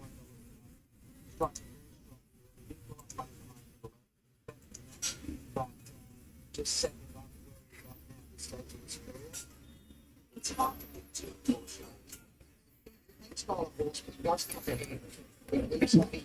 like he's taken nice improvement from that first up run and started a nice ride. Man, I don't understand this, how this will play. The Pride of Jenny has been given a lot of advantage. That is there. The Pride of Jenny has been given a lot of advantage. and it looks like it's a homie. As you mentioned, going up to 2,800 metres. But it's a 7-year-old mare.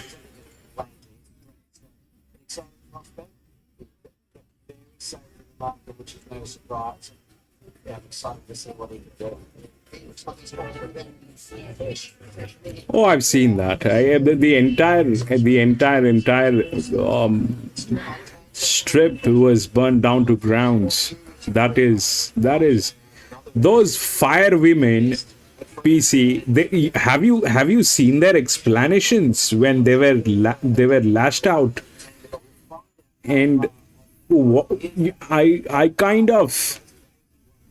I was very surprised to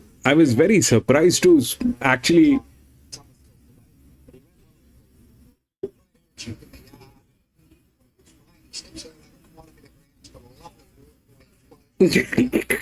Automan says I don't trust the age difference. I am out. I'm not going to get into it. I'll watch. That entire strip was burnt down. There was the entire Vegas kind of went through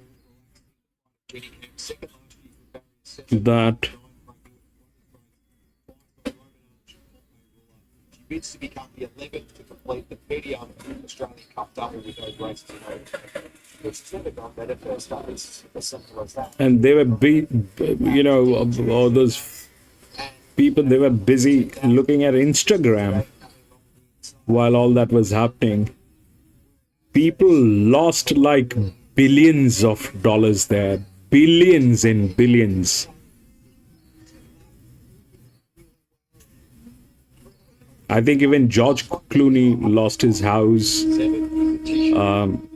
Some of the major names, they all lost their houses.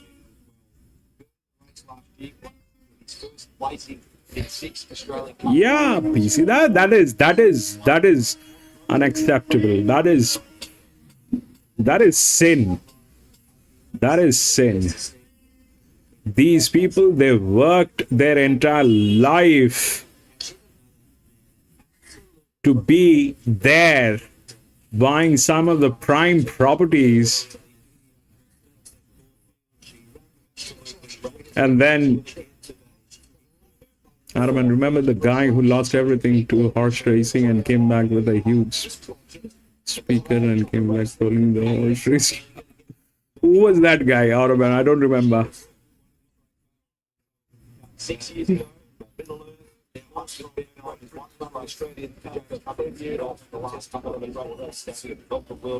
the guy who lost everything to horse racing and came back with a huge speaker. I heard that. I heard something like that happened. I think it was in Mumbai. I think it was in my city. Yes, there's this guy who actually came back and started calling names and abusing and saying everything is fraudulent. He's not entirely wrong. He's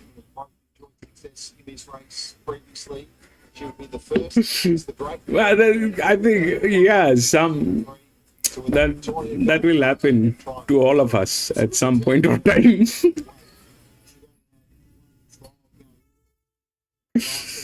That will happen to all of us at some point of time. I mean, the things that I seriously hate is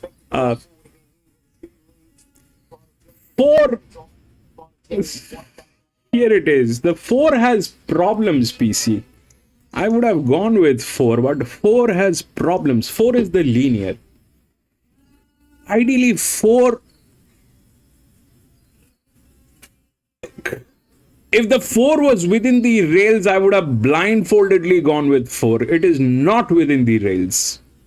It's a weird arrangement that has been done.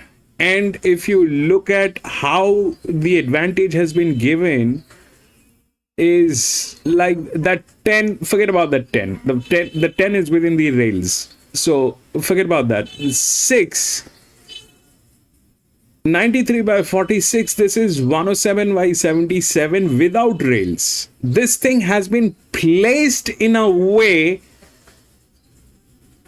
so that it becomes tricky for this. This thing has been placed in that way.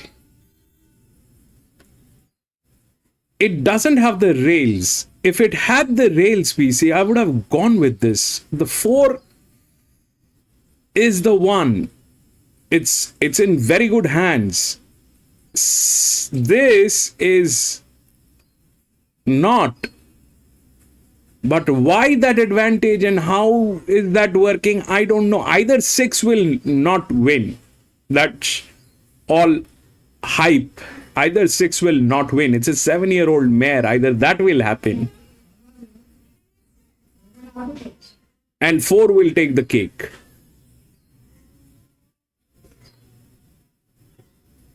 It's a chance, PC. It's a chance. I am not sure.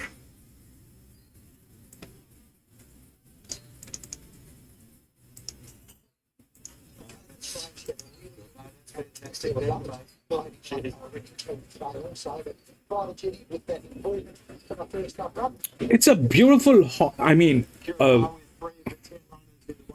any track, the linear up till 2000 meter linears are unstoppable, but they have to be within the rails. The physics will also have to work. It's not just that it's a linear. The physics will also have to work. So see, that is getting tailed. That 4 is getting tailed. It's a 5-year-old gelding, PC, not a good idea. It's a 5-year-old gelding which is getting tailed. It's, for that age, that horse, that pressure is definitely a lot. You're right. You will short as he wants, but he's a quality horse. He's come on. You're almost shaking your head in disbelief when we spoke earlier this That's a lot. Come through the return success in the Peter Young. You happy with what you've seen in the last few minutes? Right. Either it is like the track biasness. Oh, this is the Australian Cup on top of that.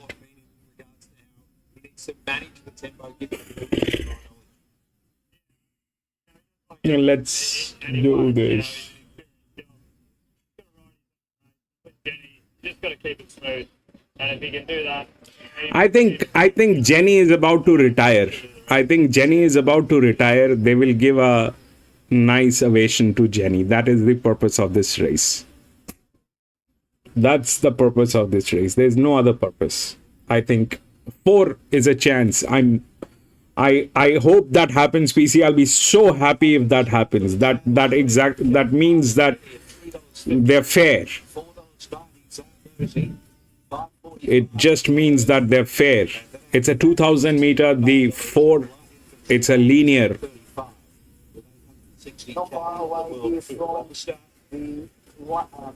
But I think the arrangement is to give Jenny a nice ovation.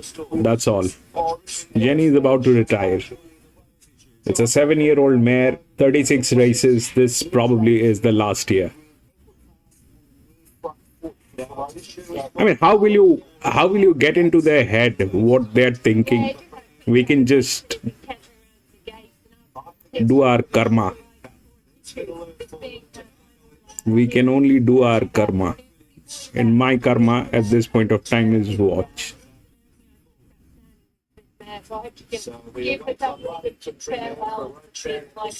Arman 2.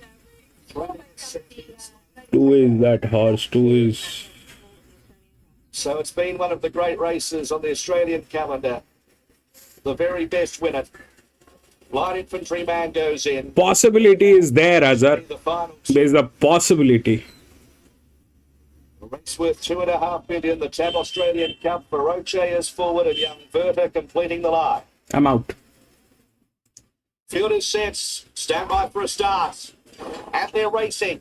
And Pride of Jenny anticipated the start well. Middle Earth fisted by 2 lengths. Pride of Jenny straight to the lead from the 3-year-old Feroce and attrition wider. They're 2 lengths light infantryman. Young Verner's got to dig up to get to about 4th, and they were followed by Deny Knowledge, Shayar, Zardozi, a Tissue, and at the tail of the field, Middle Earth. 1,600 metres to go, and it's Pride of Judy looking for her 4th Group 1, leading out by 2 lengths. Out wide working is Young Bertha, followed by Attrition, Feroce 4th the rails. Then came Deny Knowledge with Progress, a length light infantry man. Then came Shayar, Zardozi, 2.5 lengths away a Tissue, and at the end of the field is Middle Earth and would spot the lead about 12. So it's Pride of Jenny, 1,200 metres to go under her own steam at the moment by a length and a half. To in second, Young Bertha. Third is Attrition, and 4th is Deny Knowledge. A length and a half for Roche. Then came Light Infantry Man, 2.25 to Shayar, Zardozi, 2.5 a Tissue, and Middle Earth is last of all in the Australian Cup. 900 metres to go. Pride of Jenny likes to sool it up from halfway, and today she leads by 2 lengths to Young Bertha at the 800 metres, and just niggled along now by Newitt to dial it up in Attrition. Further back in the field is Deny Knowledge. Then came out deeper on the track, Light Infantry Man starting a move for Roche. Zardozi's 5 off the front, a gap of Tissue. Middle Earth still last with Shayar. So it's Pride of Jenny. She hasn't got away from them. At the 500 metres, Deny Knowledge coming with a looping run, and also Light Infantry Man is queuing up. They've got to Pride of Jenny. She looks beaten. Deny Knowledge, 300 to go. Grabbed by Light Infantry Man, Zardozi. Here's a Tissue down the outside as they reach the 200. It's Light Infantry Man by about a length and a half. 2 in second, a Tissue, Zardozi, Deny Knowledge. Light Infantry Man's out toughing. What was that joker doing? A length and 3/4. Now he thought this is a race. Race, but Light Infantry Man's the stronger and won it by 2 lengths. Second race over the line, Deny Knowledge. That is one of the weirdest thing that I have seen in years. Young Bertha back in the field then, Pride of Jenny, and at the tail Attrition and a very tired Shayar. Oh, he'll get to 2,000 metres all right. Right At the at the highest country level man. against the best At of the best. 9:45 Light and Infantry Man 2:85. adds the 25. That is the weirdest thing that I have seen in many years that do of racing here at Flemington. Leave the tip and do it One. earlier up. And the pathway that led And Cascade. big success for Light Infantry Man. It was the toughest today. At 2,000 metres. What was that 4 doing back there? I don't understand that. What was he doing? Was there some kind of a buffet served that he was trying to eat?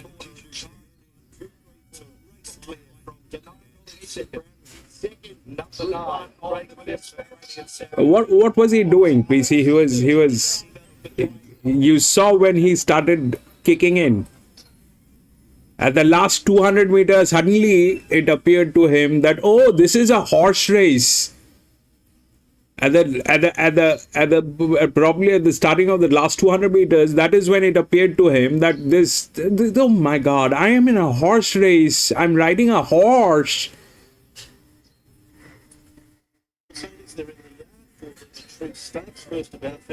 Bloody monkey. Assembled. A lot of them are going into the race first up. However, One. For what, Joy? earlier is not Sir Sway, but AJ just been plummeted 270 into 220 number 4. She is first up, along with more than a half a dozen of the others. Sir Sway is now at $3.50. Tiffany Valentine 11 out to 12 heads the rest. Again, it's another race. You know, here in India, PC, when there's something that goes wrong, people lynch. Lynching is a medicine here that works. People lynch. It's kind of a medicine. It doesn't matter who you are. If there's something that has gone wrong, yes, that is something that works here very nicely. Yes.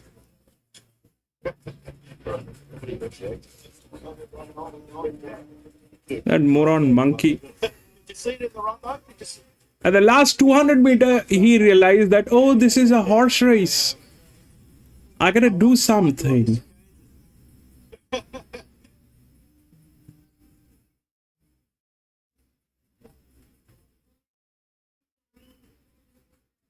can't do.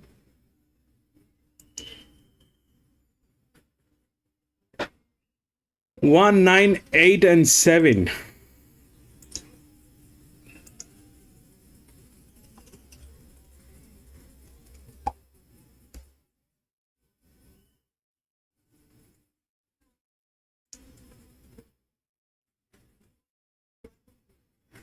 I don't know what happened. 1.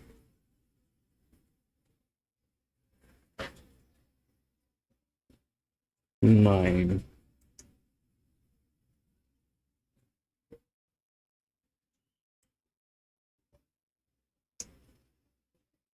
That's on the end, copy.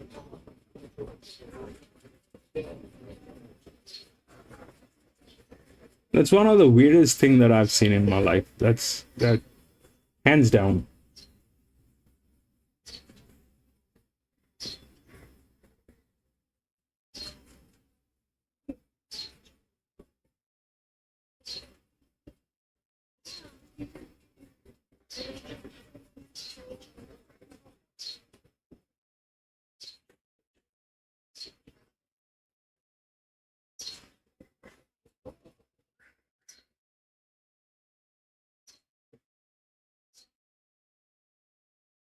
Bug.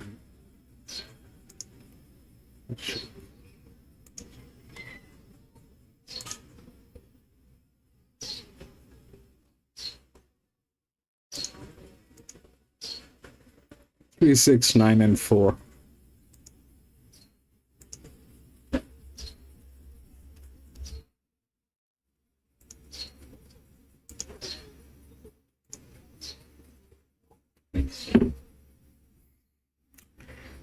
Yeah, and they, there's a way of doing that, PC. There's a way of doing that. Well, someday when you and I get into watching those races,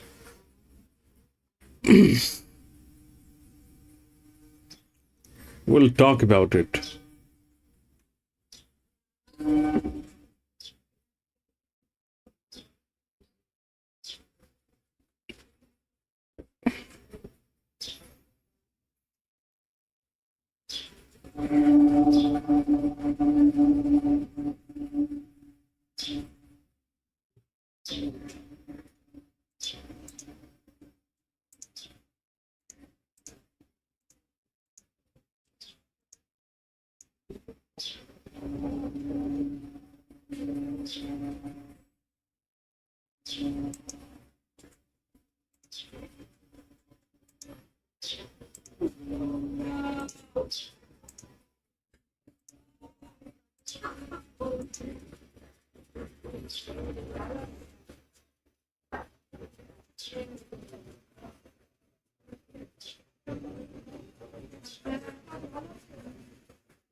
Five horses are gathered at the start. for the first of two features today here in Adelaide. It's the Betree Stakes Open Sprint. Favourite Aviatrix now $1.95 on tap fixed betting, so she's been smashed. Into odds on $3.50 Sir Sway. Aviatrix though, winner of course 5 of her 11 starts. Punters have really rallied behind her following some really solid work in lead up, including a win at Murray Bridge and the trials under Jack Toro. She's a winner of the North. Yeah, thank you, Zed. last Here, John, Aviatrix has been Friday, down she to the finished rest 16 here. reasons by Steve Space. Focus on what they both met well, She's Aviatrix and played a Searchway. There's not a beautiful huge first amount of tempo for a black tie race, and they can both race on speed. She was fantastic in a recent They made her Barrier offside. trial when she won First by wave over was 7 lengths in the first up fastest time of the day. She's got a good winning Now strike rate, I believe, but so does the second favourite, Searchway, out of 14. He's got that benefit of the one-run batting where he's a really game winner here at Norfolk. So He's a winning machine, Searchway, and he'll put himself into a good spot right on the speed. I reckon the favourite's got a little short enough right now, Aviatrix. I wouldn't encourage you to back her down either money. The two others I've had bets on at a bit of a price. Chicago Storm and Barracuda. Chicago Storm is right up to this race if he's at his best and he's been trolling well. He can also race right on the speed. Caracas is one of the best up, but they've got a chance today and touch eye on to maybe in competition. Just going to run forward for him. Single mate character, so still going forward. He's got the 3 on top, though. So he's got the forward is Garliff, 6 and 12. Aviatrix, that is Sir Sway at $3.50. This is the sports bet Khalifa coming in. And Caracazoo, the big boy. To Connor Murtar, who's had a number of minor placings today and is certainly settling in nicely here to racing in South Australia. So $1.95 Aviatrix back into odds on. Sir Sway $3.60. And the rest, you can almost choose yourself. So we just wait for Caracazoo and we'll be set for a start. The list of the Tree Stakes. Caracazoo to come up 1,200 metres. Aviatrix drawn the inside stall. Sir Sway drawn 10. So they're well apart in the barriers, but not in the betting. They're the top two. And the light comes on. Set to go. And racing. Aviatrix jumped away fair. Caracazoo missed it slightly. Sir Sway faultless out of the gates. Rolls forward along with Mark Kinnon. There's Air Assault and Aviatrix with Tipper going up to join them. Mike Khalifa, Caracazoo, Tiffany Valentine and Chicago Storm settling midfield, and he's a fraction deep. Then came towards the back end of the field his favourite child as they thunder up towards the 700. Booknish is also well back, and so too is Pudding. Air Assault pushed up to lead. Sir Sway, 550 metres to run. Aviatrix with the sweet seat on their backs. Then Tipper, Caracazoo, followed by Chicago Storm, Mike Khalifa, Mark Kin, favourite child Tiffany Valentine, then Mark Kidd, and towards the back is Woodnish and Pudding. They swing in. Air Assault joined by Sir Sway. Aviatrix pushed on to join in. Aviatrix rolled up to join Sir Sway. They get to Air Assault, then Caracazoo. Aviatrix got a neck, a half in front, Sir Sway. Air Assault battling on, then Caracazoo. Aviatrix, though, she was backed as if she was going to win the Matrice, and she does just 40. that. That's 14. Sir Sway, photo third. Caracazoo or Air Assault. And then Tipper close up. Booknish, favourite. That's 4. Next in was Galib from Mark Kin, and then came Mike Khalifa from Chicago Storm wider out. And towards the back of the field, when they come back into my view, is favourite child. And Tiffany Valentine's actually ended up towards the rear. For the running race number 7, 0 to 58. Moving in, favourite for Cassidy. 0 to 58. That's The it. scratching says the inside game. Okay. So this is the 9th one. The odds are 3, 6, 9, and 4. 3, 6, 9, and 4. That 3 is the favorite. The distance is 2,600 meters. So now it becomes a little difficult for the linears to win. uh, that's that. So that becomes a little, so we need to look for the little relaxations. If we look at that, then up till here it is all handicapped. 3 is the one which has the lowest handicapping. So 3 is the favorite. 3 is adrift. 3 is the lowest handicapping. And then everything has advantage. Where this and this, they have the highest advantages. The 7 and the 5. Let's forget about the 5. It's an 8-year-old gelding. But the 7 is pretty much there. Looks like that. Rails and all that, I don't know. They may matter, they may not matter. It's a 2600 meter. How they are going to do this race is which is the primary thing. Because if they do it at a pace, then the pace is going to be getting a different result. So the best jockey is probably on 10, which is there, and 9 definitely has the advantage with the rails. I'm not going to get into this. I think it is by the end of the day here at Flemington, these jockeys, they try and act very, very weirdly. So, honestly speaking, I like the 9 for the reason that it has been to this distance. That's the first thing, and it's got the advantage through the rails. That's the other thing. But it is coming from gate number 12, and the gate number 11 has been scratched. So this is ideally going to be Chuck Norris, the lone survivor. So either this will win or this will lose miserably. That one of two things. Either this is going to take a lead, a very strong lead, and lead from the gate and win. That's one possibility. And the other possibility is that it will not even run. And the second chance is more because the jockey is not one of the greatest jockey, and that's that. This one, 3, has the highest relaxation among the handicapped horses. Rest everybody has advantages. So 3 is a good horse. There's no doubt. It's a good one. It is well within the rails. 9 has advantage from the rails. It's with some very good management, one of the best hands. This is also a good hand. It is not a bad hand.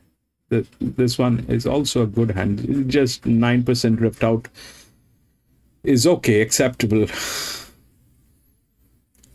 But things can go wrong. Things can go wrong, and it's one of those distances where you know, generally, I mean, up till 2000 meters, it's okay. But more than 2000 meters, that is a separate ballgame, because here you're looking not only the horse, but you also have to be aware of the horse's body weight. Can the horse run for that 2600 meter at that pace? That's the support is through the body weight, and we do not have body weights. We have estimated body weights, which says that 9 has one of the heaviest body weight, but this thing is not accurate. We work with this, and this gives us some neat results, but not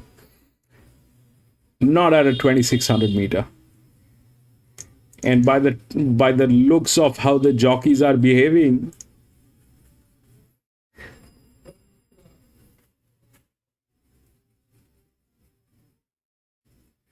Portmac.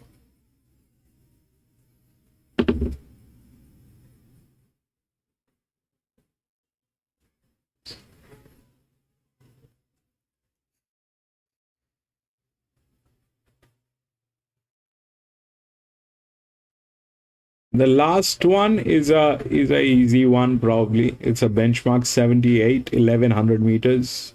We'll try and do that. This is looking. This can go horribly wrong. This one. The 3 is the favorite. The 3 has advantage. It's not that the 3 doesn't have advantage, but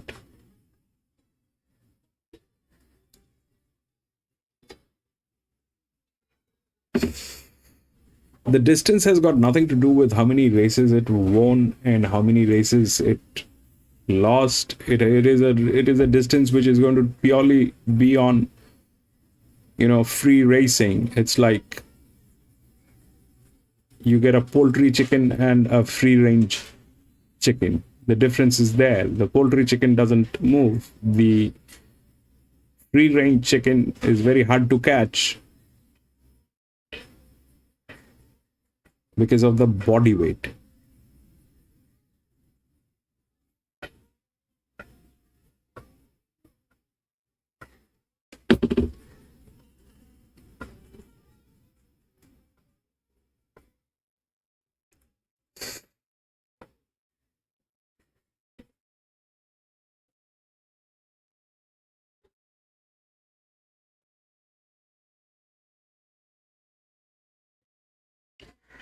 Free range chicken can also fly. A poultry chicken cannot fly.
PC got that.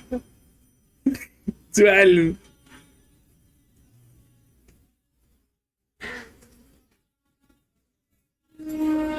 Dawes got it.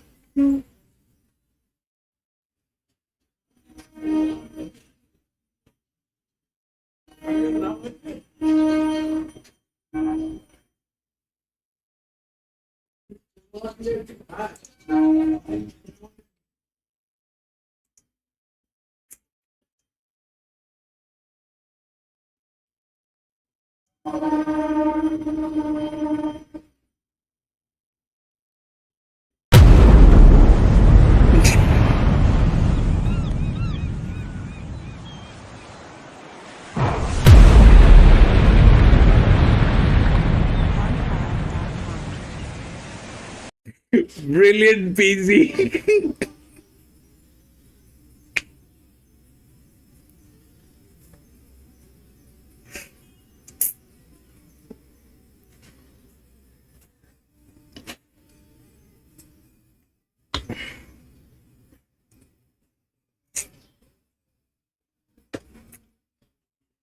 That is brilliant.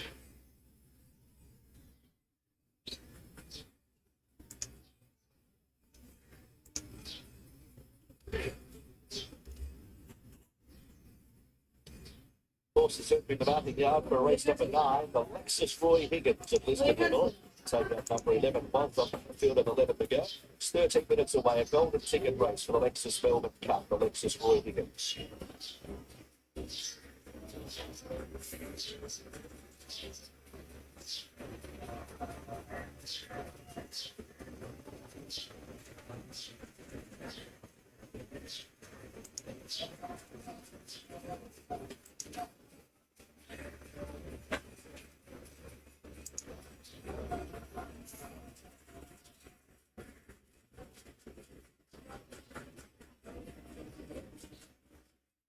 Twelve, 7, 1 and 10.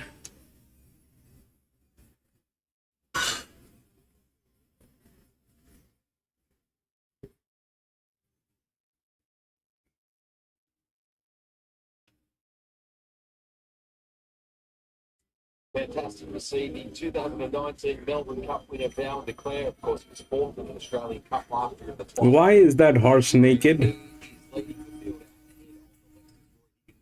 2,600 metres is the affair, but so much more on the line. Direct entry into the 2025 Lexus Melbourne Cup, the winner of this race. Horse 1 is Smoke and Romance. Got a bit of been there, done that about it, and that included finally breaking what had been a couple of years out at this tracking distance by winning the Queen Elizabeth during the sprint. To be written by Ethan Brown. Ethan Martin, son of. Might have had a new driver in the ranks all of a sudden. No, good up to everybody. But look, it was good to see Smoke and Romance sort of bounce back not all that long ago. He's been a war horse for his connections. We know what he likes to do. Put himself in a prominent position. He should be fit enough third up. Each way chance. He's improved in the race. There's an older horse he might even be looking for this trip earlier in a preparation, and he may take a little bit more racing to get hard and fit. He's progressing well. To Etna Rosso steps up in trip was coming via some of the Australian Cup over the Victoria Gold Cup, the Australian Cup Trophy. Son of 50s in that particular contest. It was pretty close today, has to be said, but does need to improve, I think, a bit on recent form. Recent efforts have been even. I don't think this is easy, maybe up to triple soon. Looks supervised rising trip, but certainly very close to peak fitness now on so for recent racing. 3 is Deacon, and it's being backed almost to the exclusivity of others. 190 to 180 on the BOP. Broke the Mooney Valley 2,500 metre track record when winning by 5.5 lengths in the 29th Cup. It was super impressive there, it really was. So I know he goes up to 2 years forward. We'll just stop it down. I doubt either. It's been for a terrific It looks really well placed. He's had the balance of the legs. It's settle handed. He brings that sort of form. You'd understand why he's on top. Gap between runs, he doesn't look like he's like anything in fitness.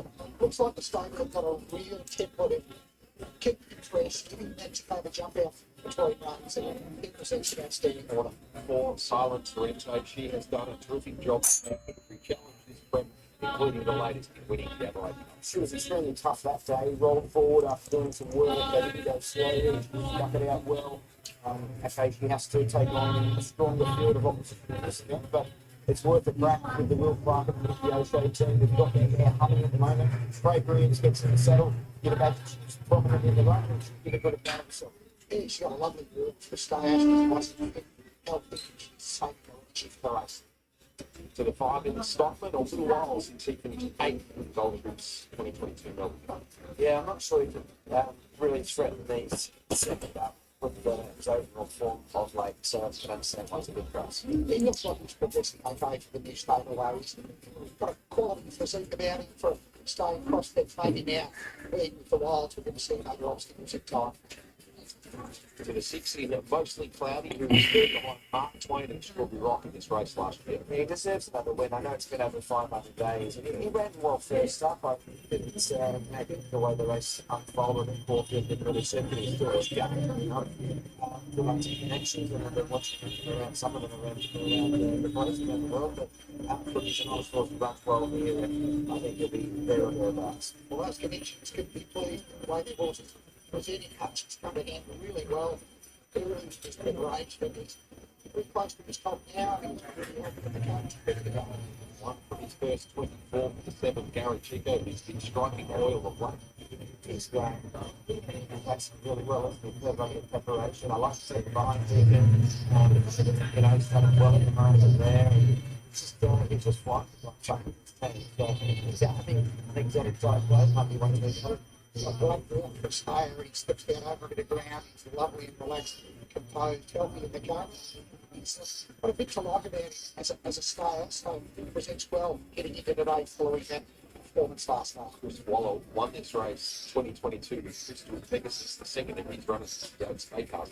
He was good behind Mammoth's choice at Forfield, probably about well beaten by Demons, so if you're taking along to do that for us, got a fair bit to fight. He's fit well, no negatives the way he's presented. He's there to run to his best. 9, Berkshire 3, he's his track distance at the Banjo. So the Lexus Roy Higgins, it's a great race listing race that obviously has that importance of the golden ticket there. As well, no doubt that once the half is 7 right breakers to the next level. With 2 goals to come. Right, steps like a nice red and of course, well, makes roll on this radio station as well. Newfoundland seems to be there, thereabouts now. We don't go for this piece. The blink is going exposed for more than decals the lights on the way through Australia building occasion. We've got a full front behind the front, with only 2 starts going to the various to 7 leagues. We've got 6.5 lengths there. We've got a fair bit of ground to make up all to do. The end of the blinkers first, the right gap on BRC. The breeze, number 9, there's a traffic distance. He doesn't have a fair bit of ground waste to the Archer. This breeze just outside the place that's in the bar. As fast as that breeze.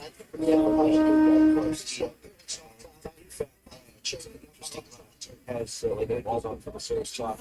Plays the ball the other way. 10-3-9.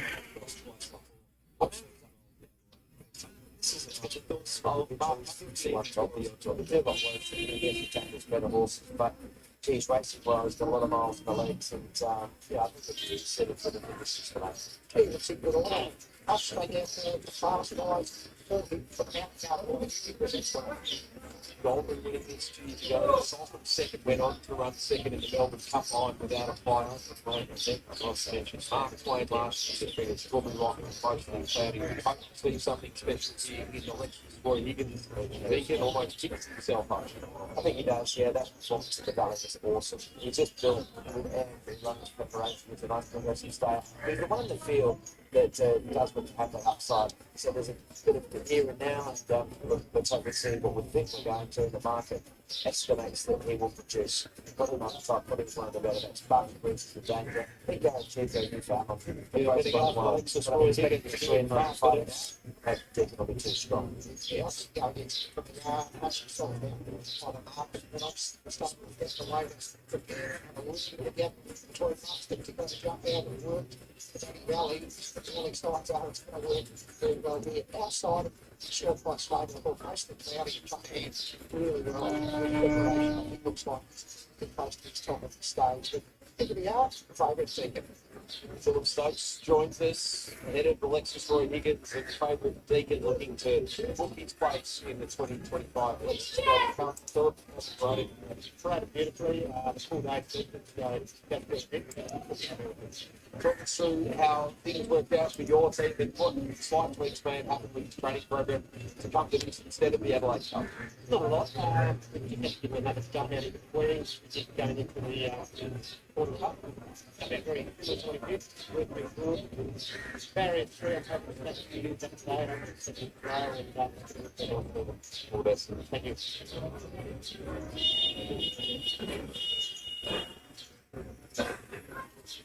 PC9 win Flemington.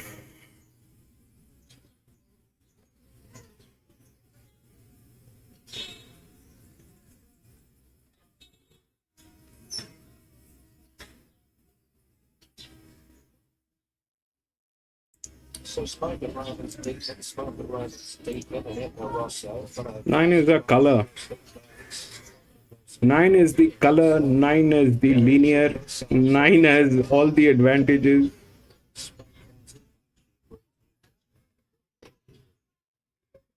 But the jockey is a clown. To start here's Deacon here, odds on. We're in the leads. Roy Higgins goes straight into the Lexus World in a couple of months' time. That is the magnificent trophy, 2025 edition. Let's go, BC9. If not the richest trophies in world sport. Incredible. And the prestige and history to go with it. So, and we've seen them off in previous years to try and split up the ownership group with, horses not just owned by Stallone, but they fetch a big price. So, it's incredible what can happen. And this has been a great initiative by the BRC in recent years. The badge race, this race, and the end grant has come May and independent race. The business day is up to one at a time.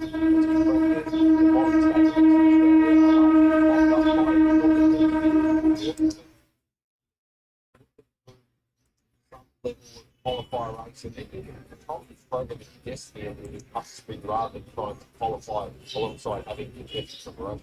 And that can't be understated really in terms of when you know you're guaranteed that run and the preparation.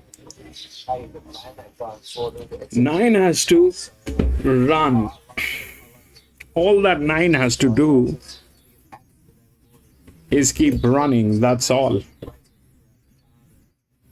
Well, this will be a magical moment for one group of owners who can book their flights and accommodation for later time.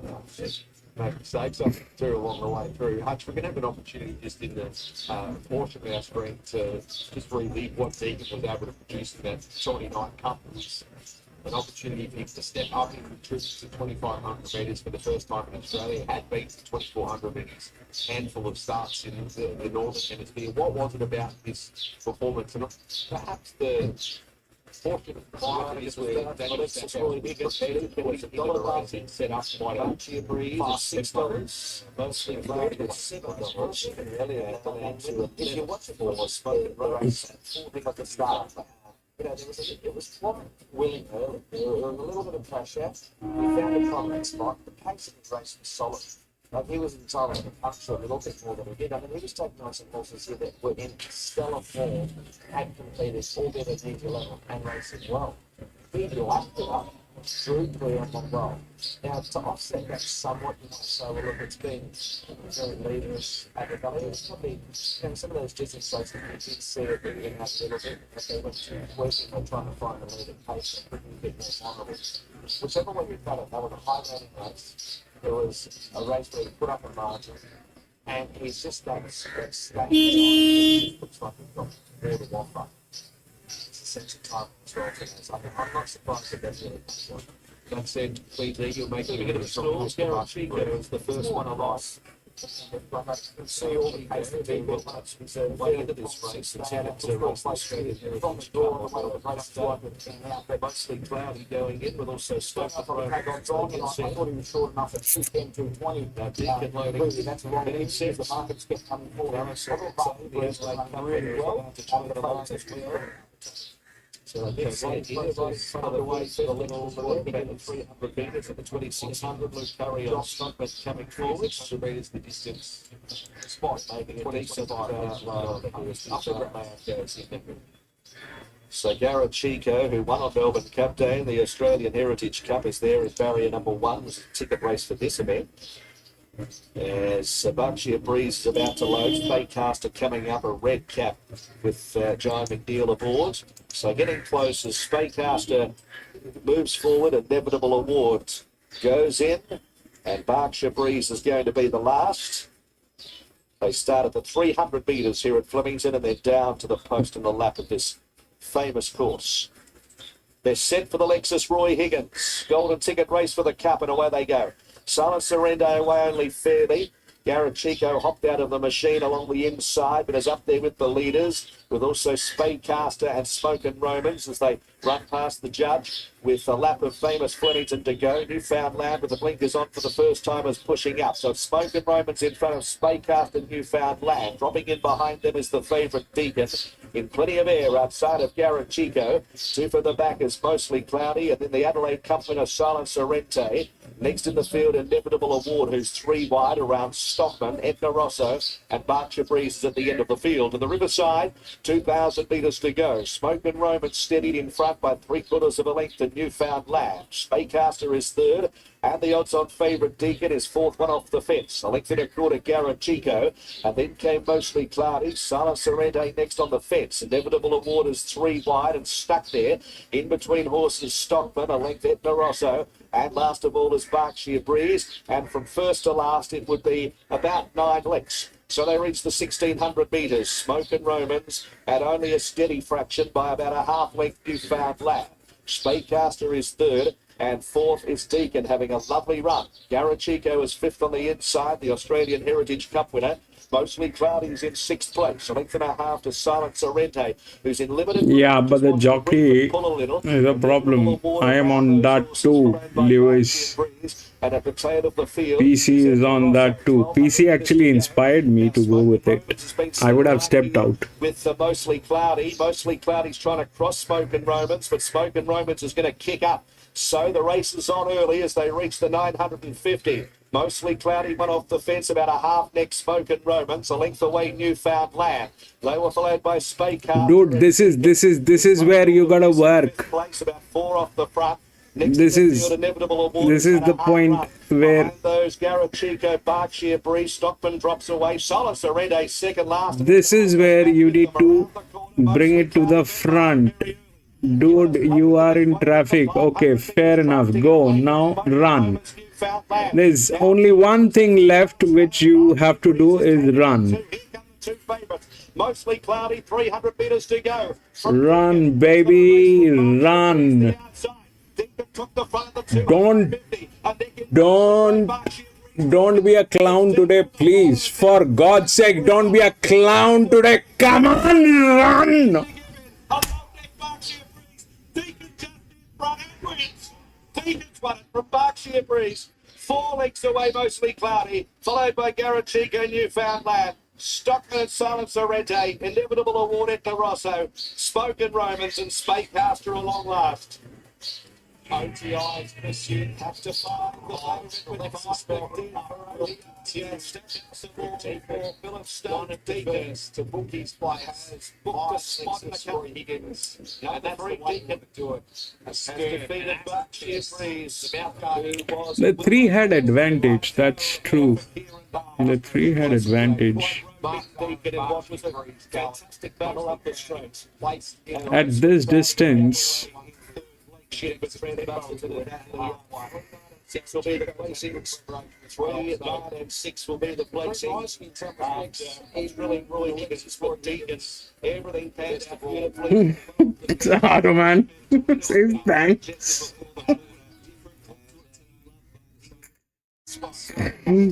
10-3-9.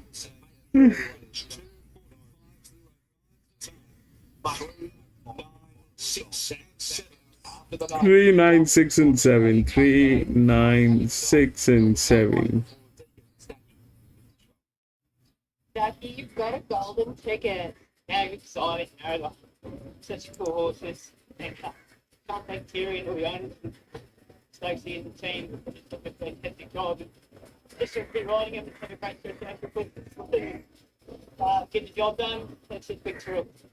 Okay, do a great job at sourcing these horses that are hopefully going to beat the Melbourne Cup. By the end of the day, PC, this is something that happens here and Randwick. By the time we are at the end of the card, these jockeys they start acting like jokers.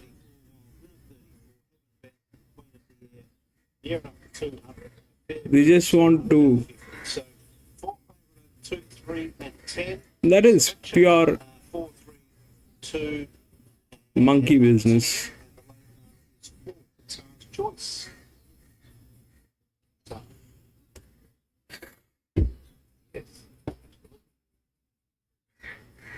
So the 10th one is probably the easiest one today, which is a benchmark 78. All that scratching. 13, 1, 8, and 9.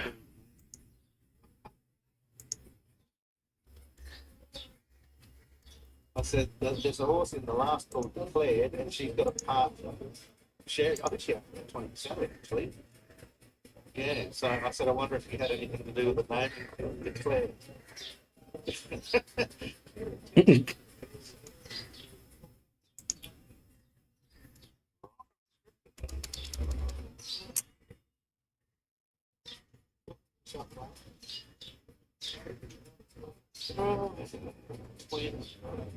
So,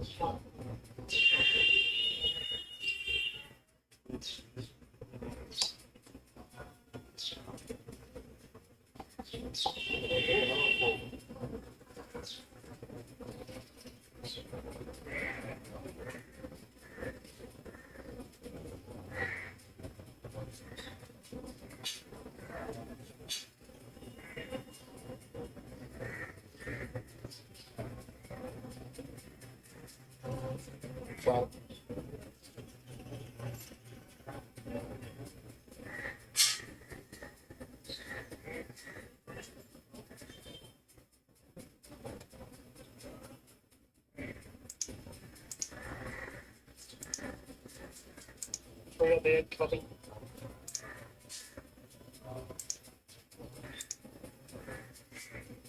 second of our feature races here today is the Sportsbet Clare Lindop Stakes. John, number 2, Hurricane George. Gets blinkers on for the first time and did run a good race and was placed behind the very smart filly Bettor Jill in one of those rich bogus races a couple of weeks ago at Caulfield. She's shown the capacity to run over this trip. Her last run was good. $6 with Sportsbet at the moment. Favourite now is number 4, Qatar's Choice at $3.80. Qatar's Choice has been going pretty well this prep, and there's an air of confidence about this horse today. Hit the line well first up at Canterbury when knocking her maiden off, and then again hit the line well behind the very smart horse Point and Shoot at Randwick. Fair effort last start, but it was behind Treasure at the moment, and that form has to be pretty good coming in. Okay, the 5, Talisay. She's had 2 runs this campaign. You know, she's got talent, this filly, John. Both of those runs have rated a number of lengths below her very best, but she steps out to 1,600 metres and gets back on the big Morphettville track, which might help her. She's going to go round at a bit of a price, but just having a look at the market here, she has been well supported in the last 10 minutes. Yeah, $51 into 19, now 18. They're looking with Sportsbet. The 6 at $14 is Pelavecchio. Pelavecchio was fair last start behind Gala Queen, where she got back at fairway and ran 5th. We saw a horse finish just in front of her, Dark and Confidential, come out win race 1 today, but she'd probably need to find a couple of lengths to win this. Okay, for the McAvoys, the 7th, Twin Engine. Twin Engine, a fair run behind Train Gujar Ray at Pakenham at her first up run.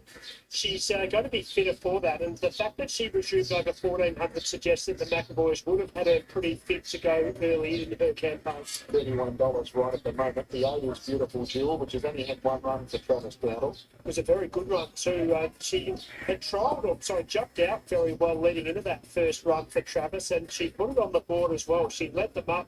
The horse in similar ownership, Pacific Jewel, was able to get past her, but that was the only one. Again, should be able to be right up on speed. Will be fitter for that run, and it wasn't a bad one. Okay, $35 at the moment. $8.50 for the 9 Rider Vito. If I had a little query about Rider Vito, it would be running a strong mile, but her 2 runs this time in have been good. She was excellent first up at Oakbank, and admittedly against ordinary opposition, but she put pain to them well. Ran the Savage last start, and he was comfortably too good for her, but she's lightly raced. If she settles well and gets the trip, she can win. Also lightly raced is 10 Swifty Harriet for Travis Dowdle, a $6 runs. Another horse who I think's got enough ability against these horses, but has to settle and has to run the mile. She over-raced last start when she was second to Dubai Focus, but both of her runs this time in have been good. Okay, she's came back, $11 into $6. The 11 Horizons, an $11 chance for Richard and Will Friedman. She's a filly by the Autumn Sun, and we know how good the Autumn Sun fillies can be. 1600 metres should be no problem for her. She's a strong finishing winner of the maiden at Kembla Grange over 1600 metres late last year. Her 2 runs this preparation have been good. Last start maybe found the grade slightly hard, but did get a fair way back and held ground fairly in Canberra. A big price, the 12 Kevin Ben. Change of trainer, David Ray's just got this filling out. It was with the McAvoys. She won a pretty moderate race at Belfast the last start. That was over a month ago. This 3-year-old fillies. Wild winner for Andrew Lewis. Go forward tight, wild winner. Who's by Highland Real. First up was solid behind Swifty Harris when she clutched ground. Last start, did every favour behind Navy Favourite at fairly 10, 2 times, 15.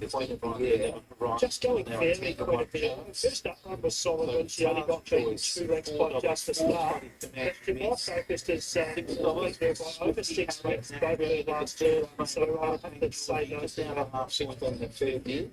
The Fairview was still notified there's a change of tactics. They've also ride her back to cover today. She was good 2 starts ago, and then very poor last start. Probably needs easier ground. PC4. She missed got some good form last preparation. It's around the right horses. Trent at the moment beat her only by a length or so back in October. And 2 down the street for her 2 starts ago as well into Georgie. She's had 1 run this time. It was in maiden grade and she started short and she was beaten after having every chance. So she would have to improve on that. But she's the filly that brings probably the best racing into the race for me after last preference. Okay, so we're right on start time. John, number 2 of 3, 4, 10 and 2.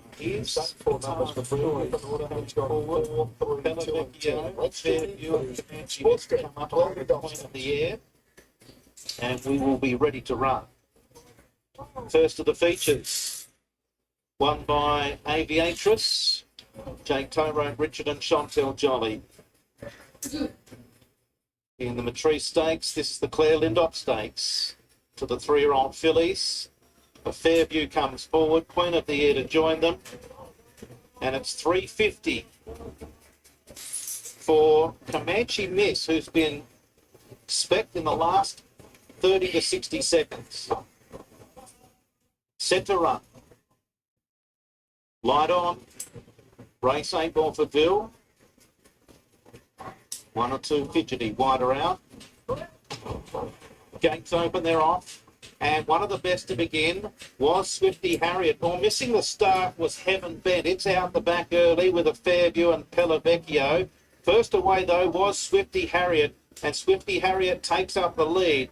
Cruising across now to second is Right of Veto, Horizons, Guitar's Choice, and Hurricane Georgie running 5th between horses. A length away to Beautiful Jewel, followed by Comanche Miss and then Talisay.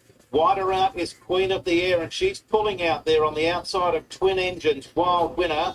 A length and a half to a Fair View, Pellavecchio, and the last one is Heaven Bent. The leader, Swifty Harriet, by a half a length on Right of Veto. 3rd position, Qatar's Choice, Horizons, and right in between them is Hurricane Georgie.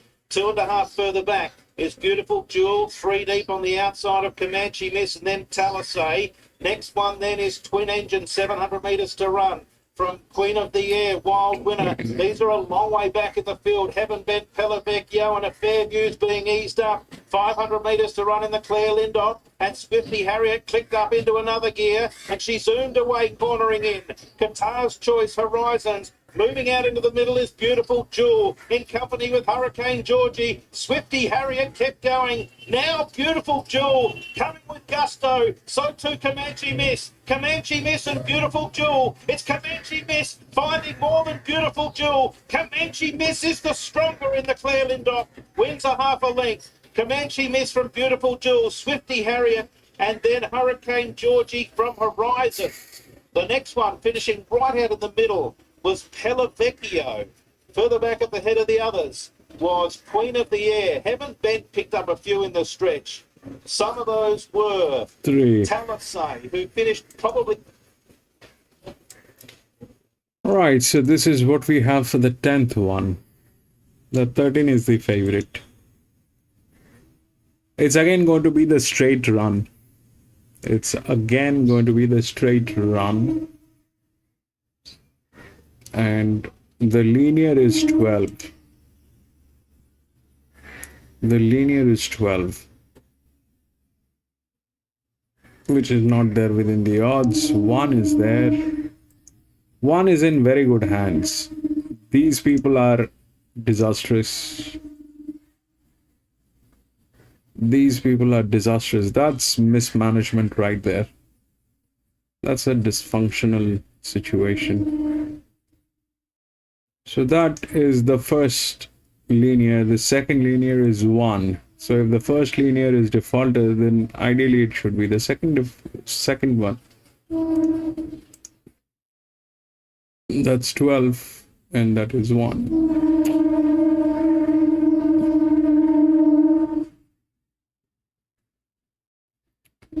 13 has 13 is going to be from gate number 12, but it's between these two horses. There's a lot of advantage with 12, but the team is absolutely dysfunctional team, so there's no way we can talk about it. So things that might happen is 1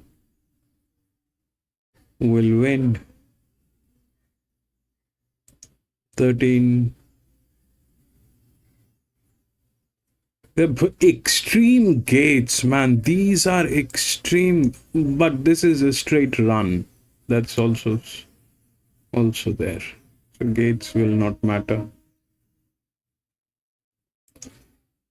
1 is in good hand. It is the second linear, the first linear. The actual linear is going through a dysfunctional team. So 12, probably, I don't know if that can actually deliver, but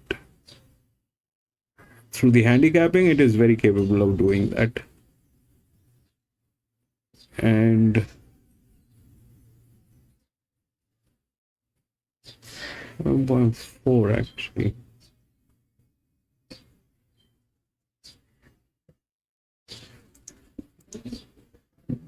(12.1).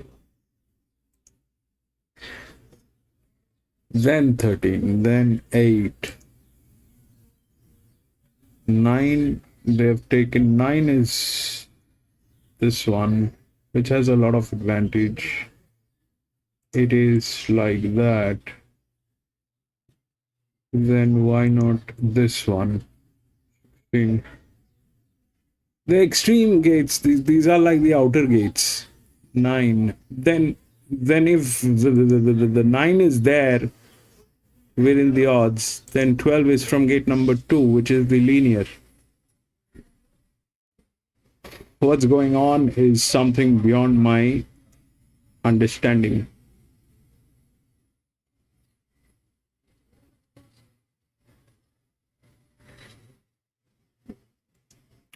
(13) is difficult. 13 is difficult. It's between these two, 1 and 12. Wherein the 12 is a dysfunctional team. 1 is a better team. 13 has a better jockey. So they've gone with the jockey. That's the point.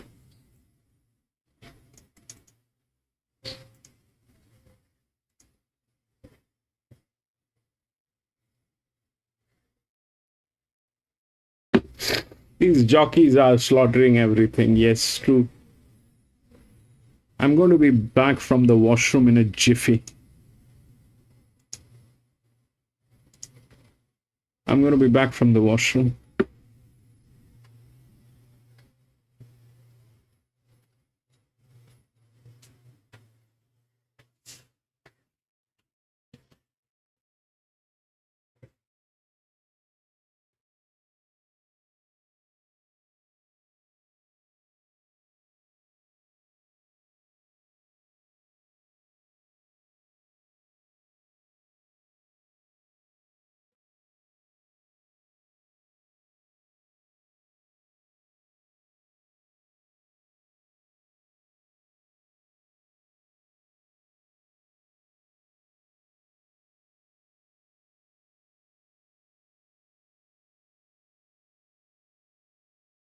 You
flew home.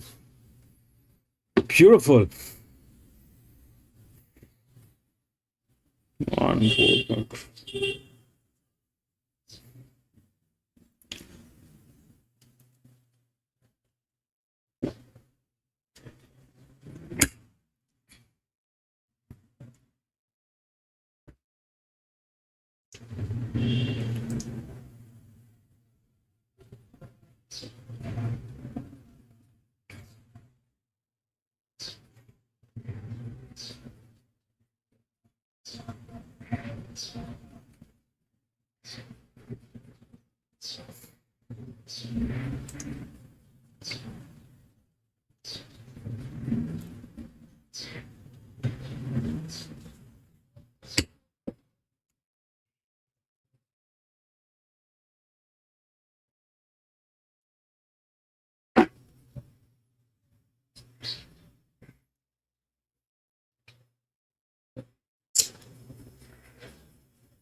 Victoria's Goodwood handicap over 1100 metres closed the book on an Australian Cup day. Midtown Boston beat a field of 18 last year at the $2.40 favourite.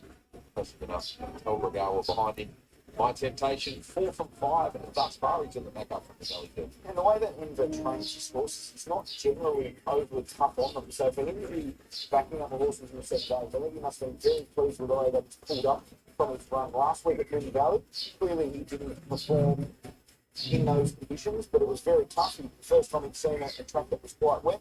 He was terrific here on the straight course previously. He drops back in grade, and as a result, he goes up in weight. But if he can bounce back to his first up run, it's going to be very hard to beat. He's a lovely, robust individual. It doesn't look like that run last week's taken into account. As you expect from EJB, the particular Australia you outlined. It's great on the Three Maximilius away from the Valley for the first time in 2025. I don't read too much into the last defeat. I'm not sure he brings overall the right form here. He's getting a decent price as a consequence, but I wouldn't recommend him. I'm not sure his form overall is strong enough.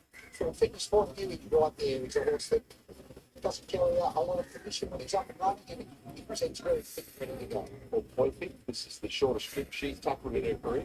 Had to have a double take when I saw her entered in this, because she's quality. I mean, she has won 4 and 12. Told you, PC, by the end of the card, they all go crazy. By the end of the card, PC, they all go out of their wits. They kind of go crazy, nuts.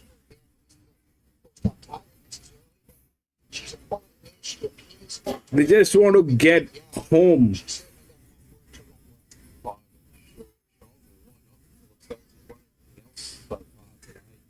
The better of Maximilius first up in the 55-second challenge heat before being the runner-up in the final to O'Kill.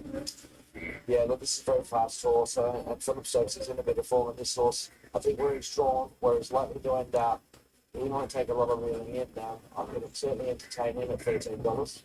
As you'd expect, a horse that puts what does in a race as his fit, really healthy at the coach, trying to have a purpose. No Terrific John Sunset drew me last at South out back in September. She's got decent first up starts. I wouldn't prefer him a little bit further. 2 starts. Yeah, I suppose that's exciting. Yeah, my tip was that horse was before the lines. When he starts, strong ones like this.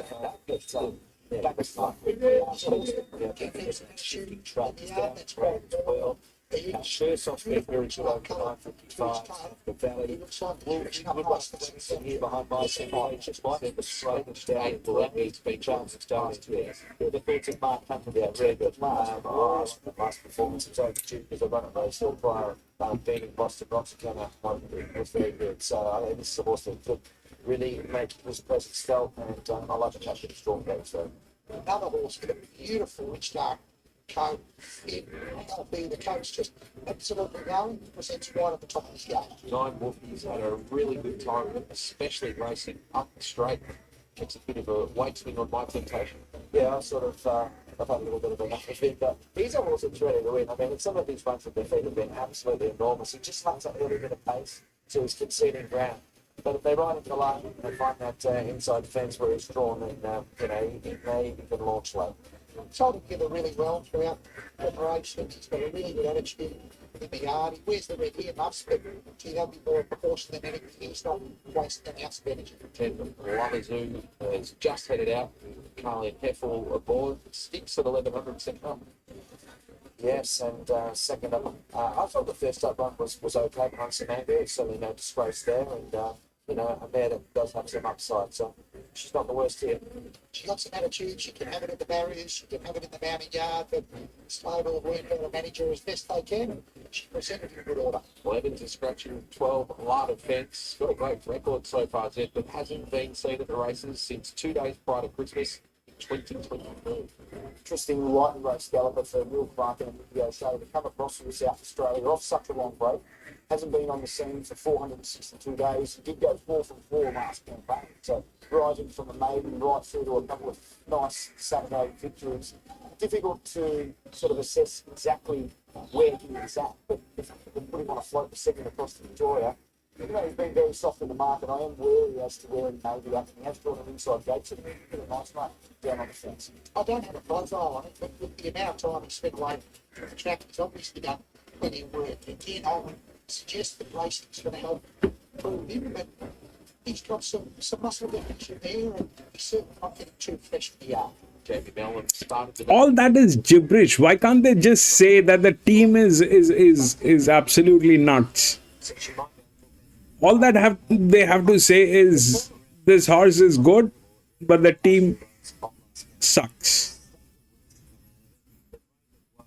The concern for me now is, and it should probably be out. No, they'll not do that. They'll talk about sun, moon, earth, and God knows what they will talk about, but they will not talk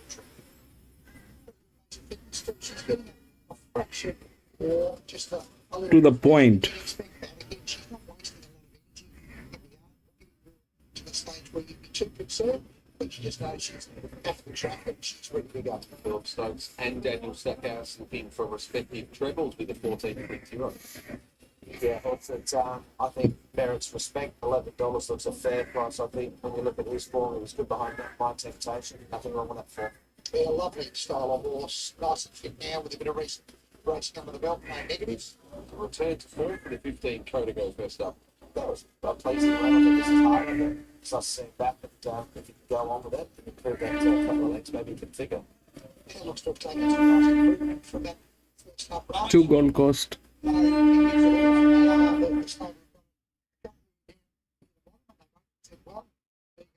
That category for sure. 16 out. The stablemate that Warren referenced is a new acquisition in the 17 Sonic Boom, having its second run at the British Column. Yeah, he's improved a fair bit off that run behind some Angu, but he's reasonably lightly raced. 12 career start today. And wonder what's for later. It looks to have taken nice improvement from that coat, particularly healthy.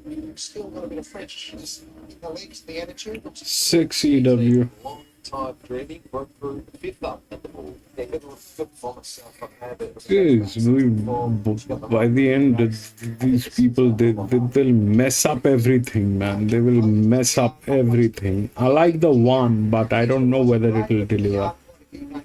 Sizable field tackling this benchmark 78 to close out Australian Cup Day. The glorious Goodwood over 1100 metres. Punchy top. I still haven't, I don't know.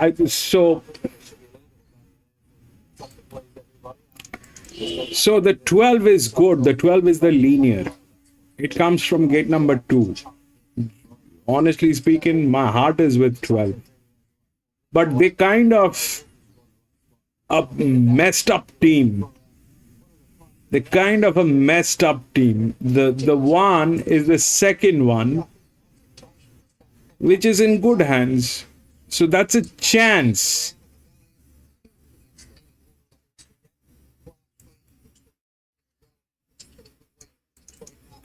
$13 is because of the jockey. 13 is favorite because of the jockey, but Typically good race went further. The opening to start today, they're hoping that Sunset Dreaming can grab the victory in the last on her resumption. Cal, good to see you. Has she set for a return to the races? Yeah, no, I just think she's great. She's prepped up really nicely. Good to have her back. She's got a little bit of other herself in the yard, which is typical to her. She gets a bit excited on race day, but also confident to run a really good race. She just needs to handle the straight first time. And thought we was drawn on the right part of the track this morning. I'm not sure if it's worked out that way. It's coming in later. It's not one of opponents. What's the map look like for her? Look, Jamie's just going to get her to switch off, get her relaxed, wherever that may be, try and find some cover. And she's got a pretty nice turn of foot when she gets things to suit, so hopefully we'll see that. Thank you. PC PC got the 2 at Gold Coast.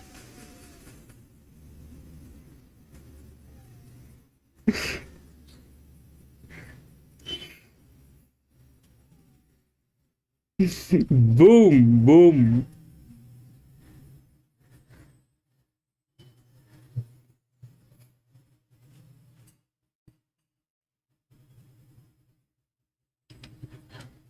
Down for the last, the glorious Goodwood benchmark 78, a field of 14 to go. For the famous No.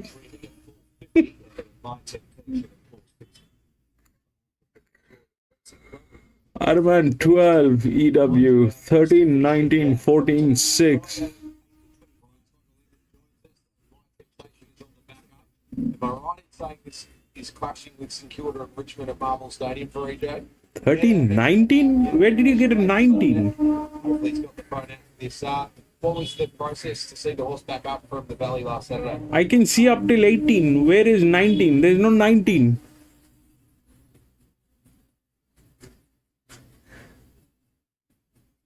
First time back now, so it's a bit of a question mark. And yeah, we'll see how we go. What was the wash up and I guess the information that you're able to collect? Boom. All involved after the last Saturday. We got pretty much said when we got on the, pretty much didn't like the run whatsoever. So that's pretty much the feedback we got. And it, 9. That's all.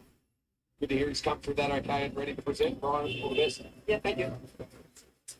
Horses are behind the barriers here. 3 minutes out from the last event on Australian Cup Day. The feature race was taken out by light infantryman for Kieran Maher and Ethan Brown. What a 12 months he's had at the elite level, winning a number of races and really sort of pushing himself towards the upper echelon of jockeys here in Melbourne. Yeah, this is again a straight run. The one has been there, done that thing.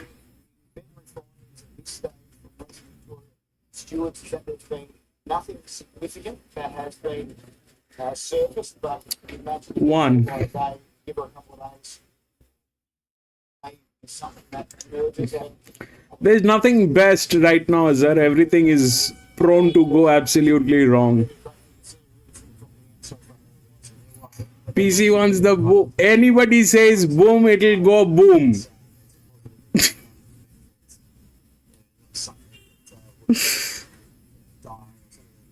The special effect is off.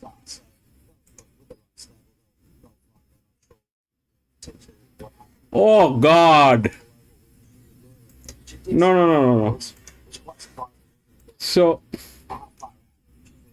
my bot has exhausted the quota. The API quota with YouTube. That's over.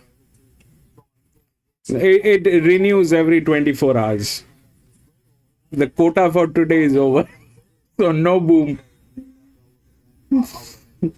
The quota for today is over. It is about 6 hours, I guess. About to be 6 hours. It stays for about 5 hours. The quota is over. It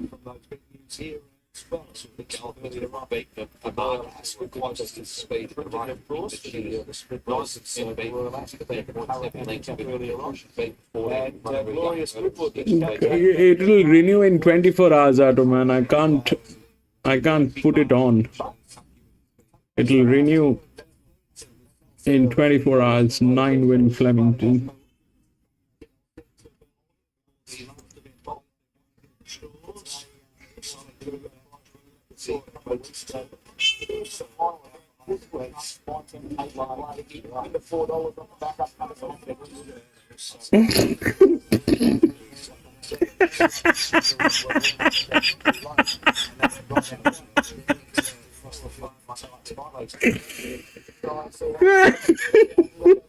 Where do you come up with all those things? So the glorious race number 10 to complete proceedings. My Temptation on the pick back up goes in for Craig Williams. Flying Biggie going in. Maximilius will go in riderless, and Long Time Dreaming is going to be one of the last. As Cadigo Blake Shin comes up for Peter Moody and Catherine Coleman. So another good game here. Adam is asking which style. Come on. The last start winner. Patiently waits. Last start Warrnambool winner. It's going to draw the outside with Dream ahead there. Long Time Dreaming.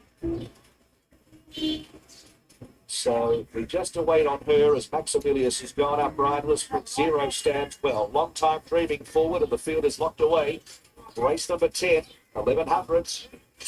Shertan Racing and Shersoft from barrier number 4 jumped away well with Walenda. Labazoo was away pretty well, and also Gadigo is showing speed. Shersoff is the leader from Gadigo. Melinda tucked in behind them with Perfect and Wolfie, Deepa, Labazoo, and My Temptation, Prince Zero. They were followed by Sonic Boom in the back half, flying Mickey Maximilius, and they were followed by Sunset Dreaming, Round Defence, and Long Time Dreaming. So it's Shersoff the leader as they reach the 650. Running boldly by a length and 3/4, My Temptation, Gadigo, and then Perfect and next Melinda. Further back, Labazoo, Prince Zero, Sonic Boom, and Wolfie hunting for runs up on the inside from Flying Mickey Maximilius, Loud Defence, Sunset Dreaming a long way back, and Long Time Dreaming as they reach the 300. Shersoff in front, challenged by Gadigo and My Temptation on the outside. Then Melinda, Perfect, and Prince Zero behind them, and Shersoff still in front of Gadigo on the 100. Then came My Temptation. Shersoff just in front. Gadigo's got it now. Gadigo goes to the front from Blake Loud Defence. Gadigo's won from a photo See? line defence or Shersoff, and then That monkey was sleeping back there. and then flying The 12. Long Time Dreaming. Next in the field, Labazoo from Wolfie, My Temptation, Prince Zero, well back to Sonic Boom, and Maximilius along last. Gadigo 2 for 2 for the preparation so far. He came Gadigo across brought shit to to a Australia. relatively lead day, but against the cash in the last. Gadigo beat Cuddy and Colbert. 15. Gadigo second, very tight. Gadigo is the last. Gadigo to get the 15, 12.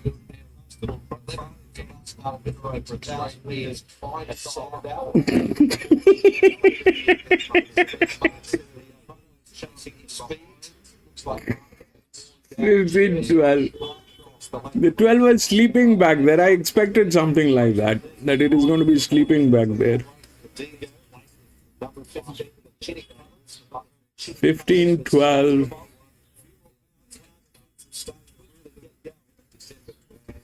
15 up 12, 5. 15, 12, 15 and 12, 5. 4 goes to number 1 by 15, 12, 5 and 1. How beautiful is that? 15 was in one of the best hands. It was a neutral, had a good jockey, went through. The 12, that monkey, that the one that should have gotten, because of their dysfunctional team, this is like that. It is a dysfunctional team. I mean, the one is a chance. The one 5. Where is 5? 5 is here. 5 was the highest drift that is supposed to get in there. That is the second horse pool.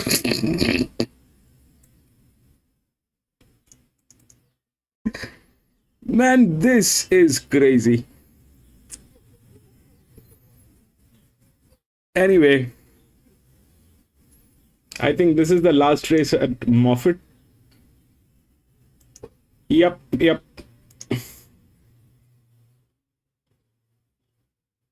We'll do the last at the Moff.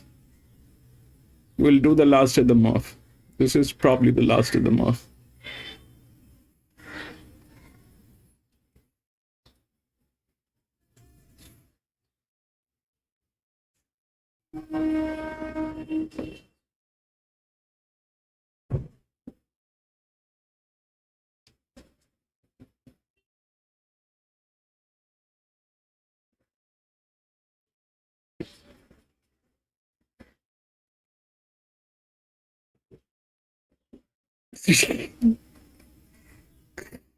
Best other. By the end of the card, I think all the jockeys, they are very high. They can't think straight. If they could think, results would be different.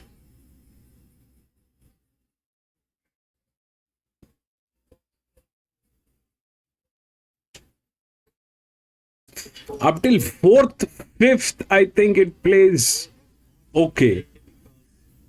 After the fifth, these people, they kind of start messing up. After the fifth, the jocks are nuts. They get into their Joker avatar.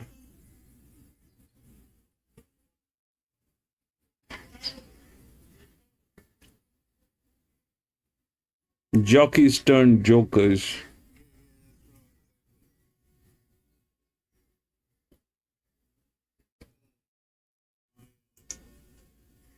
The last time I went to Globe Derby, Jimmy's farewell, and Schultzy and I went, we both got COVID.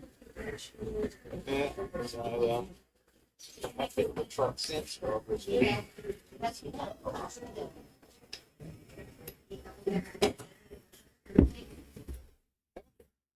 You've done well.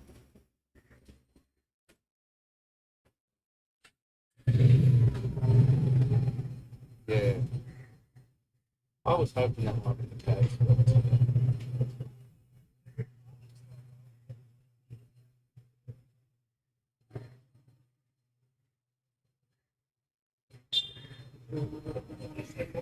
yeah, if you got it, you would know. My brother hasn't had it either, so, and my brother went to Europe, travel, I think it's just like control. Thanks, Liam.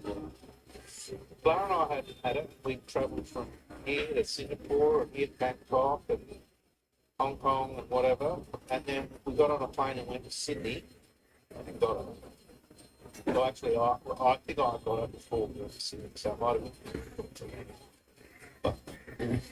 We might grab it now, Zed, and get a look at these runners in the last two at Caulfield. We've got a big field here for the last. John, Look out, here he goes. Number one, Maraminto.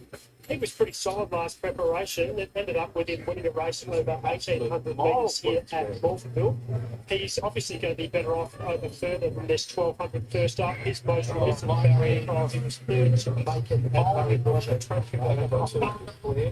Number of runners on the runs for David John. $4 for sports, $4.20. Yeah, comes down slightly in grade, has to carry the 60 kilos, but he's a pretty honest type, and I'm going to back him to be able to do that.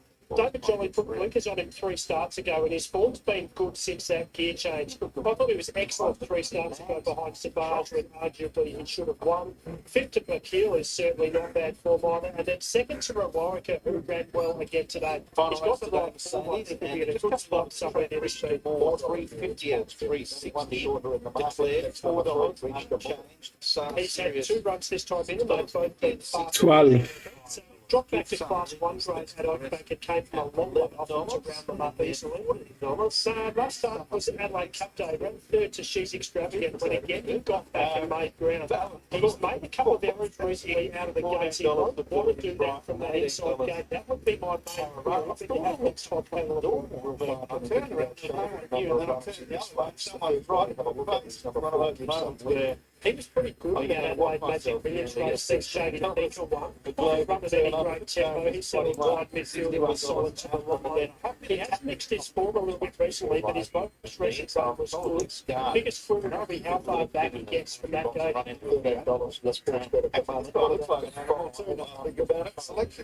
Little gear change here. Blinkers are coming off, and the one-eyed blinker on the inside cup, the left-hand cup, is going on. Sat wide midfield in a recent barrier trial and held ground fairly, but didn't still want to lay in badly, even with that one-eyed blinker on in the barrier trial. $21 with Sportsbet, $51 for the 6 Astro Dean. Haven't seen him at any trials in the 2 months he's been away from racing. Was able to win over 1,500 at Gawler in December last year. I thought he probably needs a little further than 1,200. $17 for the 7 Colorado. Reckon this is a good rough chance, Carrara. The market doesn't really want to know about her, but her form in the last 12 months or so has been good. She was able to win 2 races in the spring of last year, and first up probably wasn't suited with the lack of pace in the race when she ran 8th. Manuel Nunez has ridden the bear before. He's back aboard. $71 for the Will Wonder, another one for Will Clark and the Vicky O'Shea. Little one that's got a gear change here with blinkers going back on. She wore blinkers up in the Northern Territory and was able to win 3 times up there. The blinkers went off last start, and also the saddle shifted back in the race and placed the rider at a disadvantage. So maybe some excuses for that 9 length of lead. What about the stablemate? 9 down for Valancourt was able to get the money at Oakbank last start, but gee, it's a bit of a stiff rise in grade for her.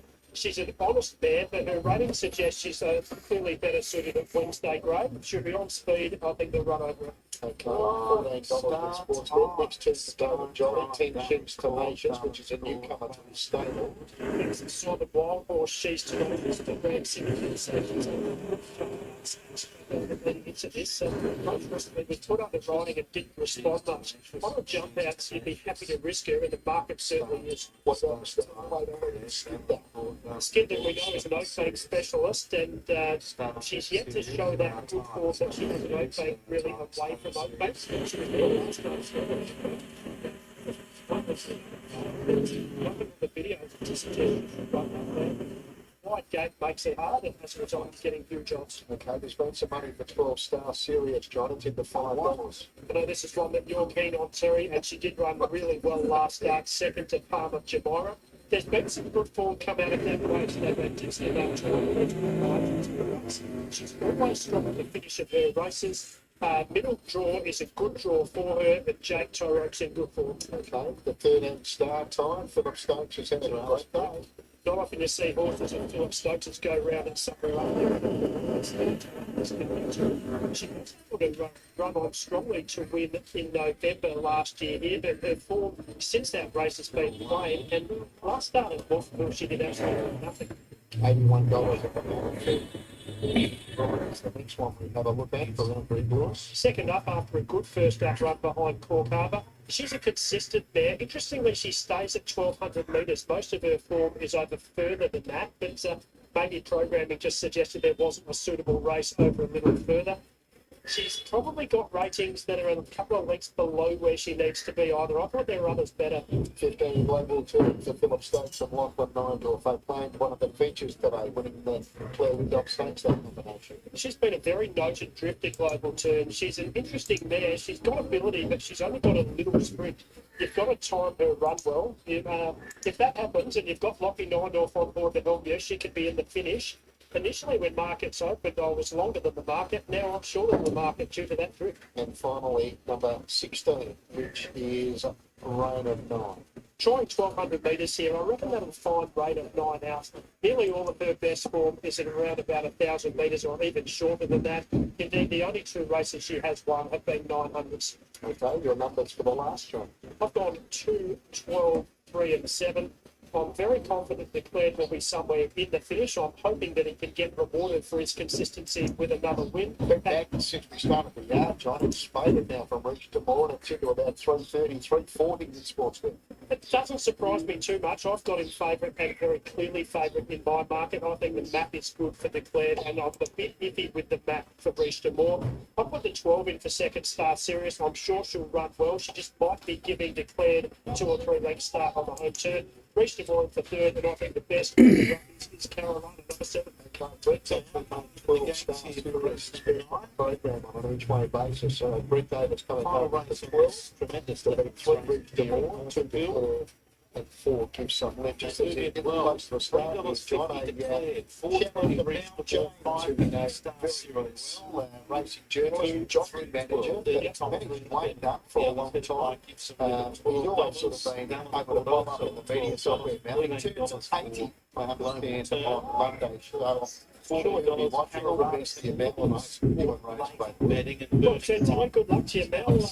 80 years old, enjoy the day. Final race on the key. He's been involved in the racing industry in many forms, Mel. It's well-respected tipster and racing journalist. And also we've got Port Lincoln racing tomorrow. It's our last race of the season, a really successful racing season, which culminated in that return of the 2-day Cup Curls. Good luck to Lincoln with your last week today. Absolutely. Well, up for South Australia, we had a Shield cricket final, an absolute Shield final. How good was that? The ups and downs, it was a real roller coaster of a game, and fantastic scenes to see the crowd streaming onto Carol Noble. Our first winners are for Betty and Betty. The last football for the All Blacks is Brett Davis, Who is the favourite here? So her, along with the other owners, will be cheering loudly as they have done, no doubt, all day. Global turn to come forward with Skinder. It'll be one of the last with Give Something who carries the black cap. First set of colours here for the Will Clark and Nicky O'Shea yard. Valancourt white cap.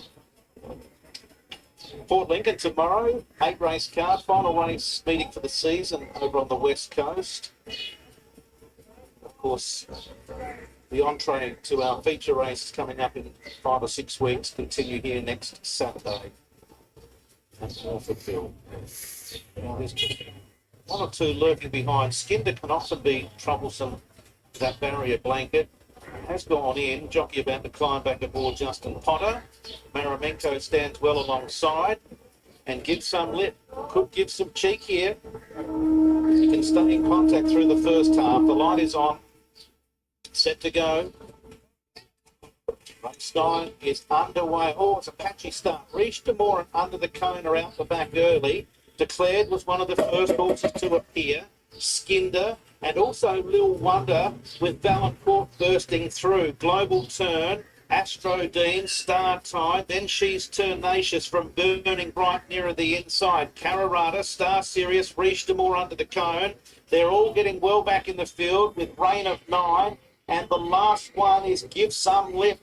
There's a dozen lengths top to bottom, 500 metres out. Declared leads a length to Valancourt, Lil Wonder, Skinder, Global Turn, Astro Dean, Star Tide, Carrarata, then Star Sirius, Burning Bright. The others have got a lot of ground to make up as they swing for home.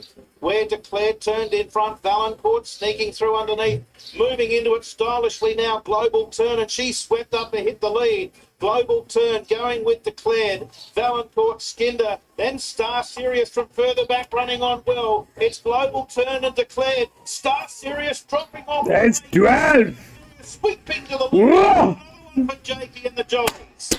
Star Sirius Fiji, what a job! from Declared, Valancourt. What a job that was! And I reckon reached them more next, just ahead of Skinder.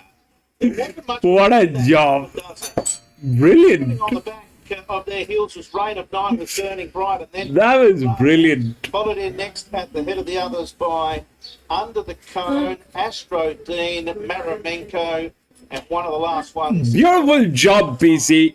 Beautiful job. I mean, what you do is amazing. Amazing job.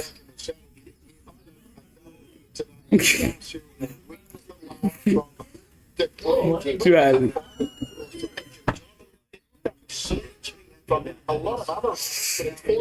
Fabulous. All right, ladies and gentlemen, that is it. That is it for today. We had 10 races at Flemington. And we did those 10 races. We tried to watch and cheer for PC on the last one at Morfordville. But that is it for today. But I'm going to be racing tomorrow again in one of the tracks. So if you have a little time, please come and join me. And we will race together, do a little chit chat, and try to have some fun. And thank you so much for being there, Dow's. Thank you so much, my friend, for being there. PC, can't thank you enough, PC. I can't thank you enough, but stay blessed, my friend. Fantastic job. Fantastic. Outstanding. Lewis, thank you so much, my friend, for being there. Azar, thank you so much for being there. Aroman, thank you, my friend, for being there. Tuna, thank you so much, Tuna, for being there. Frank, thank you so much for being there. I think that is it. That is it. Thank you, gentlemen. Have a great day. I'll see you tomorrow.